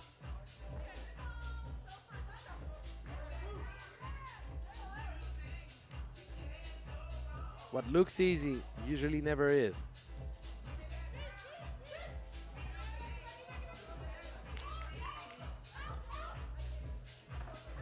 Yes. Alexis Pana knocks down the long two. Fustura Betin uses her size against Pingle that has no shot at contesting that. And the way the Philippines can survive is doing just what Alexis Pana is doing. Launch up long deuces, try to find some type of efficiency, hustle defensively, and try to make the game go with a crazy pace. Because if you play slow, Austria is too big, too strong, and they will dismantle you in the paint. Got to pass it up high. Vladiev turns it over. Oh, yes. Pingle, unfortunate. Good extra pass. Trying to find the hot hand. Obviously, it will count. Alexis Pana showing off the Filipino puso. It's never over until it's over. Philippines were down by 10 about a minute and some ago. Now it's only a 5-point game. But Austria is too experienced, too smart. They're not taking simple shots, rushing anything. They will stay composed, try to give the ball down low where the ball needs to go. That's going to be a foul right there from Pana.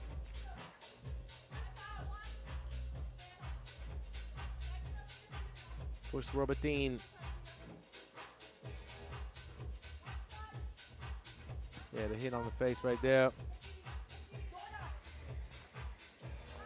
16-9. But not even at the second TV timeout. Almost had the cookies. Alish with their hands on the ball. Good composure.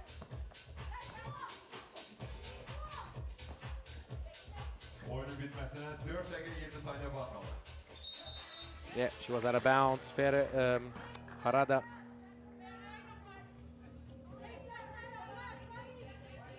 Well, you know what to do if you're Austria. Keep pounding the ball down low. Play smart and be patient. Get the ball where it needs to go.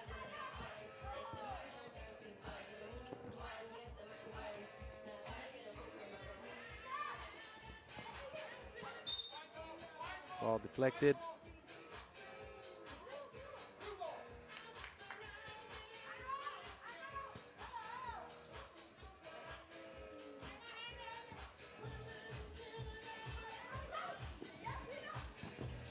And that's going to be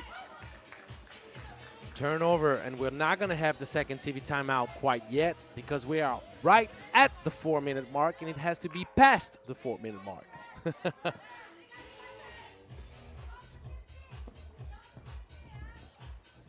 Backdoor cut, extra pass, beautiful. Rebecca Kalaidiev plays so smart. Oh, wow. Great touch. Ferrer with the bucket. And Pingle stole it. And this will give the ladies an opportunity to take a breather. Second TV timeout. 7-point lead for Austria in the second to last game of day one. We'll finish up the day with Thailand and Latvia right after this one. We are more than likely not going to go the distance in this game with the pace and the inside dominance of Austria. I would not expect the Austrian ladies to play with their food too long.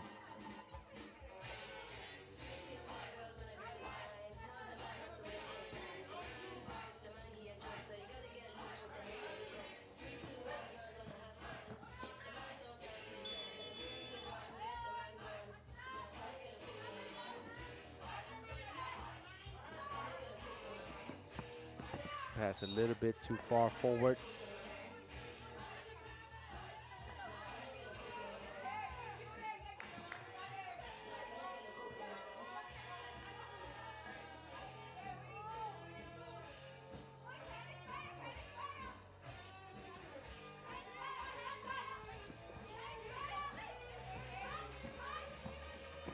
Take great body control to finish up high. Alexis Pana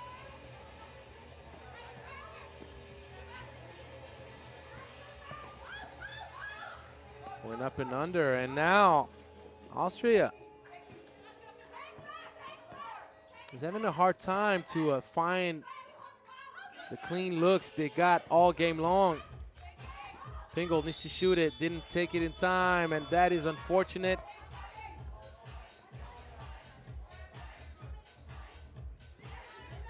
There's no challenge to negotiate. Will not negotiate. Alish.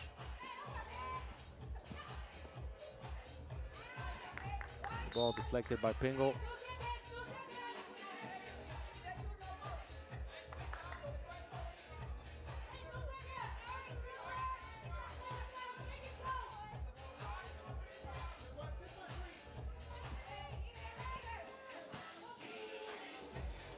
Ball did not touch the rim.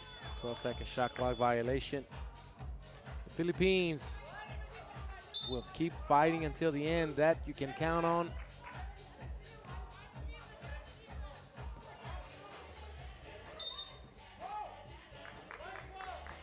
It's going to be a foul on Rebecca.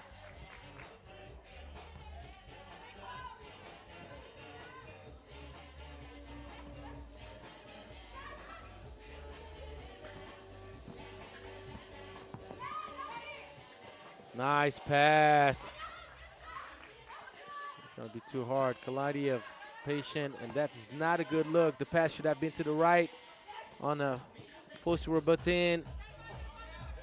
Oh, yes. Up and under, but the 5-cent finish, unfortunately, on the $1 million move. Top of the key, very short, even though it was on target.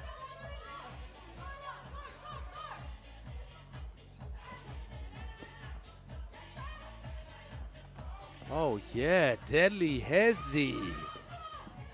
Are you kidding me? Pana. That's going to be the 15th foul against the Philippines.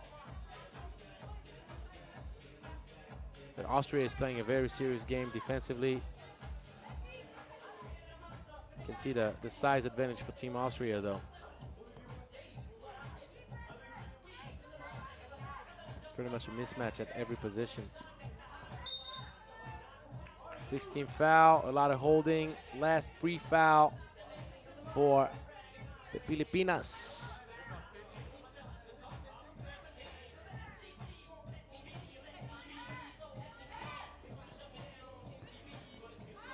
Left on an island at the top. Alish cannot quite direct the ball to her teammate.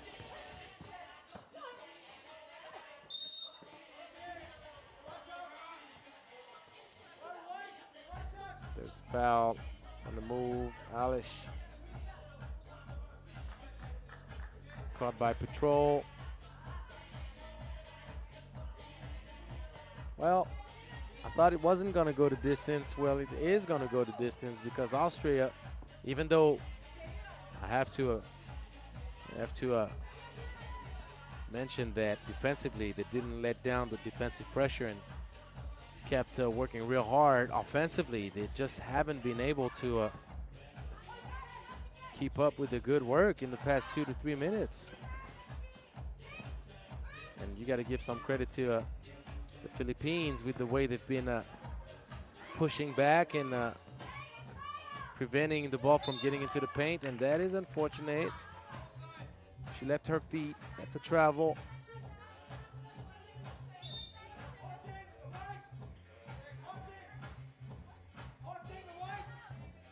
So warning for coaching against Austria.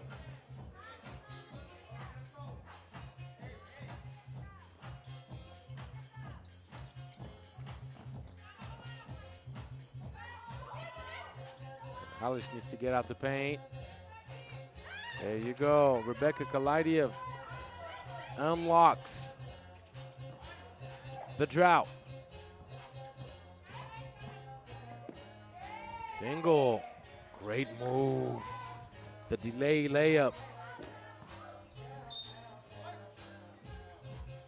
Getting a Euler off her feet.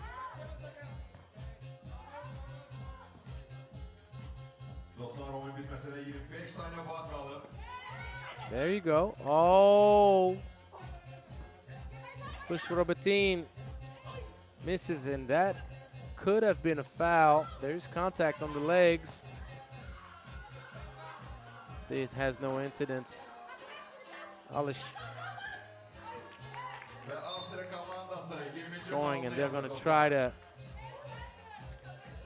finish in 21.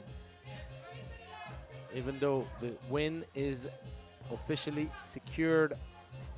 Philippines won't make it. That's a travel. Got to stay focused with the little details.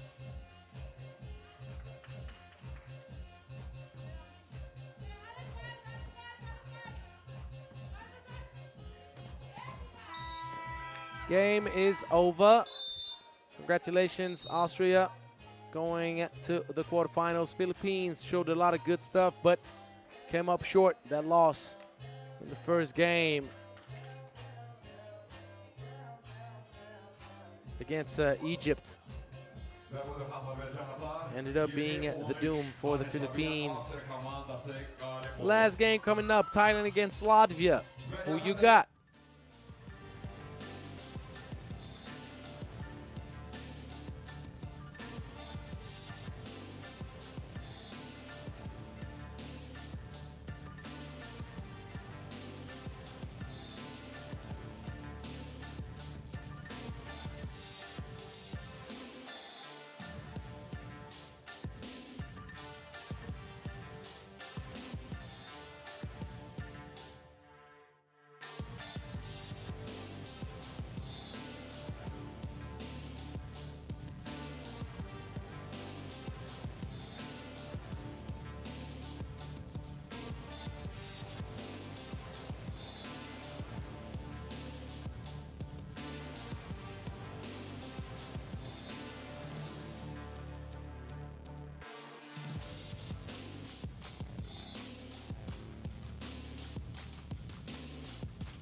Competition of this event.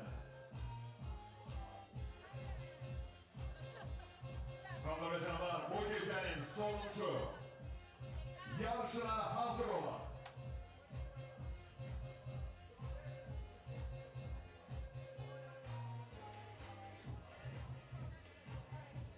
So, dear friends, ladies and gentlemen, please welcome Team Thailand. Play number 50.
So 1-1. Latvia and Thailand will battle. Latvia won its first game against Italy in a way that is not to be denied. I told you about Strautmane having the best game that I've seen her play, and probably the best game of her national team career, playing 3x3 for Latvia. You're like, okay, well, she had 12 points. But guess what? The 12 points were not just 12 points. She shot 100%. 4 for 4 from 1. 4 for 4 from 2. Great three-lady action, but you cannot drop the cake before setting it on the table. That is unfortunate, and that could give Thailand some life. Great seal. But the turnover, Mischenko couldn't pass it in. Udumsuk rushed it a little bit. And think about Virmane being the MVP of the World Cup qualifier, having only scored 2 points. Good finish by Maurina. Virmane did not even have to try hard against Italy. Strautmane did everything. Thinking about Thailand right now, knowing that Italy is watching this game with a lot of attention. We could potentially have a three-way tie, and that is not a charge. She just lost her footing. Long range, Strautmane finally showed us that she could miss. How about all these layups missed right now, ladies? Talk to us. But against Italy, Udumsuk had 7 points. She shot poorly from 2-point range, 1 for 6, and Sumat shot 0 for 4, 2 for 14 as a team against Italy. This is pretty much what cost Thailand the game. Strautmane keeps up with the good work. Udumsuk. Backdoor cut. She stays with it.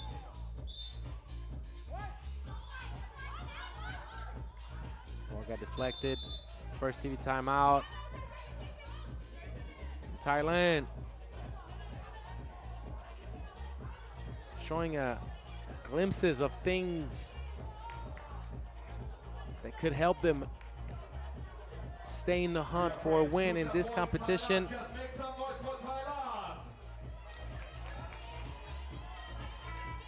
Who's supporting Latvia? Just make some noise for Latvia!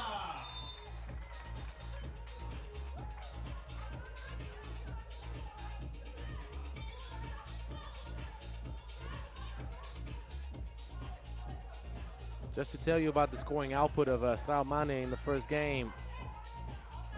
This is the last game of the day, so everybody has played 2 games besides those 2 teams. Udumsuk. Oh, Udumsuk! Big shot. 2 for 14 in the previous game, translated to a loss for Thailand against Italy. But if Thailand converts on those long-range shots, it's not the same team.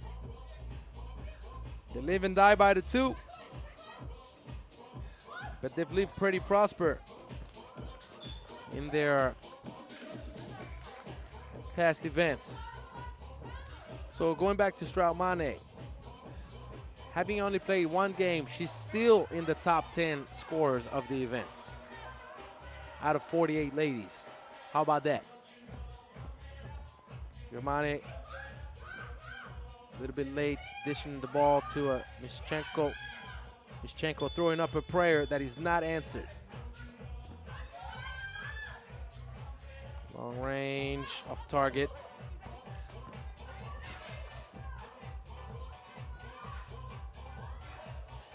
And Virmane lost her footing.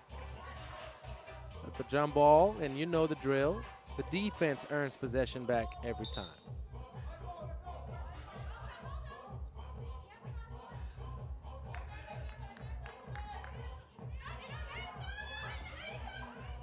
Sumat. A little bit long. Virmane to the left.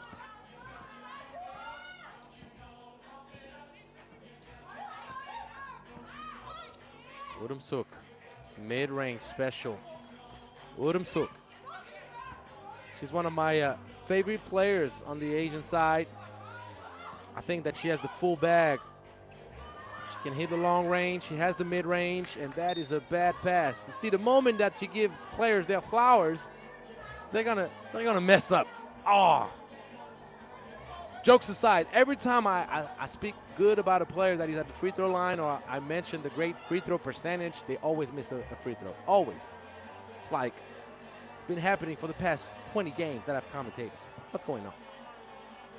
Mischenko, just too strong, too tall. That's going to be a foul.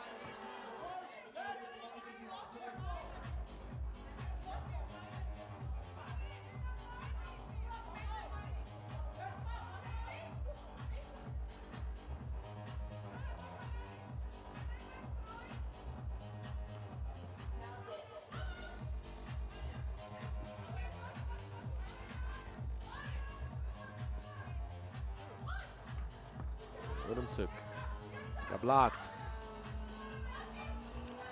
So in case of a three-way tie, Thailand is going to have it's going to be an offensive foul. Mischenko overextending the elbow and over bumping her way to the basket. So Italy has an aggregate of 36. So Latvia only needs 15 points. Even if they lose, if they score 15, they're moving on and will leave Italy behind them. For Thailand to move forward, they need to score 20 and win. So you know everything. 20 points and a win for Thailand. 15 points minimum for Latvia, even with a loss.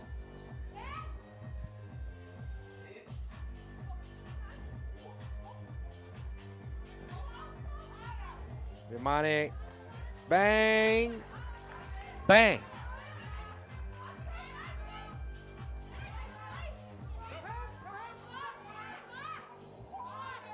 Pavati got where she wanted to go, but couldn't quite find the elevation. Vimane trying to go back to back. That's what you call a heat check. Sumat. Off target, Maurina.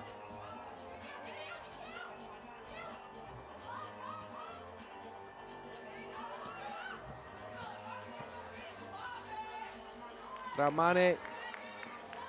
Too skilled. Good defense, Straumane. Latvia clamping down on Thailand.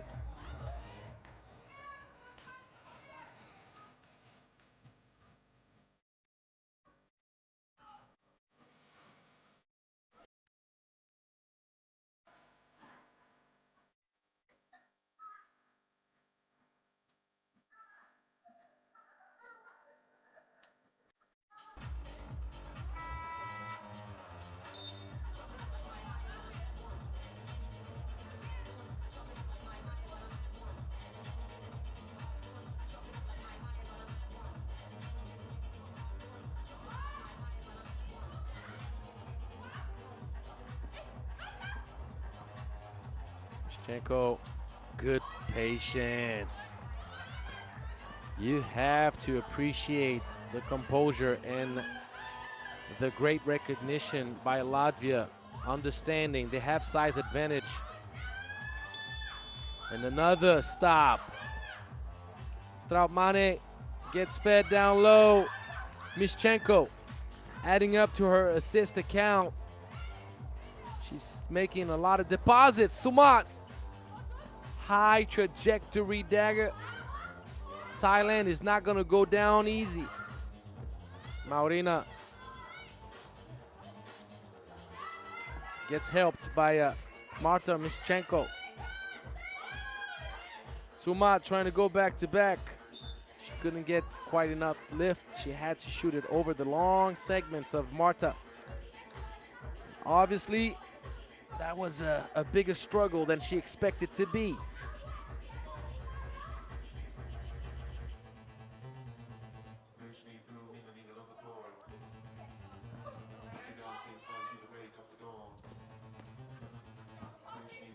Mane. And 1.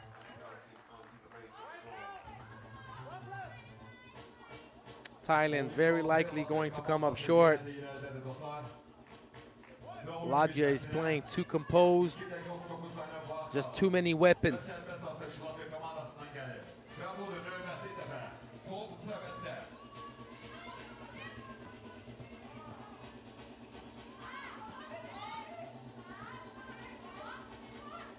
Great defense.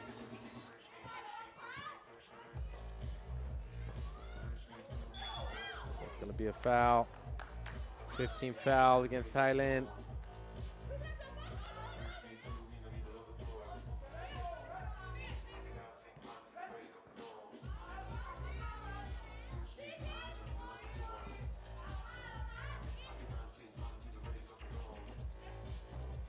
Mane draws the 16th foul against Sumat and Thailand.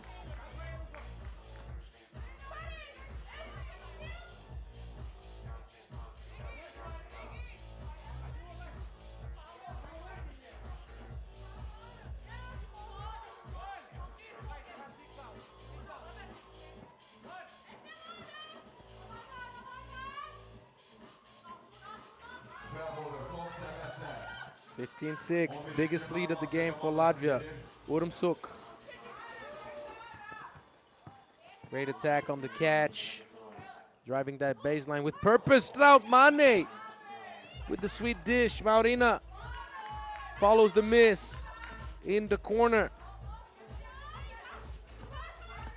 Wujiwan could not activate the inner Jedi. I don't know if you know what I did there. But anyway. And yes, another block. Fast break City, nothing. Oh, that's going to be an offensive foul, I believe, or is it on the ground? Okay, so there's no foul with an extra push. Maurina. It's going to be a hold against Jawan Bunsinprom. 2 free throws. And Paula Maurina.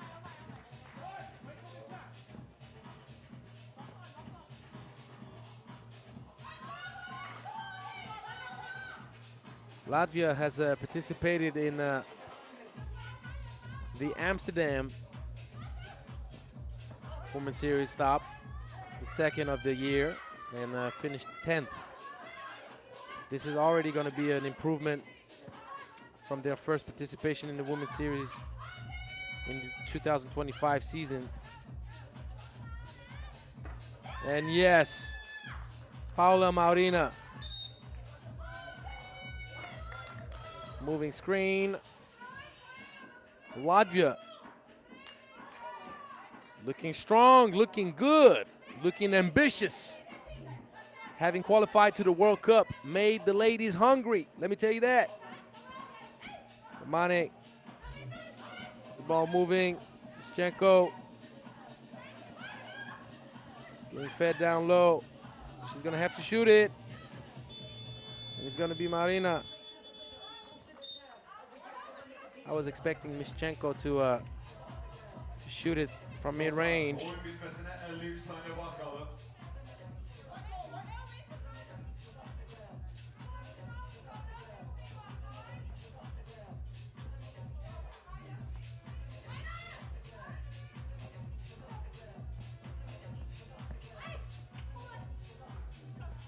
Good defense by Marta.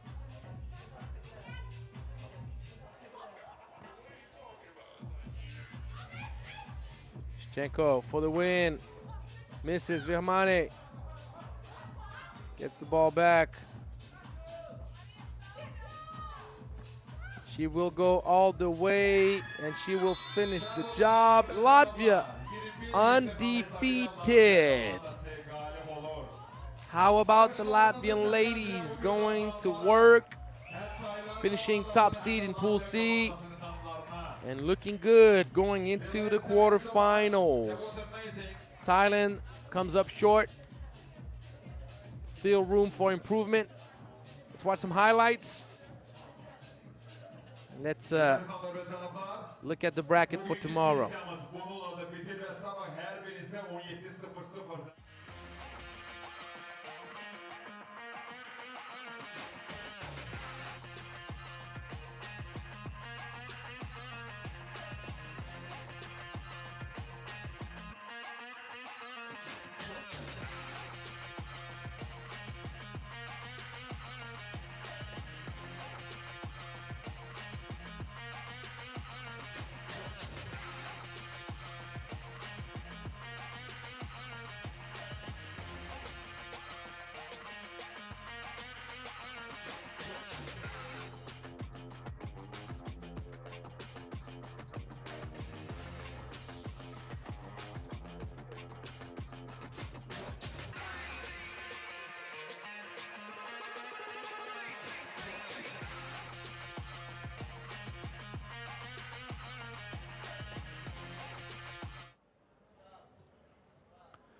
All right. This is the end of day one. You have the final standings out of pool action. Pool A, Netherlands undefeated. Azerbaijan came out alive of a tough group. Latvia took care of business, inspired by their World Cup qualification. Italy, out of the qualifying draw, still found enough energy to finish in the top two. China and Takasaki out of Pool B, in the only group that had a three-way tie. Chile will pay the price for its bad loss against Takasaki. And Latvia will be matched up with Azerbaijan. China against Austria, Egypt against Takasaki, and Netherlands against Italy. So you know where you're going to find us tomorrow. You know what to do. It's the same place around the same time. We're just going to start a little bit later. As a matter of fact, we started today the main draw, if I'm correct, at 2 p.m. Tomorrow we start at 3 p.m. in the UTC +2. And if you're going at the local time, it's going to be 5 p.m. Angelo Tsagarakis, your host. We'll be back tomorrow. I wish you to get some rest and a good meal. And I will talk to you tomorrow. Peace.